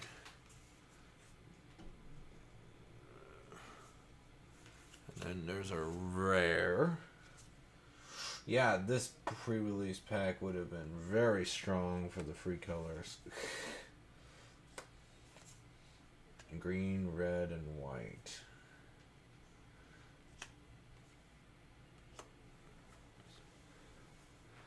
Enters battlefield with 4 oil counters on it and has trample as long as it has 2 or fewer oil counters on it. Otherwise, it has hexproof. Okay, counter from it. Then, if it has no oil counters on it, sacrifice it. Definitely seems good. Poison and then cat. Poison and then cat. Poison and cat token. Last pack of this pre-release pack.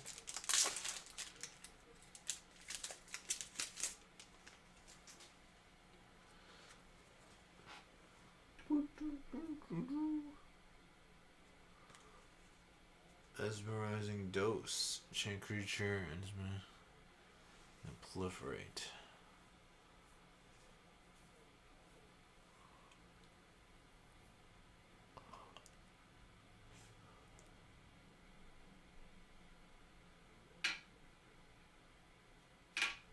Ow, can I get, thank you. Light Ward 2. It's +1/+1. Well, that's going into my cat Kaya deck. Or not Kaya.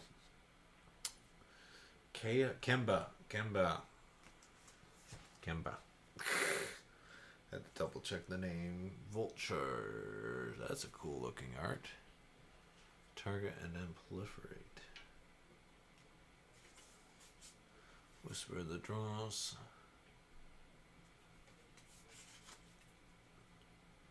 Search line from your card. The Dross Pit, so that's the black spear.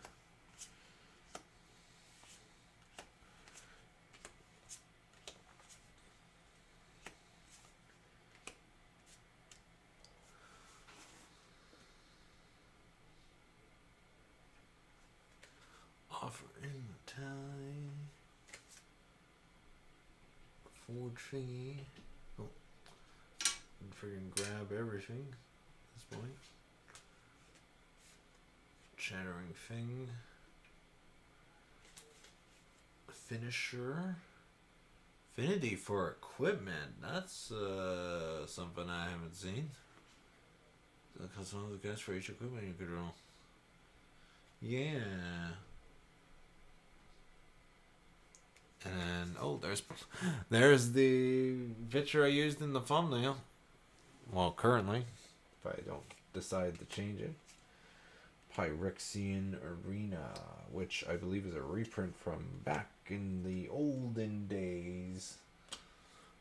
At the beginning of your upkeep, you draw a card and you lose 1 life.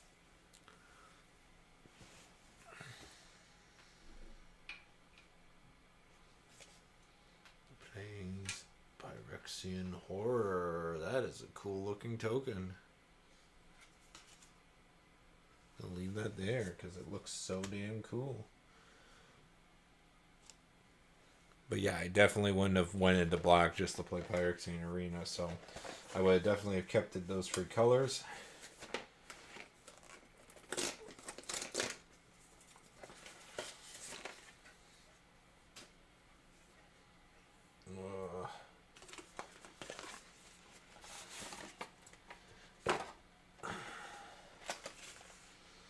Oh, okay. So it's I had a bad luck. So the color that changes is not the die itself, but the numbers on the die. So that's a green one. All I've been getting, I got free blue in a row. So, and wow, I got the promo of Kea. Don't believe it. I don't know. It's just something about my luck with her is like I keep drawing her, and I don't know why. Like honestly, like I got her in my Kaldheim pre-release. I got her in my draft for Crimson Val the other day. It was either Crimson Val or Midnight, one of those two. But she was there.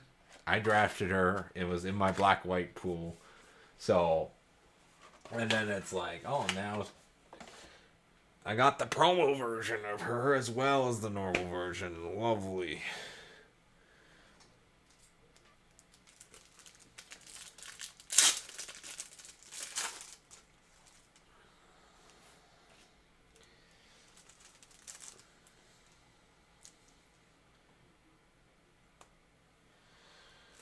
Definitely looks cool foiled. Even with the little gold stamp. I do miss the date for the pre-release because I love the stamp where it says the actually pre-release date. Even though it take up a little bit of the card, but I just like it better than just having the year slapped on it in a sort of a thickness thing. But can we have a planeswalker that isn't Ha? That would be nice. But okay, I guess I can, because we've seen that. Oh well, I'm like, when there's a new one, I will reach over and put it here, and then it's like first one there, and then oh again. Might as well just place this here. I don't care.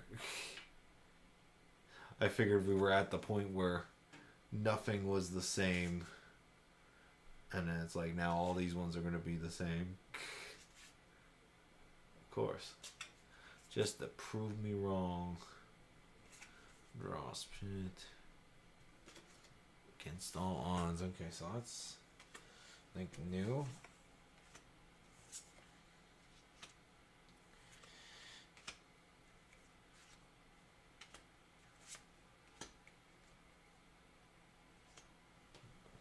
That's a vehicle too. Oil counter on it. Oil counter.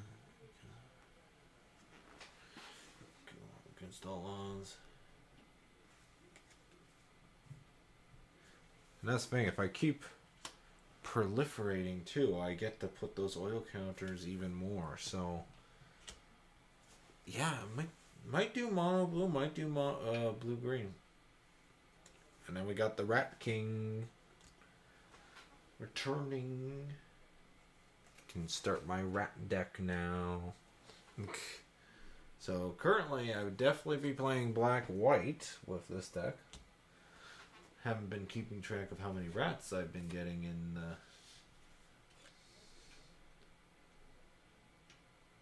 in this kit, but it's something.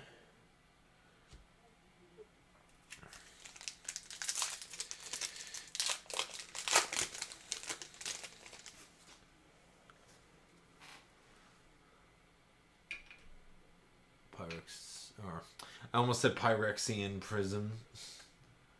So flee from fresh. Yeah.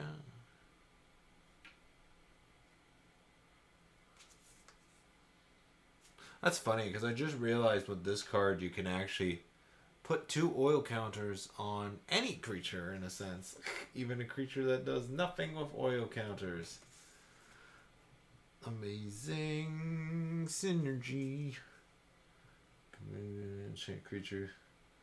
Last ones for yeah. No, we've seen that. We've seen that. Green spell bomb. Raptor. That's new, I think. Draw a card and crew.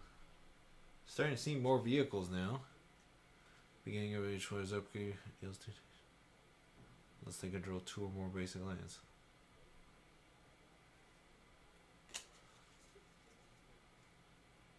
Yeah.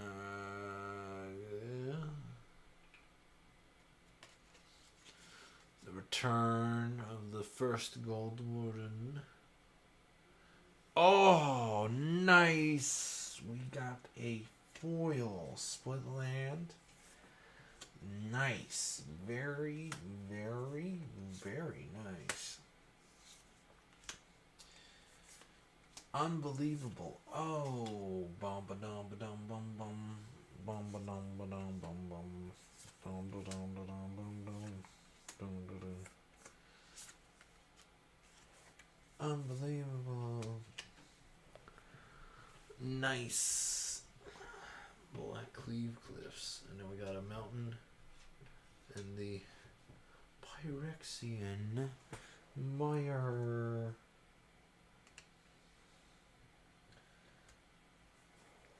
And then next one.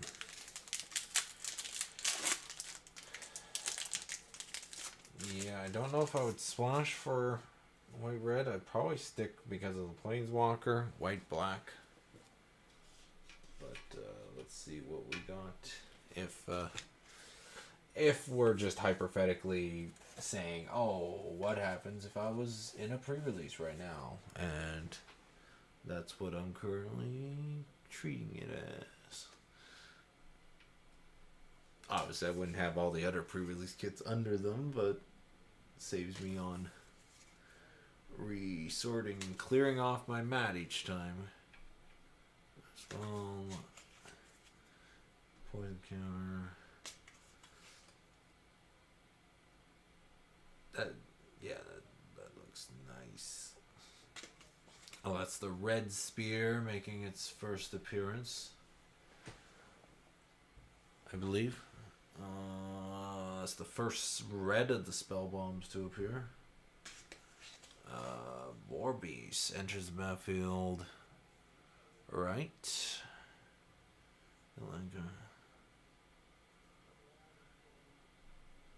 Put a card into the... Wait, so put the... You may reveal land card from them, put them in your hand, put the rest on the bottom of your library, or if you didn't put a card in your hand, that's why proliferate. Then we got a... Whatever that was...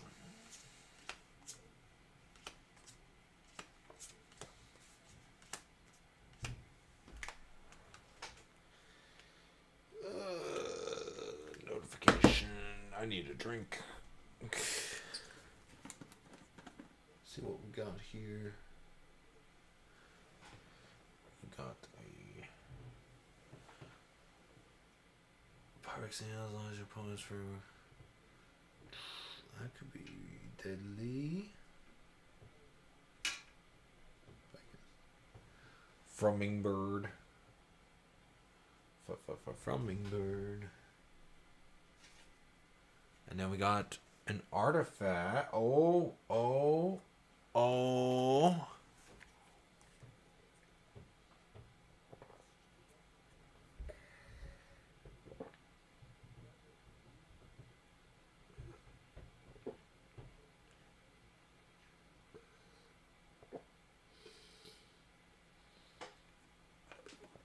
Okay, that is a very interesting artifact.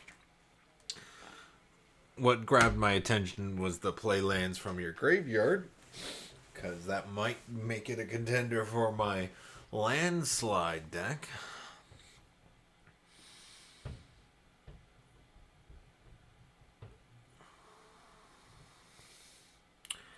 I might run one in my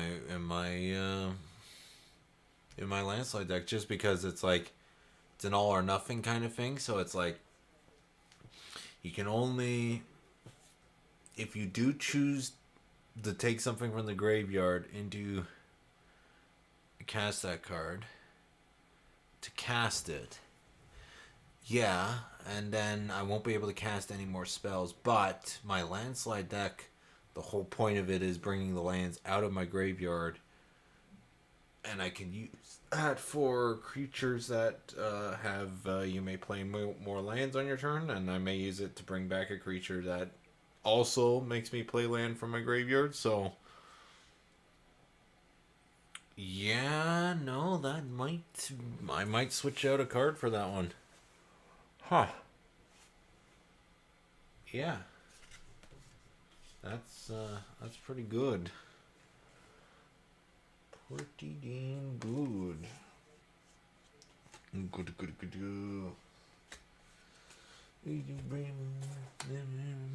Any good.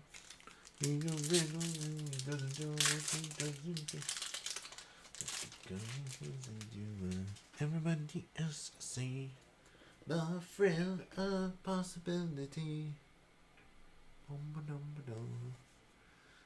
Phyrexian warrior. No.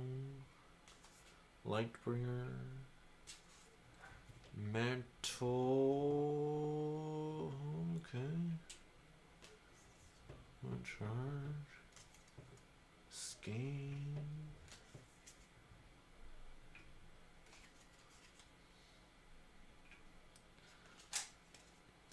Yeah, so I'm reminded again because I'm like, yeah, pre-release packs are great and all, especially value-wise, but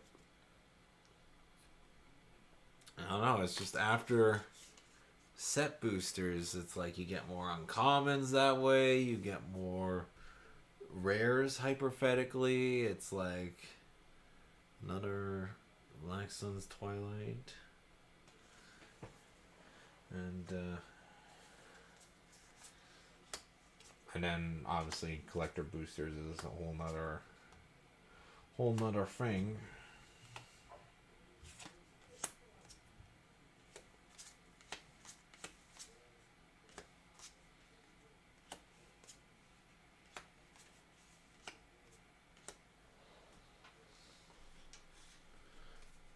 Ooh, that's a new token. There's a samurai with double strike in here. I wonder. I'm curious to see what card that makes that token, actually. Yeah, it's weird because it's not a Phyrexian samurai. That would be cool, but still, that's. Assume it's a legendary creature that makes that.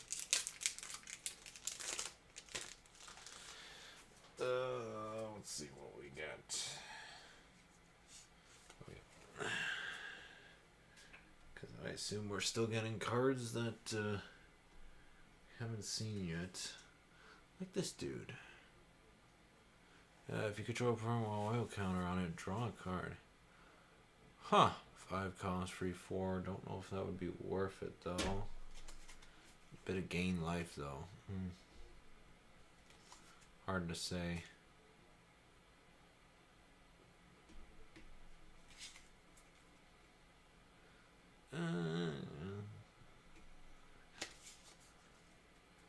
Free one's cast if it targets a creature. So target non-land permanent. So it's like free cost, you can exile a enchantment, an artifact, but then it's like if it's targeting a creature, it's additional free cost. So it's a 6 cost, exile any creature in a sense. Resolve. Slash. Deals 2 damage to target creature. If that creature is toxic, deals 4 damage. Cool. Complete Devotion. Creature is toxic, draw a card. So my friend, the multiverse has answered my prayers to bring you here so that I may gather you into my pride and forever protect you.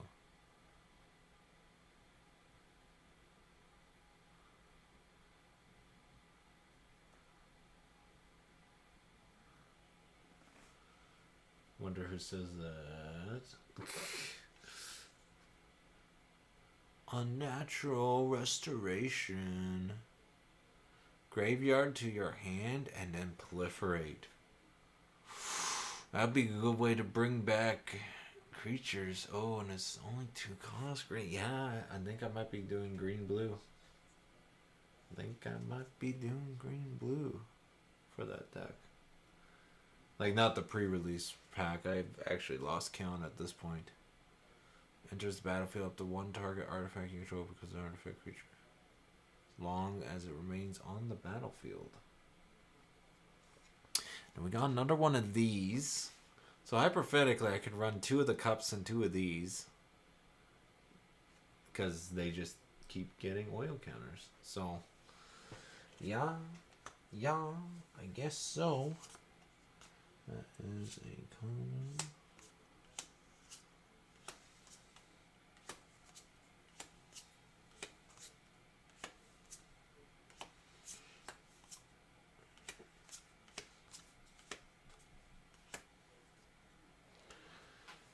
And then we got foil Necrosquito. And then a rebel. And I'll leave the samurai there just because that's so cool. That's yeah, sure rare. That's because last one of this previous kit.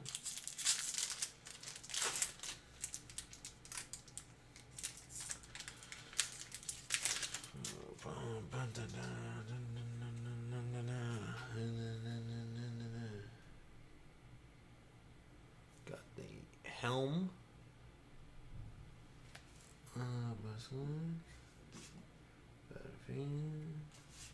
Gladiator. Strider. I grabbed this one, which I don't remember seeing. Charge of the Mites. And we got Bird. Custodian. Another Terramorphic Expanse. I missed Head Cleaver. Accidentally grabbed it by mistake. This bad if opponent has 3 or more poison cards, destroy target creature or planeswalker.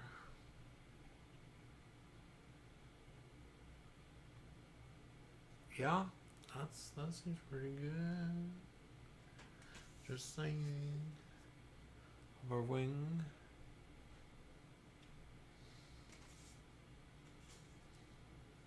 TJ Observer. Now, another creature enters battlefield under control. You may pay 2 if you do. Oh, and it's green-blue too. Oh, yeah. Okay, whenever another creature enters battlefield under control, you may pay 2. Yeah, no. That's... I think that just confirms I'm going green-blue. Because that gives me a way to proliferate on its own. Lots of oil counters. Cup, 10 damage. Cut, 10 damage, you know? Yeah. Oh, and then we got a Mythic. Which, actually, now that I think about it, was... There's no way. Is that my first Mythic? Hold on. I want to double check that. Because if that's my first Mythic, it is very hard to get a Mythic in this pre-release. Like, from what I've seen.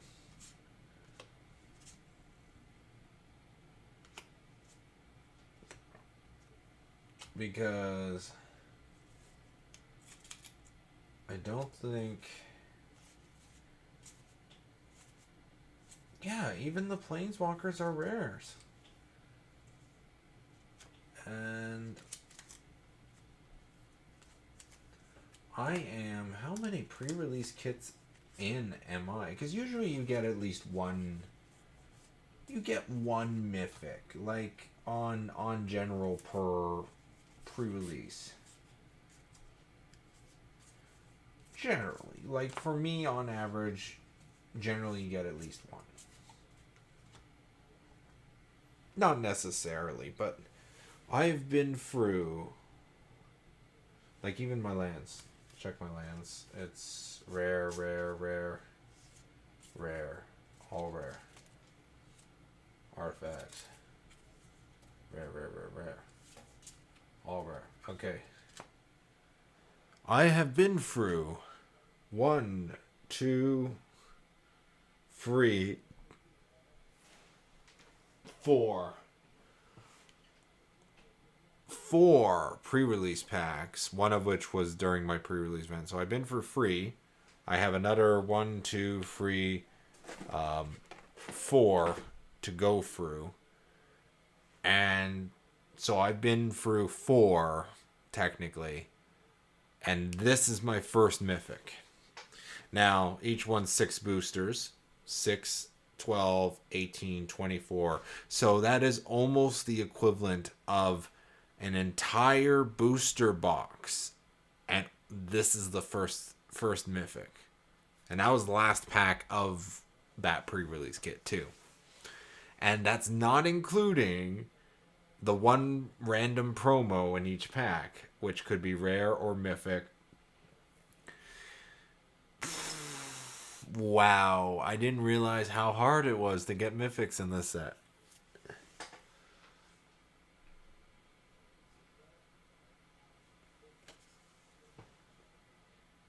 So 9 or more cards flying.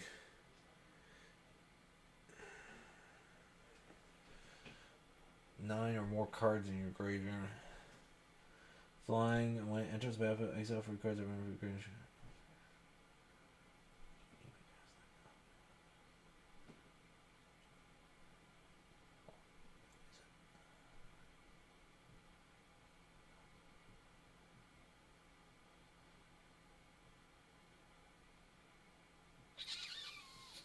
That might be going into one of my decks. I don't know, but I still can't believe that's my first mythic. I'm gonna put it there so you can see that's the first mythic, because everything else here is rare or foil in this line.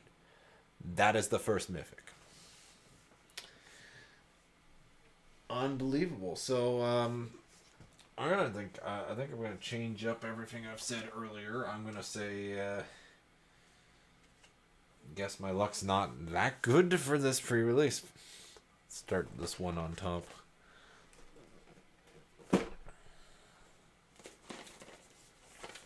This one actually looks pristine because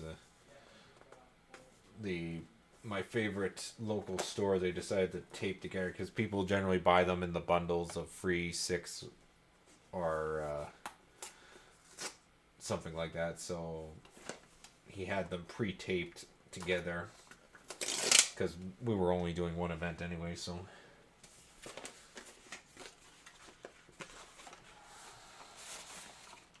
and that is why some of them are ripped. Let's see what we get. Come on, promo good. What is the dice color? The dice is gold. Oh, that's cool. So it's like a yellow. So for a multicolored creature, we got. I'm afraid to look. I'm actually afraid to look. And it is the artifact. Oh, that's funny.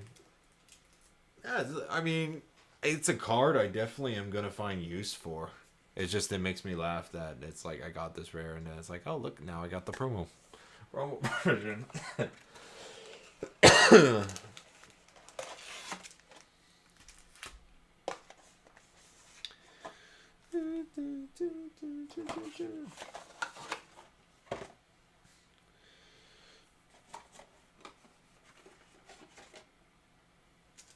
Okay.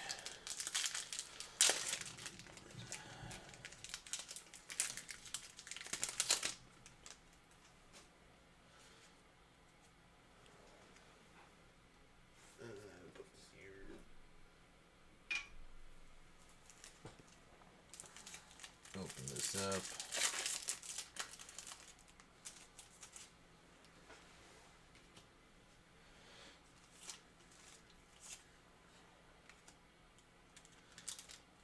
A little bit bent, but that's to be expected.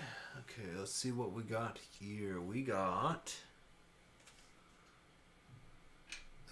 probably all stuff we've seen before.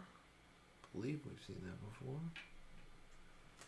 Because the commons at this rate, it would be very rare for us to find a common we have not seen. I would assume. But I'm just gonna quickly go through it just to make sure that either the jellyfish I've seen before, but I don't know if I've seen it here, like on my live stream. Boo, boo, do, do, do, do.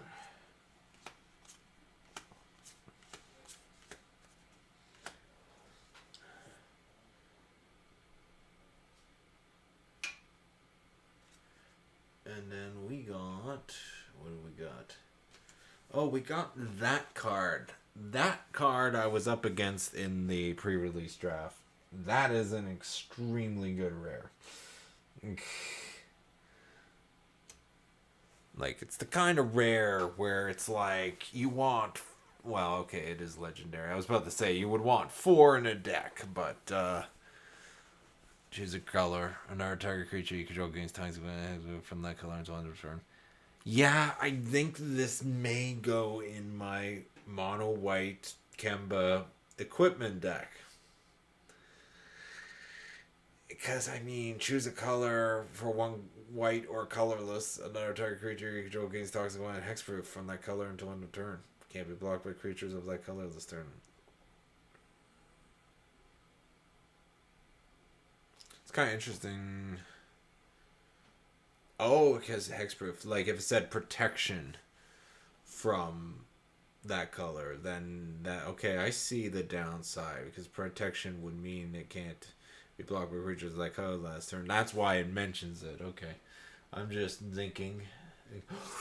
Okay, we got a... Oh, that one. I thought I got something really juicy. I'm like, excited.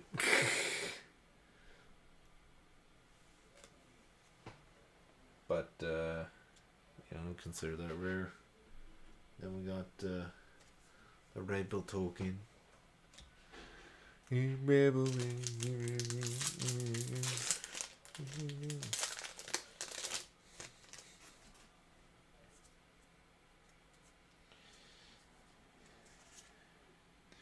we've seen this. We've seen this. We've seen this. I'm going to put this because I'm not sure if we've seen this. I'm pretty sure we have. That we've seen. Pretty sure we've seen that. Okay. Oop. Gotta remember to go on the actual camera. Okay, so that must be, I think that's new. Expand the sphere. See, actually, these are probably all new. So look at the top 6 cards of your library. Put up 2 land cards from among them on the battlefield tapped, and the rest on the bottom of your library in a random order. Oh, and it's just any lands. Put up the 2 land cards from among them. But you have to look at the top 60 cards. Huh? Rest on the bottom of your library in a random order. If you put fewer than 2 lands on the battlefield, this way proliferate a number of times equal to the difference. So, fewer than 2 lands. If you put 0 lands into play, you can proliferate twice.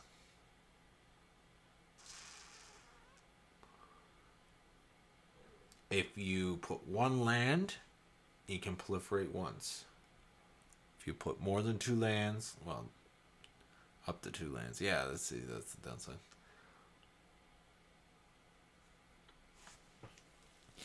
That definitely has its use. And then we got Vanity Fire creature good. Okay. Destroy target artifact if you control the right free. Well, you can destroy your own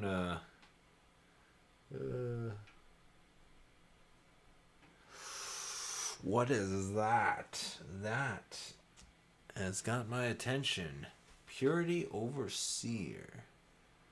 When it enters the battlefield, create a free, colorless Phyrexian Golem artifact creature token. At the beginning of your end step, if you had 3 or more artifacts enter the battlefield under your control this turn.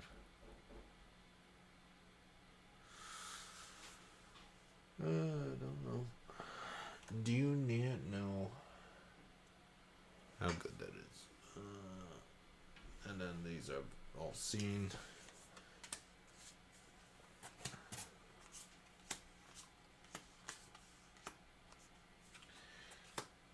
The next one we got. What do we got?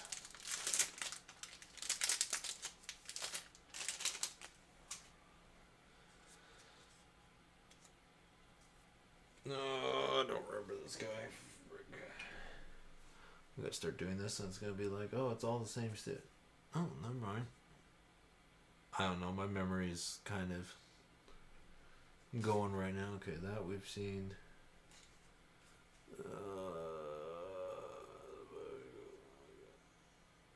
That's interesting ability.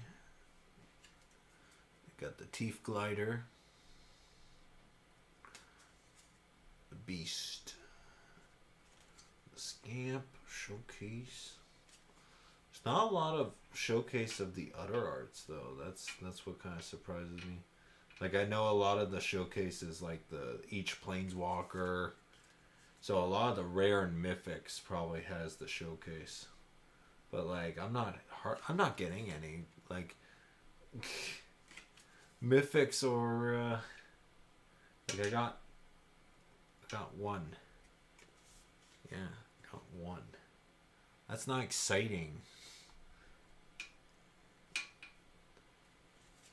It's like Happy Valentine's Day. You only get one mythic. And then of course I get that guy again. So that's 3 of those guys.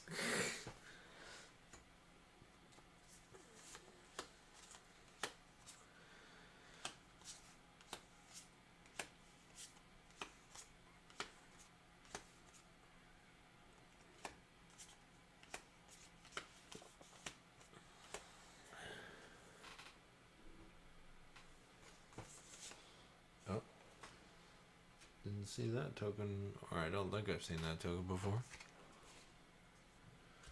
Oddly weird looking golem. Even for a Phyrexian one, that looks actually a little bit weird.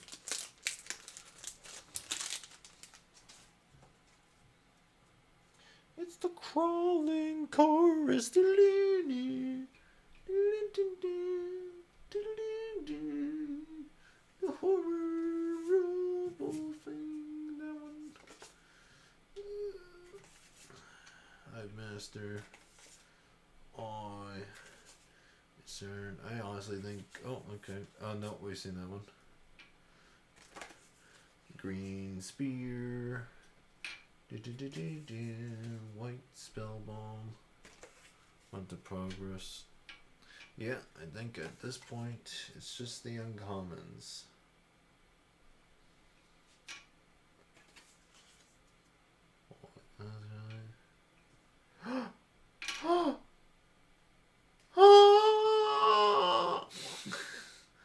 Finally!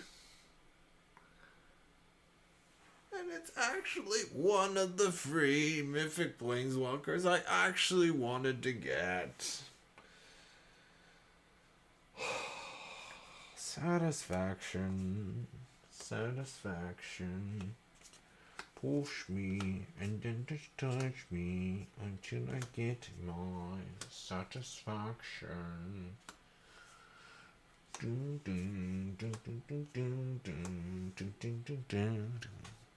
What do you do, actually? Maybe I should read the card before saying that's the one I want. Pleated. So yeah, so it's interesting because if you use the 2 life thing to cheap out on mana, the planeswalker comes in with fewer loyalty counters, which I think is very unique for the planeswalker thing. And then create a XX creature token where X is loyalty and destroy target artifact or jam until end of turn. Creatures you control get +1 for each force you control and you can gain trample. Create a token where X. Create an XX green Phyrexian or a creature token where X is loyalty. So it's. The thing that's nice about this Planeswalker specifically, okay, so the creature doesn't have infect. It doesn't have toxicity. So you can run this in other people's decks or like other decks and not have to worry about telling the group, oh, I have one card that has infect or one card that has toxicity. So there's a good chance I'm going to put this in my deck I'm building right now for Commander. But, I mean, it would have been amazing if it was the foil.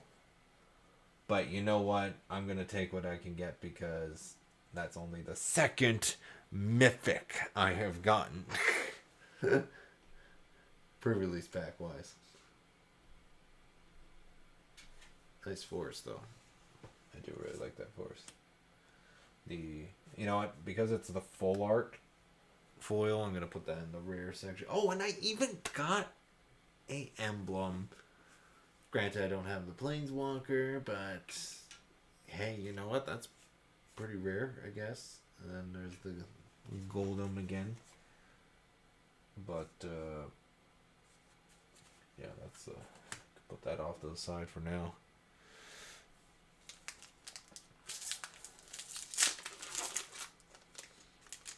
Well, given the fact that, well, actually, I was gonna say the red mythic dragon was kind of from the other set, so helm, destroy target artifact, enchantment, or creature with flying. If that's for many voters fear, let's proliferate. Wow, that is Crushing Canopy 2 cost or free cost? Because if it's free cost, this is much better. It's not an instant though. I don't know if I can't remember if Crushing Canopy is an instant though. We got Duress. Yeah, I'm definitely gonna be going fast through the commons now because I guarantee at this point there may be just one common we haven't seen yet. Maybe, I doubt it. Which reminds me, that's the one thing I really miss about the bundles is having the booklet with all this stuff. Feed the infection. Yeah. Rules of free A. You got Predation. If I can not reveal I got the same legendary rare. But that's okay. I guess, maybe. I don't know. Is it good? Is it bad? Not really. I feel like I definitely did better on the last two bundles in a sense, but I don't know. Then again, you also got to remember these are draft boosters, so it's not like you can get 4 rares in one pack. I think the most you can still get is 2, because it's that or the foil.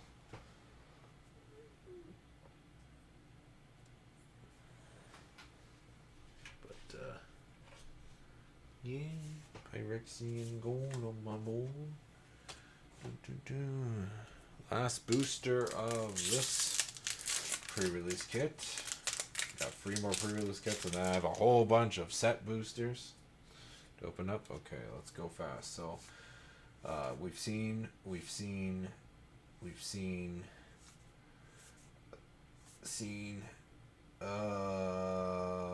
That might be new, actually. I think this one might be new. Could be mistaken. That one's new. Love how things are coming by just to prove me wrong.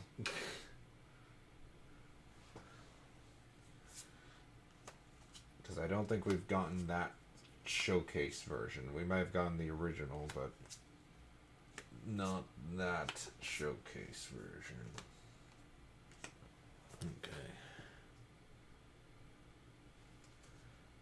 Or another artifact into the control. Beings visuals until the turn. That'd be good. Artifact deck.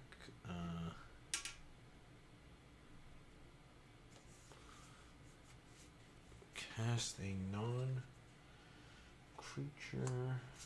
spell. Put an oil counter. Remove an oil counter. Target creature gains flying until end of turn. Maybe. Maybe another one of those. So I guess that's the most common of the sun ones to get, I guess. Then yeah, those ones. Oh, and then I just dropped them everywhere.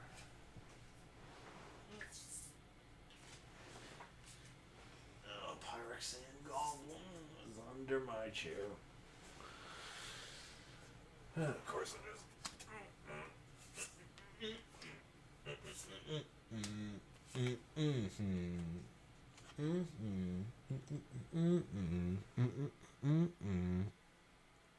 New pack. Okay.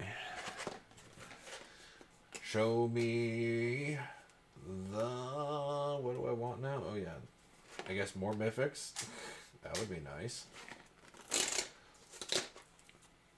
Still can't remember if I got my 4th blue seer or not, so I would hope I would get that blue seer. At least 4 of them, you know. That's all I ask. A different colored dice, preferably. Another gold.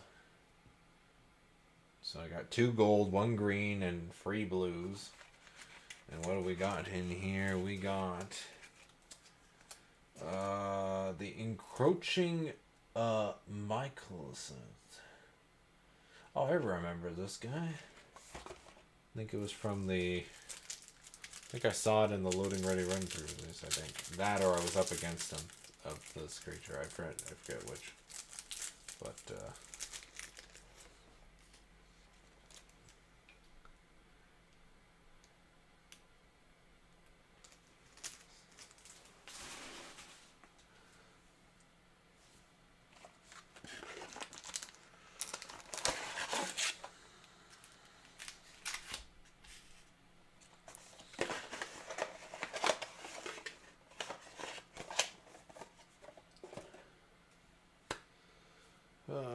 here we go. Non-land permanents you control are artifacts in addition to their other types. Non-land. Same is true for permanent spells you control and those. Yeah.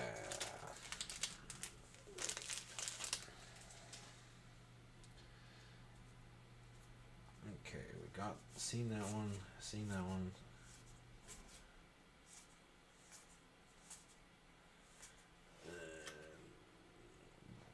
Plague Nurse, I'm pretty sure we've seen Plague Nurse. But that one, I'm pretty sure we have not.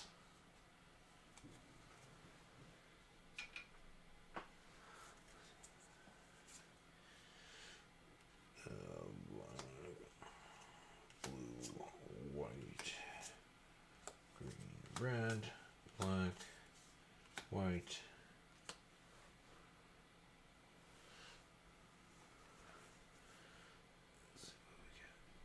We got the invasion one.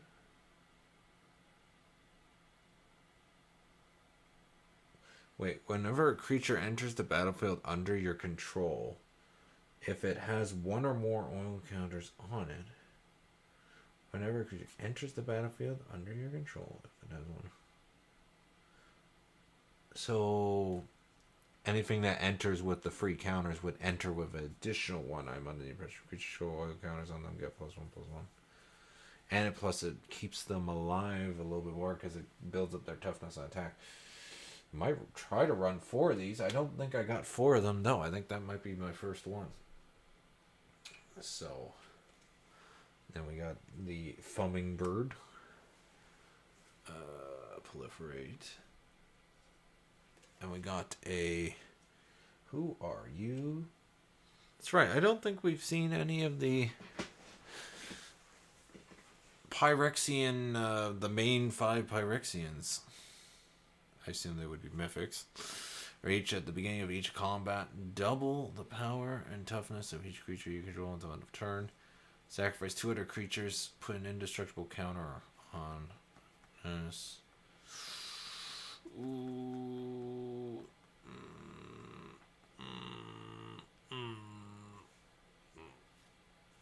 Okay.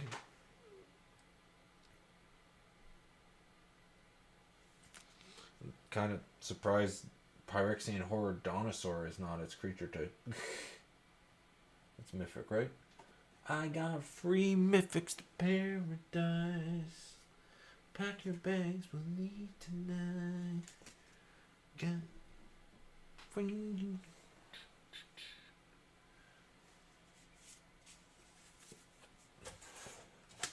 Oh, we just put the basic land in the token pile. Because I am slightly tired.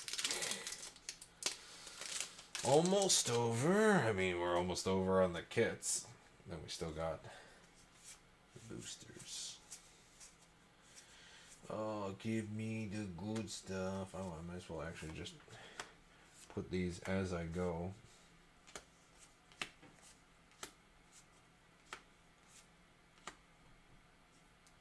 Okay, that one we've seen. This one we have not seen in that showcase. And I'm going to just assume all the uncommons we haven't seen. And then, chant basically. And then we got reject counter target spell. That spell's mana cost with 3 or less proliferate. Yeah. Then we got a rare equipment. Interestingly.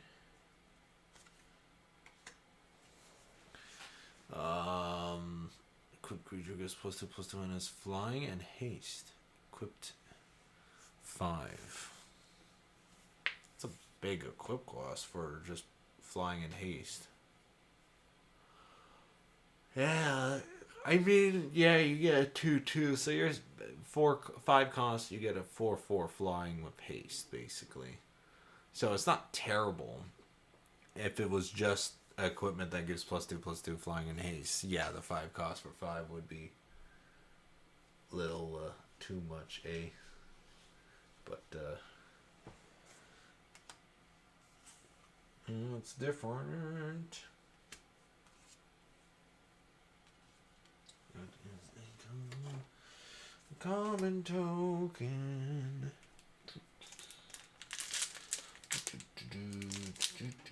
Can I please open this app? Please. I want to see what I get.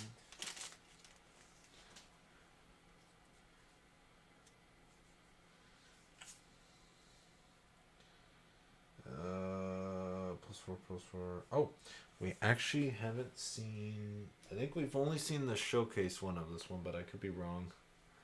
I don't know. I'm tired. Blue, white, blue, splitter, blue, black. Then we got unnatural. Yeah, okay, so that one we've seen. Don't think we've seen this one. Could be mistaken on that one. And we got a legendary red black, and then land non-token card. Guess I'll put that in the rare. But that is our rare red black. You may sacrifice another creature. If you do, reveal cards from the top of your library until you reveal a non-legendary creature onto the battlefield, then put the rest on the bottom of your library. Okay, that's cool.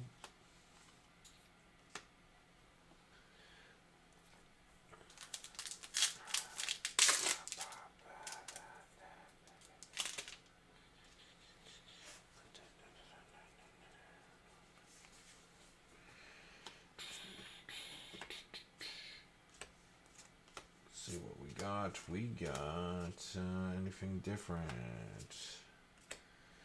Everything is still the same. That one we've seen. Okay, this guy's new. You got, I believe he's new. Okay, player unless they control 2 or more basic lands. Punishing somebody for having non-basic lands instead of basics. Whatever their creature. They got another rare-ish green creature. This contest player proliferate.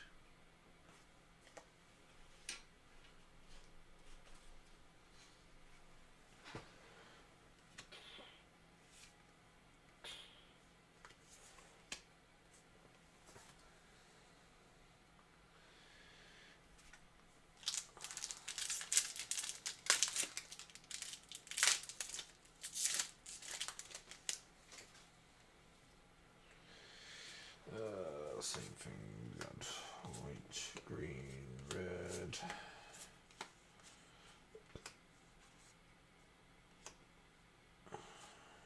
Spell bomb. Okay, that's I think new, maybe. Cannot remember.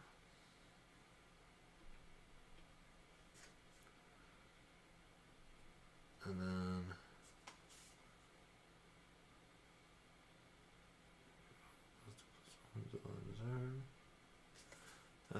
we already got a promo of you.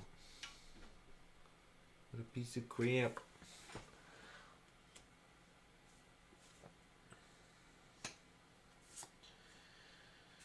Yeah, they really made it hard to get mythics in this pre-release.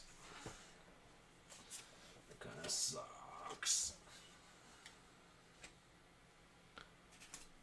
That or just bad luck.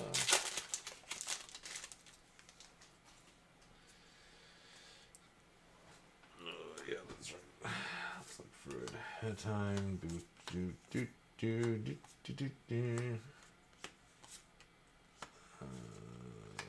Nothing. Not, you've seen you, and okay, so our rare is the new one, and it is the Executioner Fane. Phyrexian vampire. Whenever one or more other creatures you control dies, each opponent loses 2 life, and you gain 2 life. This ability triggers only once per turn, and that's what's stopping it from being amazing. But for 2 costs, that ain't bad, honestly. Like, even though you can only do it once per turn, obviously if you could do it any amount of time, obviously it would be a 3 or 4 cost creature, if not more. But that is it for that pre-release pack. I want to save the one with the big gash for last.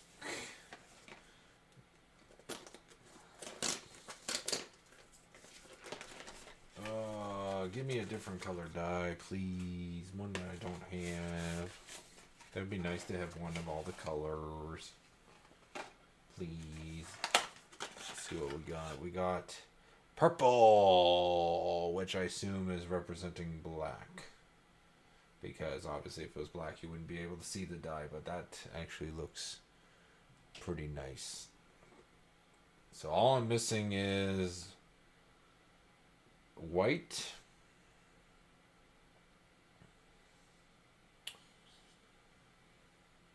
and red. Unless they have a gray artifact one, which I don't think they do. But anyways, what is my promo? My promo is the blue equipment, apparently.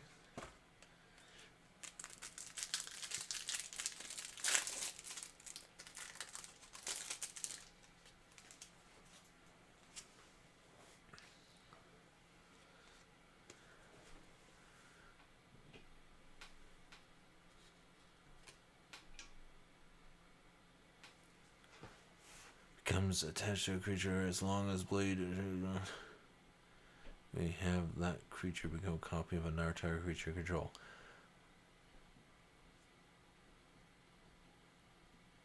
Because it would create a creature and then it would attach to him, so the creature would already be on the battlefield. So unfortunately that would not trigger. So if I had the seer that comes in with the oil counters and this gets equipped to it, unfortunately it won't trigger the entering the battlefield ability. So I would not, definitely would not run that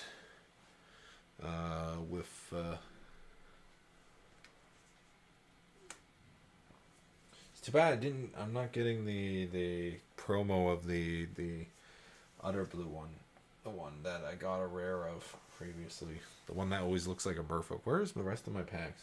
Oh, still I have them in the, I'm like, where did they go?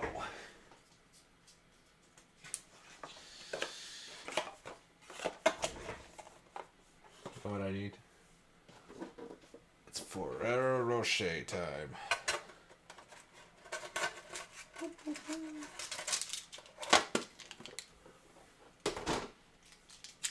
Surprised I haven't ate all half of them by this point. Oh.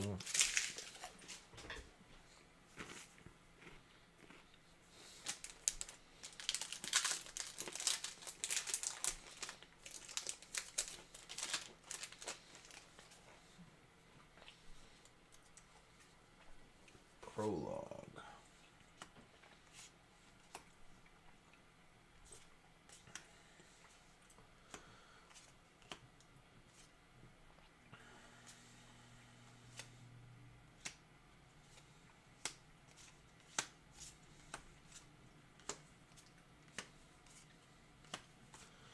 Let's see. Oh, don't think I've revealed to you guys this one yet. I think that was in my original pre-release pack.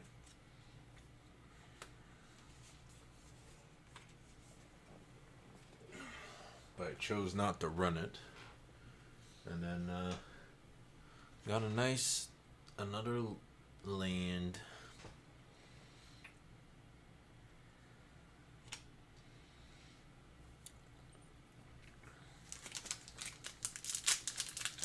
I'm gonna be honest, at this rate with the pre-release packs, the way they are going, I'm kind of more excited for the,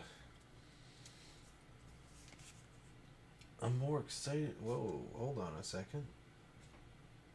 These can't be new, can they?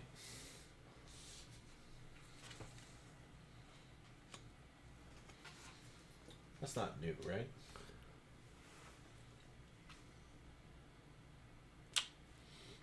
I honestly don't remember that card, and I don't remember this one. Molten Reboot. That seems new. Other than that,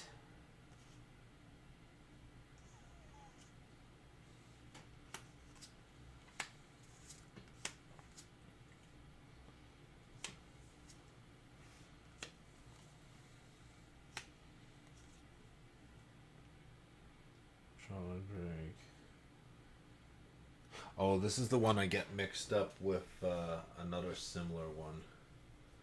That one there.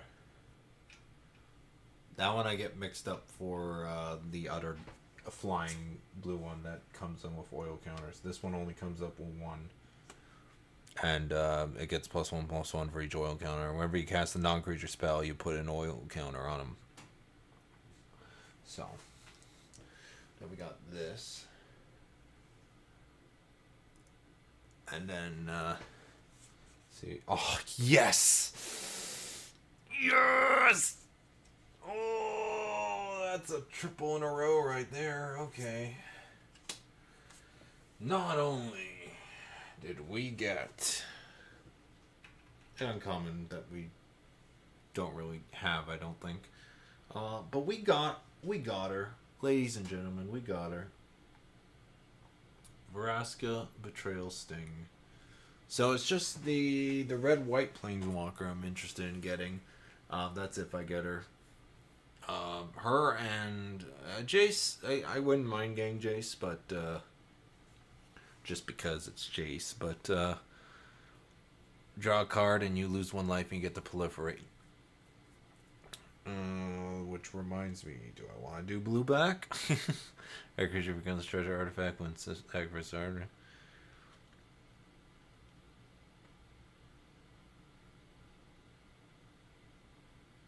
Oh, and that's not until end of turn, the -2 ability. So you basically turn your creature into an artifact. It doesn't have to be yours. It could be your opponent's creature, and then it loses all other card types and abilities. So it just becomes a treasure artifact. And forcing them to sacrifice it. Target player has fewer than 9 poison counters, then they get a number of poison counters equal to the difference. So if they had 5, they would get 4. If they had 2, they get a number of poison counters equal to the difference. Fewer than 9, so they would get 6, I think. Yeah. And then we got a foil of the Table of Completion. Cool. It's finally starting to make up for the lack of the really good stuff. So I'm so glad I got Phyrexia and Nisa. So hell yeah.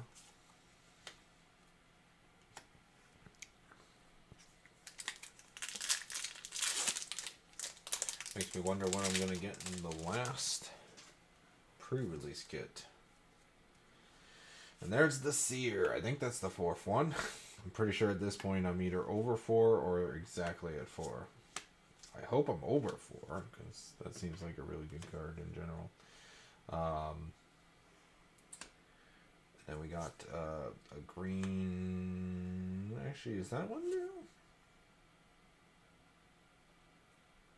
And I don't think we had the blue spear yet, so let's put this here. Surgical Bay.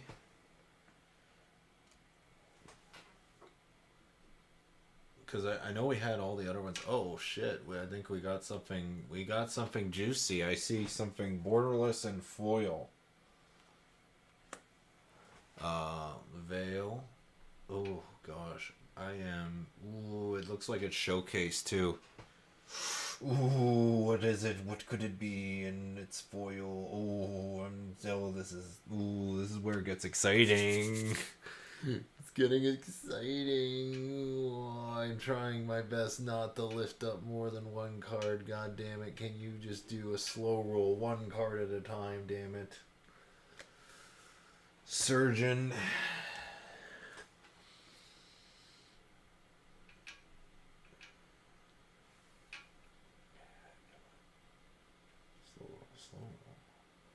Oh God, Kaya, you had to. She's like, you're expecting a borderless foil, eh? Well, surprise! It's me, Kaya. There we go. Oh, I got her again. I got a double Kaya pack, but I got the legendary showcase of it. What is my luck with this planeswalker? Like, seriously. Like, what the hell? I have a playset of her, don't I? I just realized that. 1, 2, and it's the foil non-showcase, and I got the foil showcase. 2, 3. Like, what the hell? I literally have 4 of her now. The only thing I'm missing is the promo version of her. If I got if the last pack has a promo version of her, I think I'll probably lose my shit. Like, that's that's pretty incredibly lucky, honestly, and I should count my blessings, but that art looks absolutely amazing. Look at that. Oh, foil, Jesus. Oh, that's good.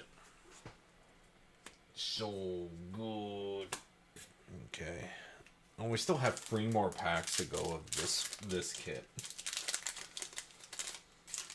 Yeah, so I definitely would be probably running black-white just because I would have Vraska and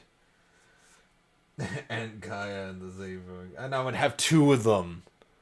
I just realized that in a pre-release pool, so a 40 card deck, I would have 2 of the same planeswalkers.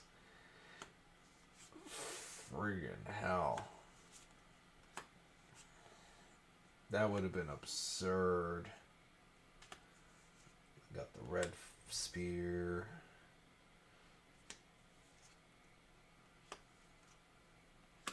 Black spear. This seems new. Okay, so we got... I think that's new. Return target along to orient with permanent has mana is free or less. Proliferate.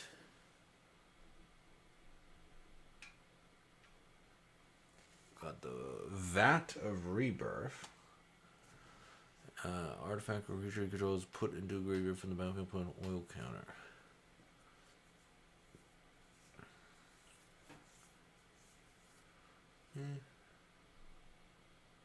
What do we got here? We got the multicolored creature. And then nice Phyrexian Le Forest. And a token. A token of my gratitude.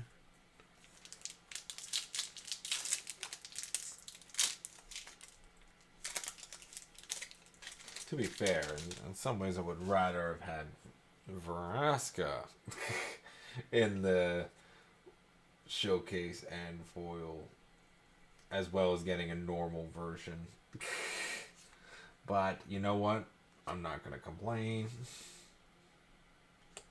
Glad I got what I got.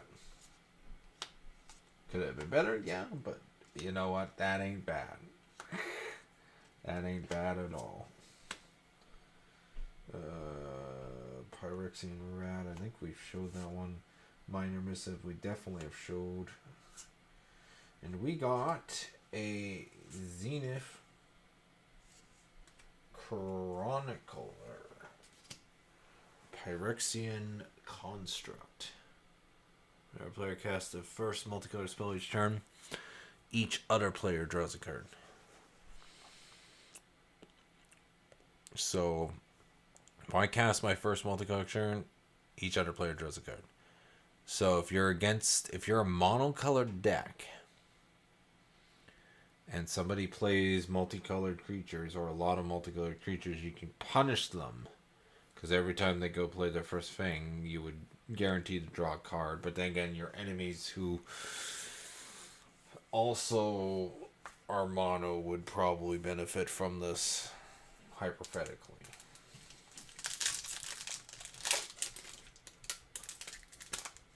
Last booster of this kit.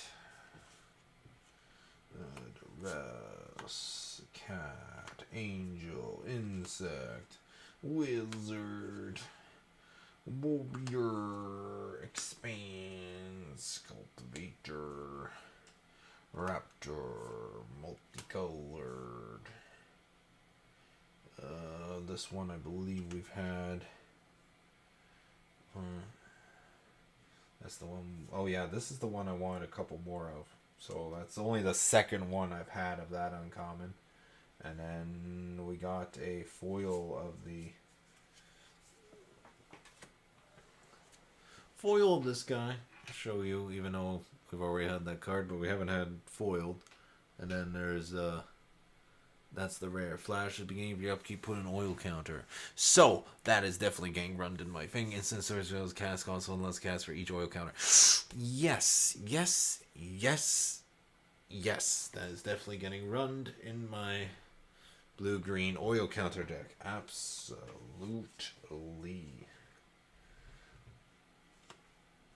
100%. Yes. Okay. This is it. This is, I believe,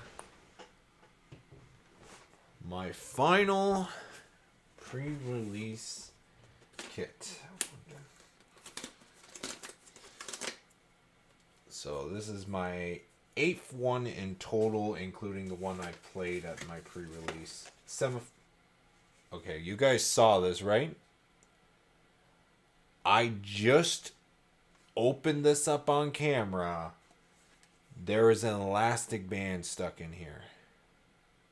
If this was perfectly sealed, like I literally just ripped it. How did the elastic get... Oh, I guess you can stick it in there that way, but... No, it's under the flap. There's no way if this was closed, like even if I stuck the thing in there, there's no way in hell that would be under that. I guess I got a lucky rubber band. That's odd. That's a sign. That's a sign that I was meant to open this one last. It's a sign. Sign that I'm going to get everything I want and so much more in this pack. Starting off with the dice being a color I don't have, which it is. Oh my god! It's a... Oh! Oh, it's a... Oh, they did. You actually, you son of a bitches, you did it. Oh my god, you actually did. A Phyrexian numbered die, pre-release die. Oh my god, you're amazing. Oh.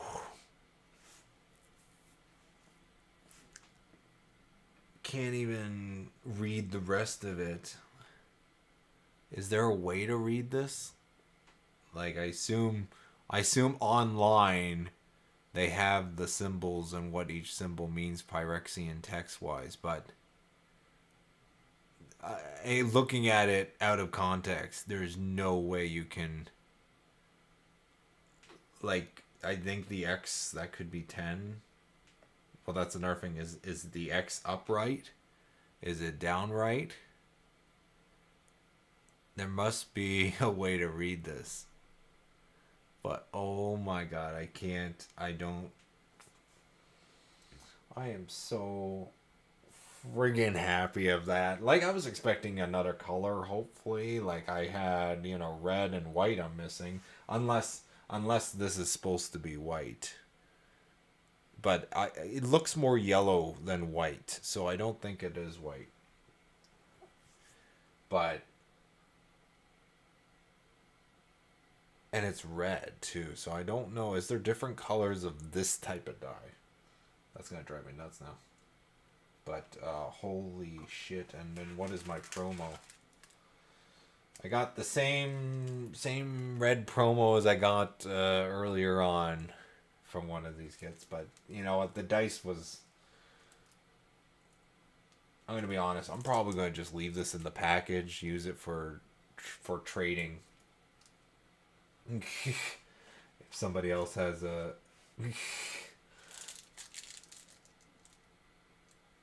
Yeah, because I have this exact one, right? Yeah.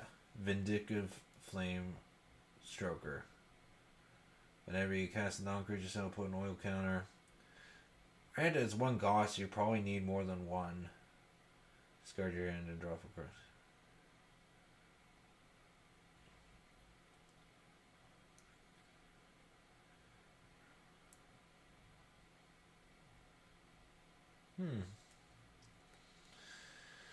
Maybe I will open this up and put this in my... I don't know. I haven't figured it out. But until then, I'm Honestly, I'll leave it in the packaging for now.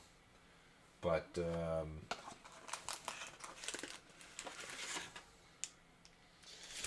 gonna take the plastic as or that elastic as a sign of good faith, and that especially with the combine it with the nice dye. Oh, okay. Something exciting has yet to happen, apparently, or going to happen.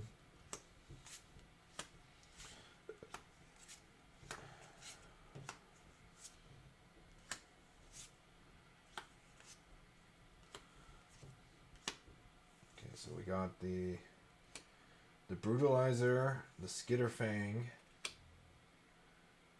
feed the infection. Okay, we got the gardens spear, which is that a different spear? I don't know if that's a different spear. But that's my foil. It's the Phyrexian Knight, but I think that's different. Because I think that's a different spear. How many spears are there? I need to know these questions. Just want to make sure I didn't already get that. What would be rare, so why am I looking in the uncommon section? But I don't think. Got the Murex Seed Core. Yeah, no. I don't have that land yet, so cool. Getting a rare land and 1 mana vein color. Yeah. Exciting.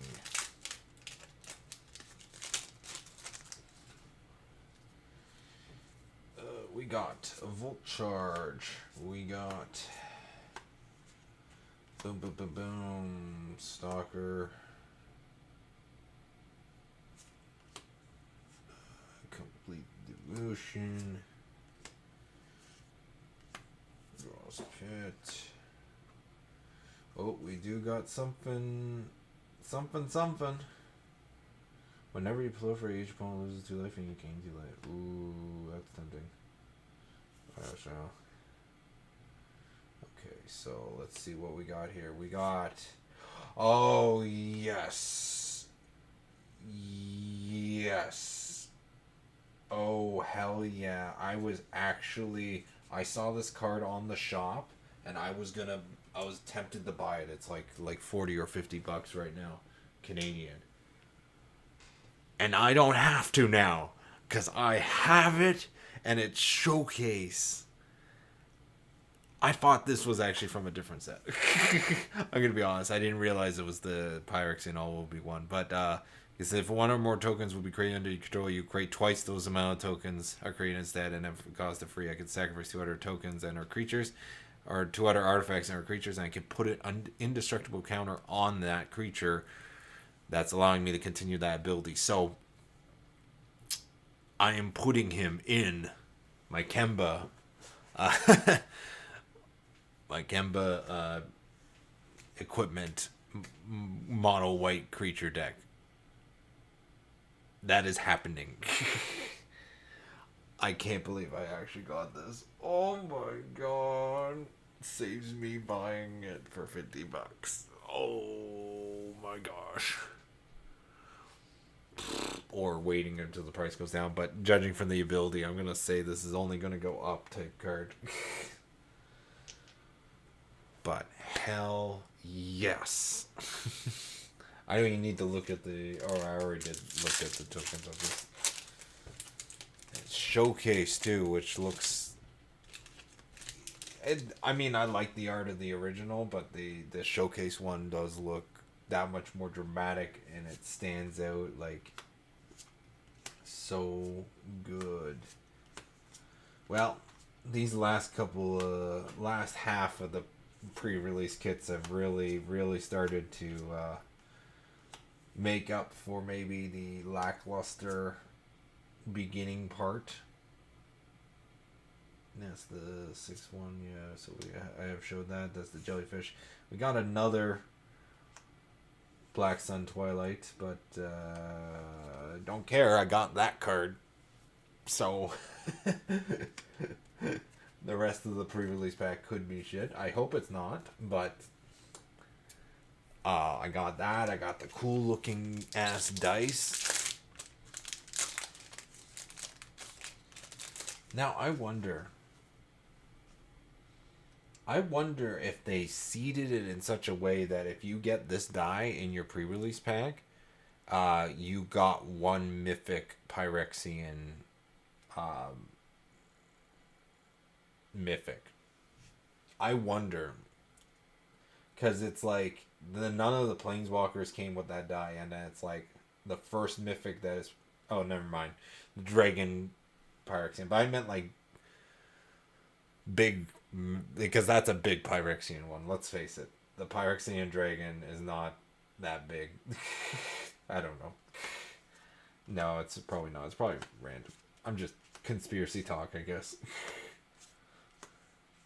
But we got offer immortality.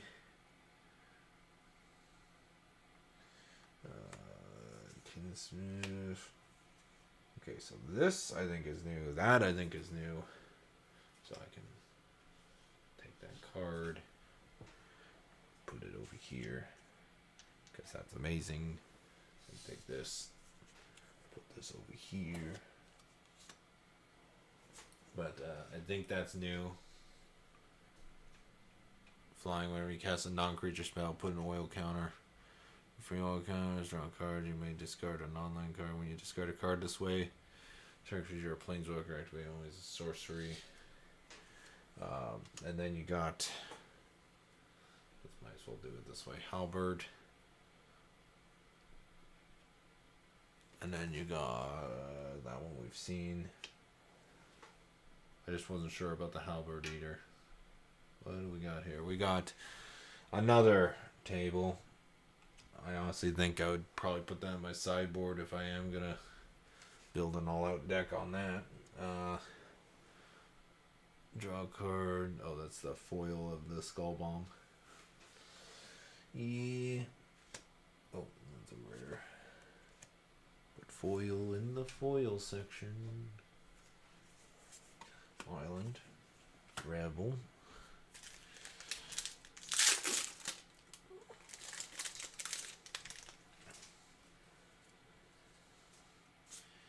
Boo, boo, another seer. Ooh, I think that's like my 5th or 6th one. In all the pre-release packs I got.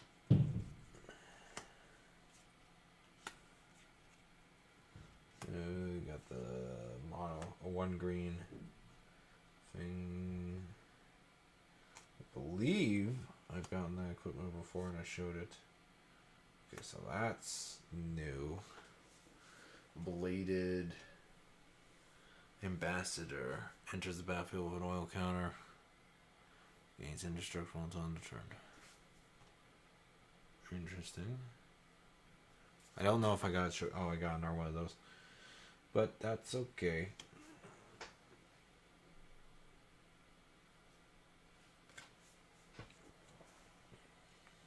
Oh, that's a mythic too. A duplicate mythic is okay.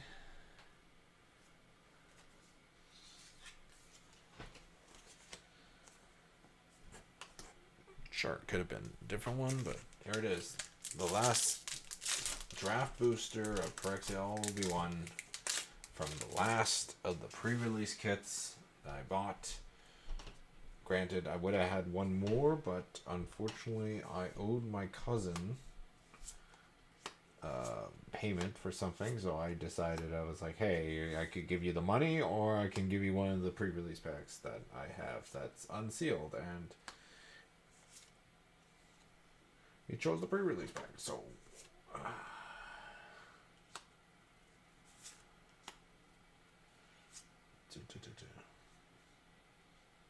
oh, that's a new one, actually. Actually, I've seen this one from my time playing at the pre-release, but I think that's my first one I've gotten of that one. And then you got Lethal Design. And then we got another Kemba, awesome. and the foil of the skull chip. But would have been nice to got a foil of the Kemba though. But whatever. And then against all odds, I think don't have, or I haven't shown. I don't think I've shown yet. But yeah. So while that is being, I'm gonna go get the set boosters now that I got from just buying in for the pre-release packs, and because how my my favorite store does it is they take out boosters and then divide it among everybody who's playing, so it's like it's more even, and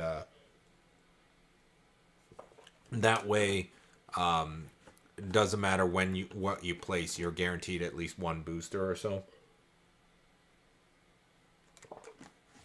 And it's per event too, so if you buy several pre-release packs, you get several free little add-on boosters.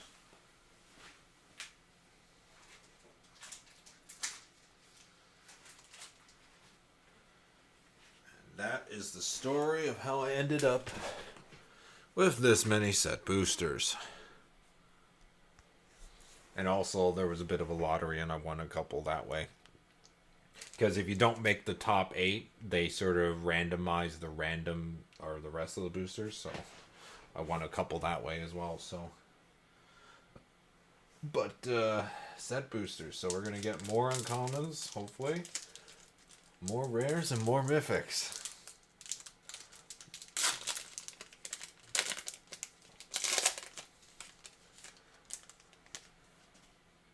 So, starting off with the art card. Kimba, come here. Come here, Kimba. Kimba. Come here. Come here. Come here.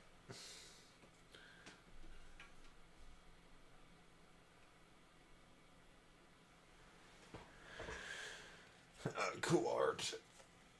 Anyways, wait, is that the... Wait, why is the token...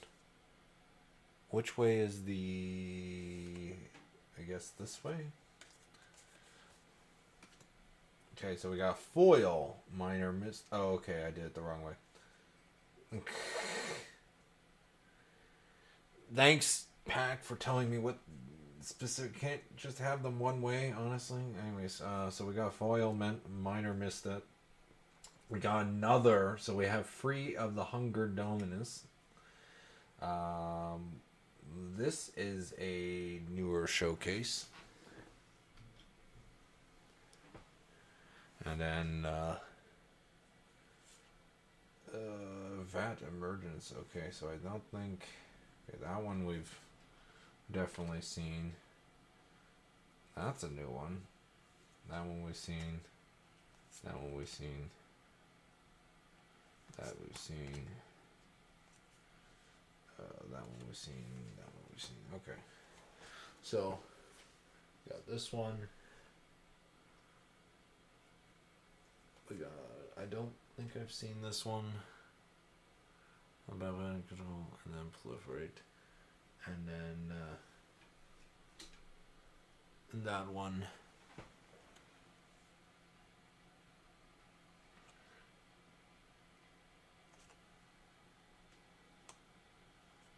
Love that flavor test though. The first rebirth is a reward. The 51st is a punishment. That is actually very good flavor quote, I guess you could say. Open up the next one. Let's see what we got. I am very happy about that dice. I didn't think that dice exists, but oh my gosh. And actually, that reminds me, I did pre-order the complete edition for the bundles, so I'm hoping I get some good stuff in that. And that will probably be my last bundle until they release the Lord of the Rings set.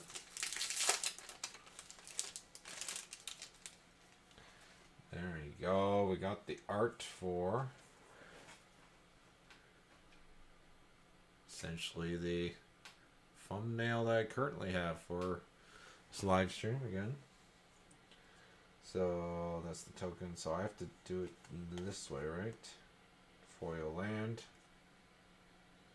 Which is cool. Put that in the rare section, I guess. Dune mover. Spear. That one we've seen. That one we've seen.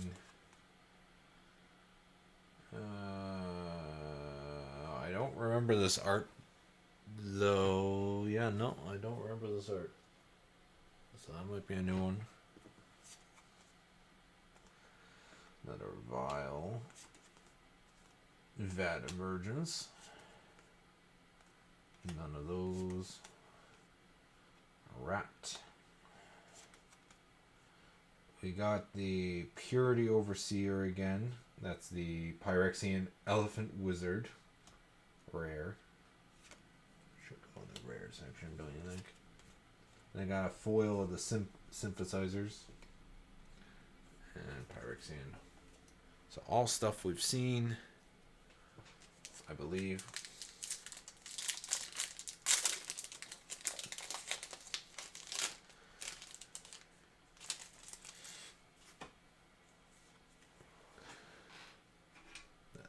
Art. Bum bum bum. This way, right? Yeah. Mountain. Inquiry. Rat. Insect. Drake. Another seer. Against all odds. Stand. This is, I think, a new one. Sacrifice. Additional cost to cast a spell. Sacrifice for a creature man. It deals X damage as you choose among any number of target creatures. Last free breath became a defiant roar as she tore apart Shiona's Colosseum. Yeah, once you get completed, you don't go back. And oh yeah, we got Cough. And a foil of the Scamps. That's a rare Phyrexian. But yeah, we got another Planeswalker, y'all. And it's the one that is one of the few that aren't completed. Select your library from facing. Search your library for a basic mountain card. Reveal, put it in your hand, then shuffle. Fire resistance deals damage to target creature equal to the number of mountains you control. You get an emblem with whenever a mountain enters the battlefield under your control. This emblem deals 4 damage to any target. Tempting to put in my landslide deck.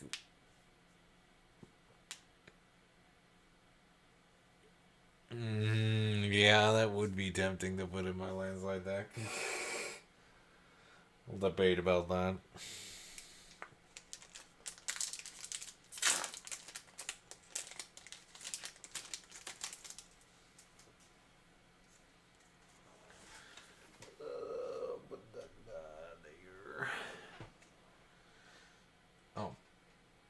Oh, that's a list card. Oh yeah, so I'm going the wrong way. So I got a rare list card. That's cool. I didn't get a chance to read it before I turned it back around. Another spear. Another instant. Expand the spear. Yeah, all stuff we've seen. Maybe not. Not sure if we've seen that. We definitely haven't seen you. Flying Phyrexian vampire and our non-token creature you control dies, you may pay 2 life and exile it. If you do, create a token as a copy of the creature, except it is 1/1 this time. Cool. Got another one of these Phyrexian nightmares. Got a foil of that uncommon, and then the Pentavis, which is from Commander reprint, I think, and I think this might be from an earlier set. I'm not sure. Spam with 5+1/+1 counters. Remove a +1/+1 counter, and then essentially you gotta put a. Oh, that's the creature that makes the Pentavite token. I was wondering what the Pentavite token.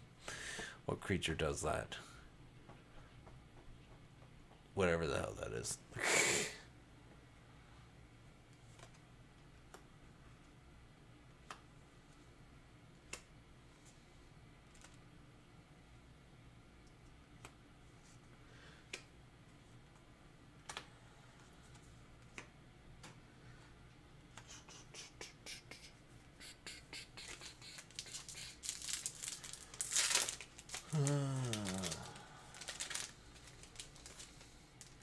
I might put that Pentavis in my cube just for the lulz.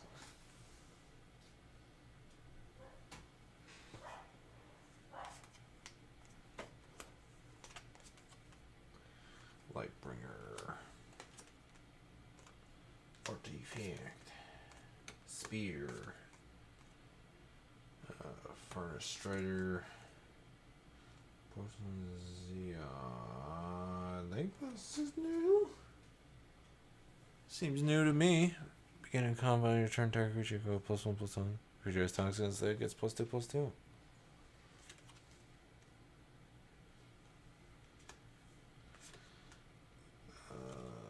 Vision.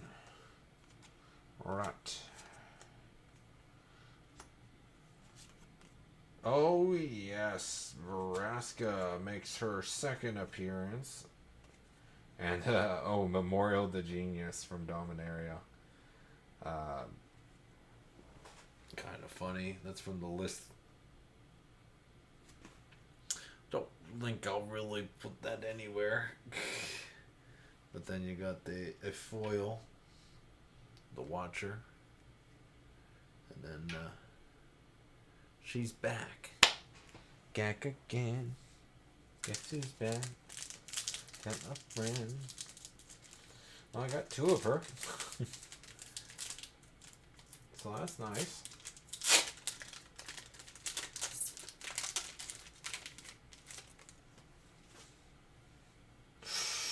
Signature. And it's a really nice looking art piece. That is Mark Simolet. If I'm saying that correctly. Very nice with especially with the lines on top and bottom, kind of making like almost like a border square in a sense with the signature. That's really nice. And then mountain.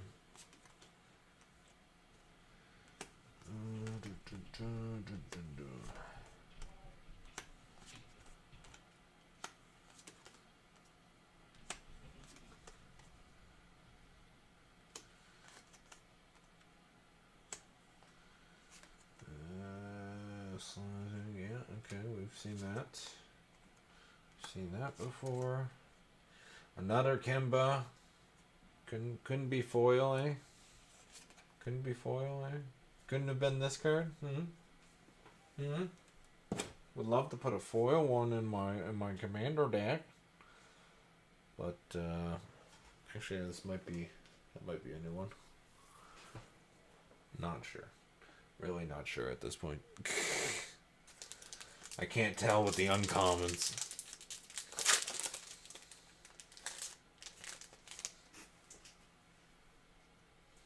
Got nice art here.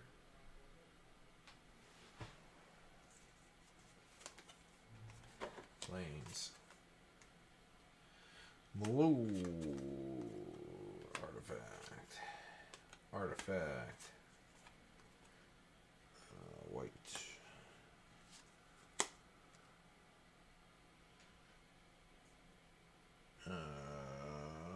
Jellyfish. Chimera. Drake.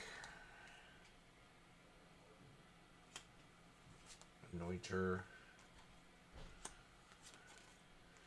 We got the green sun finally has entered the thing. And what do? Reveal top X plus 1 cards of your library. Choose a creature card. Card from will put the hand. Library random order. Cool. Got you again foiled. And you are new. Who are you? You are not even in the set. This is Human Monk Reach. This expo attack thing. Whenever a creature you control reach attacks, untap it.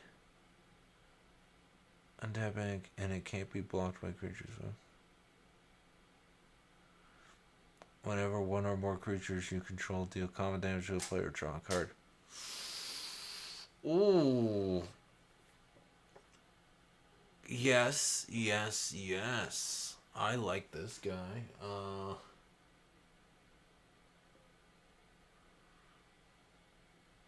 I'm judging from the code on it.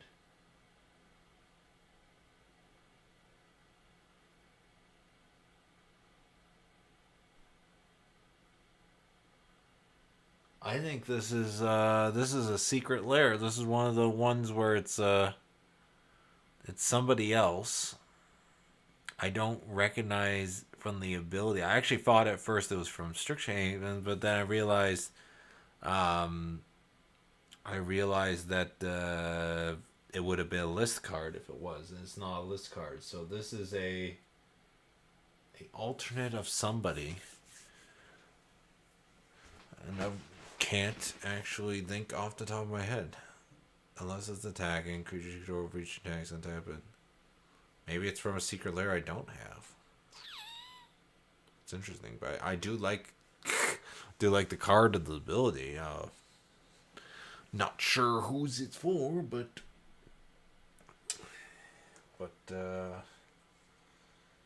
yeah, okay, so I'm gonna put that there, heart there, foil there, that there, mythic there, foil there, Memorial Genius, and it's definitely not going in there.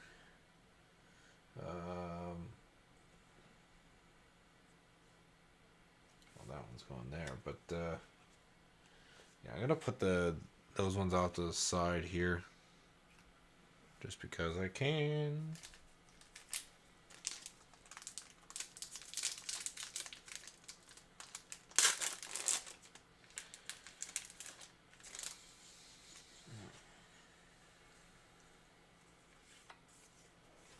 A nice art thing here. Oh, we got a foil of the land. Full land. Full land. All stuff we've seen before. Union.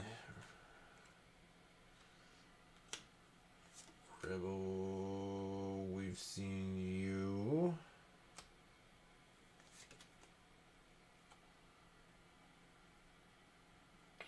Pretty sure we've seen you.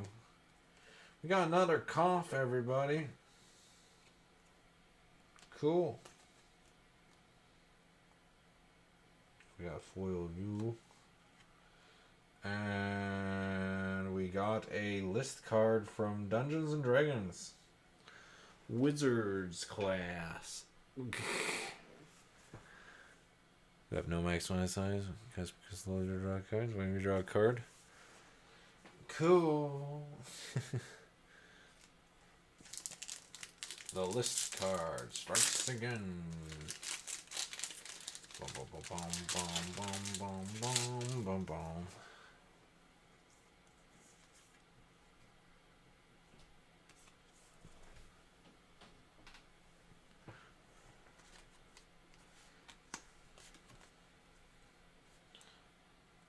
That's an artifact. Spear. Phyrexian Angel. Common. That's the sacrifice one we had. Artifact. Blue.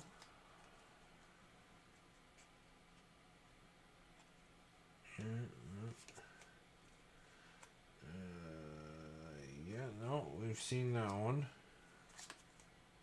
Got another Black Sun. So I have pretty sure I have a playset of the Black Sun at this point. Foil the sorcery. That sorcery. Here we are. Two.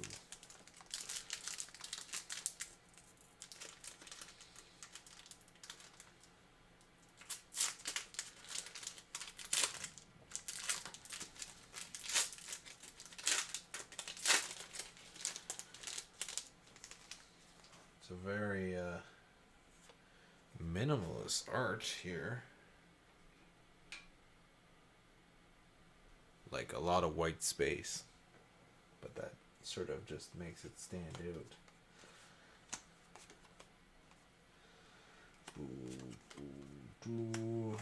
Ending. I think this is a new one, but I'm not entirely sure. The target creature is faced with a blast that would level not only new Phyrexia, but also a dozen as well.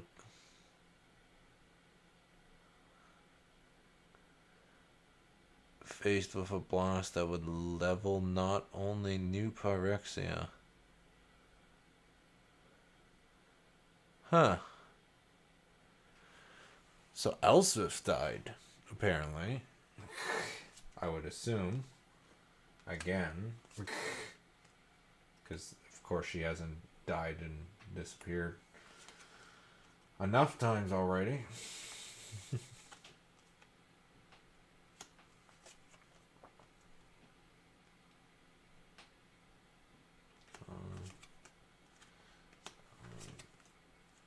Got another encroaching Mycroft thing. And then we got a foil again of that guy. So we have the pre-release promo, we have the normal foil, and then we have the normal version of him.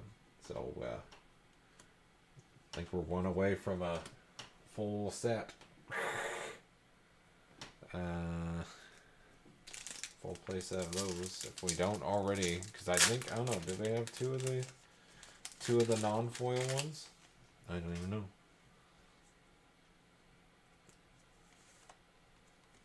Now that is a dramatic art. Dramatically good looking art.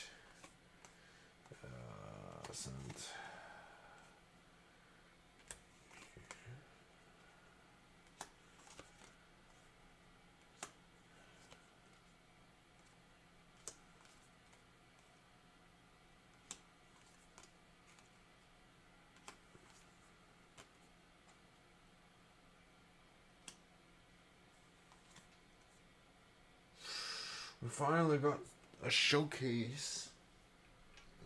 Different, but I think Valentine enters battle with 4 oil counters. Has trample as long as it has 2 or few. Yeah, we have this card, but we don't have the showcase one. So that's nice. That's nice. So we have 2 of those now. We have another Mycosin or whatever. And then we got, this is a new. Ample, whenever contaminator deals common damage to player, proliferate. Toxic 1. It's a free cost 4/4 with trample with Toxic 1. Are they crazy? What? I wonder why it's a rare, but even then, it's still, that's pretty powerful for a rare. Free cost 4/4 trample I mean, that alone is a lot. And then the fact that it's Toxic 1 and when it deals combat damage to the player proliferates. That's absurd. That's absurdly overpowered. Yeah, I'm definitely doing green-blue counter things. And that's interesting. I just opened up a pack with the exact same art. Like, exact same. I'm pretty sure that's the exact same art. That is the exact same art. So what we got here, we got a forest. Terramorphic Expanse. Or not the... No,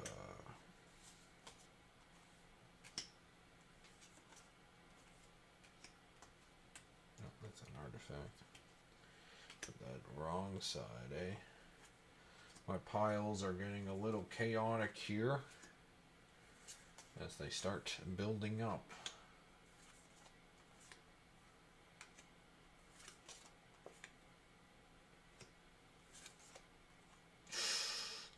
We never saw the showcase for this one yet. We've seen the normal version of this one. We got a Rat King. I guess I might as well build the rat deck for just for the hell of it. Got foil the Vorak. And we got a new minigame. That's new. That's a new minigame. That's a rare. That's also a rare.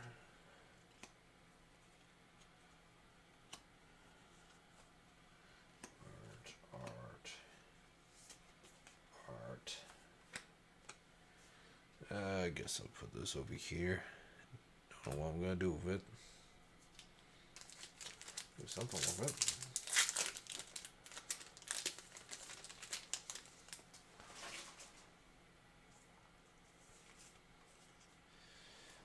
We got this dude with the giant paddle hand.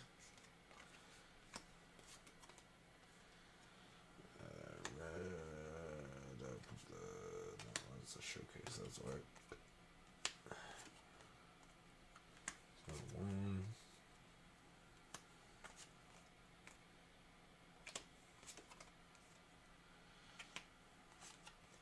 That one. Common. Oh, okay. We just got a mythic showcase. Look at that. That's the red one. So I got the white one and the red one now. Source control would deal non-combat damage to an opponent or permanent you control.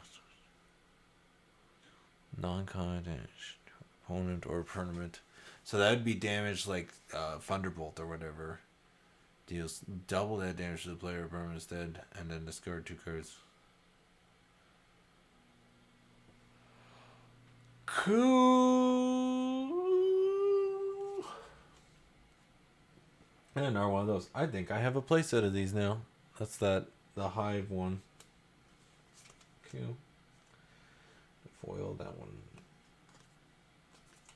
Yeah, I'm not sure because for Scars of Meridian block I actually kept the binder where it's one of every card, and it's like if I get the foil version, I put the foil version. If not, I put one of the best card or whatever.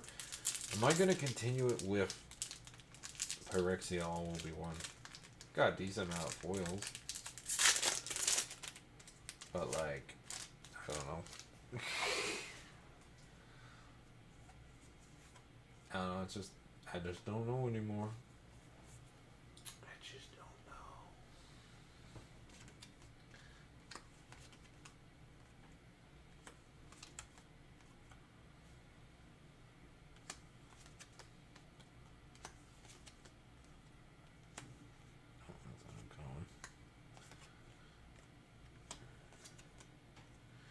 Yay, we finally got another one of those golems. Oh, you are new? I think you're new. You look new. Don't recognize you. Spell costs 1 less cast for each permanent you control with an oil counter on it. As once enters the battlefield, it deals 1 damage to each creature your opponent controls. Wonder. Creature, you're functional.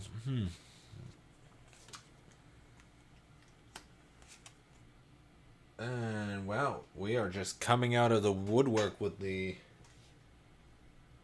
mythic showcases now. Spell can't be countered, trample, toxic 4, ward 4, and haste. Now that is what I call quadruple threat. Quadruple's 4, right? I was gonna say triple threat, but it's not. It's quadrupled. Can't be countered, trample, toxic 4. Where's yeah, 4, 5, 6, 7. Yeah. And then we got a new legendary blue-green, I think. I feel you may pay free. If you do, proliferate twice. Whenever you proliferate and draw a card. Ooh, that is... I'm definitely... Yep, I have definitely made the decision to go green glue for the counter deck. Just... I know there's a lot of options with trying to make an oil counter deck, but green-blue to me, a lot of proliferate, a lot of ways of going the counters up. It's just... And I just love green-blue, let's face it. My favorite color combination in Magic the Gathering.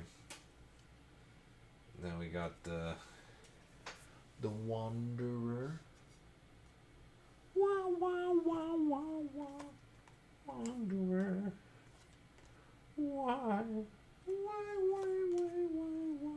She ran away, and I wonder if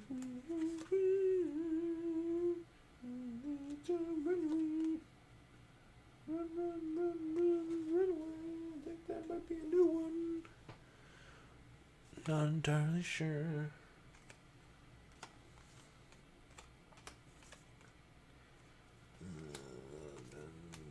Oh, we got the Dancing Shadow. New Planeswalker in the last 3 packs. Whenever one or more creatures you control deals combat damage to a player, you may return one of them to its owner's hand. If you do, you may activate loyalty abilities going twice this turn rather than only once. Up to one target creature can't exchange on it. So you can essentially, yeah, create a 2/2. One of this creature. Yeah, he's good. He is definitely good. Got a foil of the Aspirant, the red one. Here it is, the final 2 set boosters. What's it gonna be? Got beautiful, beautiful art. Slash Eternity Atlas Custodian. You're new. I really do not remember ever seeing you. 5/5 for 5 menace and reach. That's could be a problem, especially in the limited format. Especially being up against it. Oh, you're the non-showcase one of this one. All I've been seeing is the showcase version for this one. So now we are seeing the non-showcase. Oh, you. I've been very tempted in building something around you. Green, white. If you would get one or more poison counters, instead you get one poison counter, and you can't get additional poison counters this turn. You can exile, choose another target creature or artifact. When it's put into the graveyard this turn, return the card to the battlefield. It's no go. Like, I wouldn't specifically build around them, but it's just like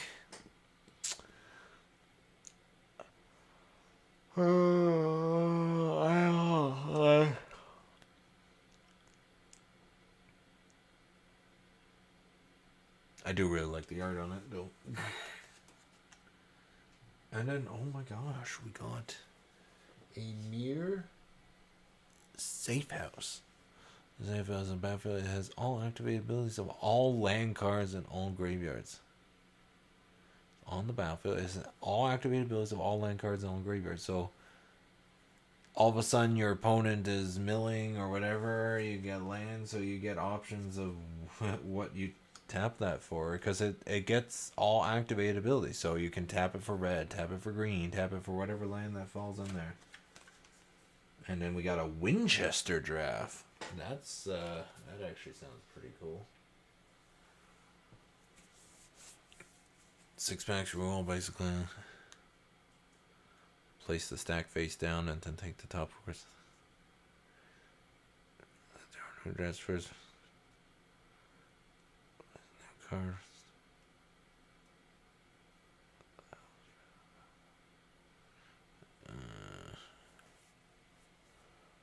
I guess I don't know.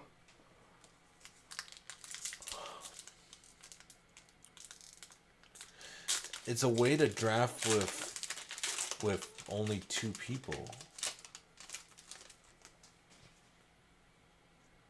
Just hold on a second.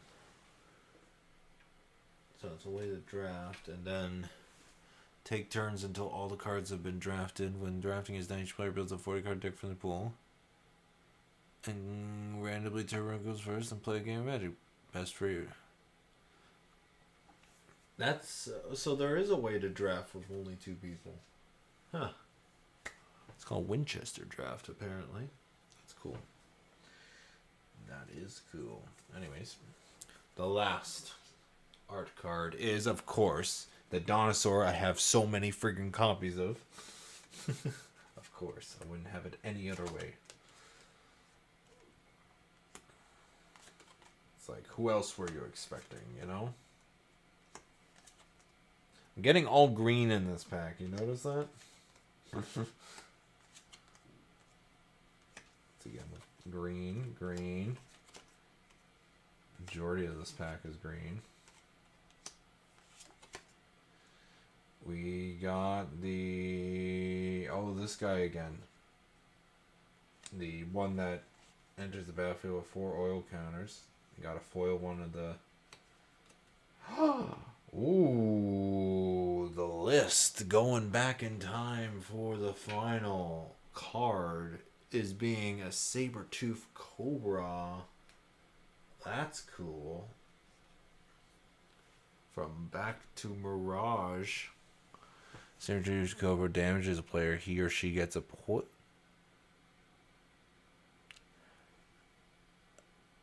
that wouldn't be the same poison counter that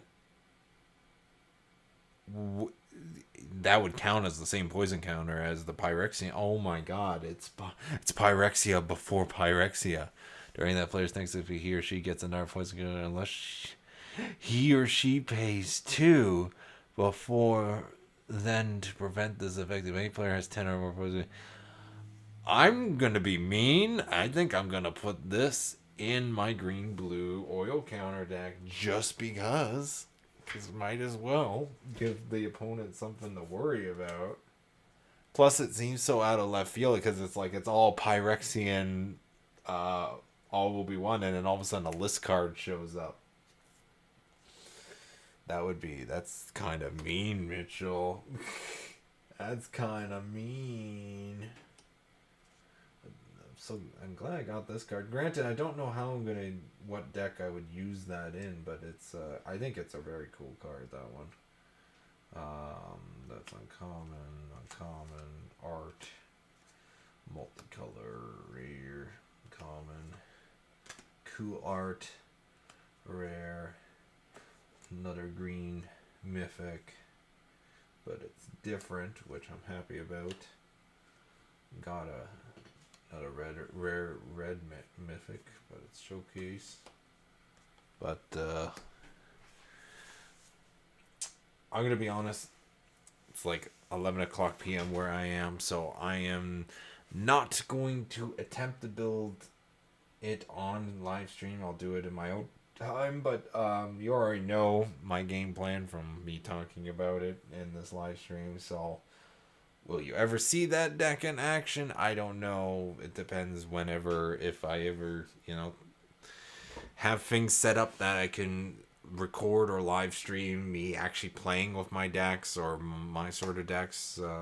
But that's gonna be probably long term wise and long time, long term wise. Um, I'm going. It might be easier just to do Magic the Gathering Arena and playing online with random people. But anyways, I want to thank you very much for watching, because I really appreciate all the sports. Make sure to like this video and whatnot, and all that jazz. Thank you again for watching. Check out my other stuff, and I will do a chapter selection somewhere on screen, obviously, once the video is done processing and I have a chance to actually walk through the whole video to do the chapter selection, so it's more accurate. And I believe that is everything. Thanks again for watching. I'll go to please stand by.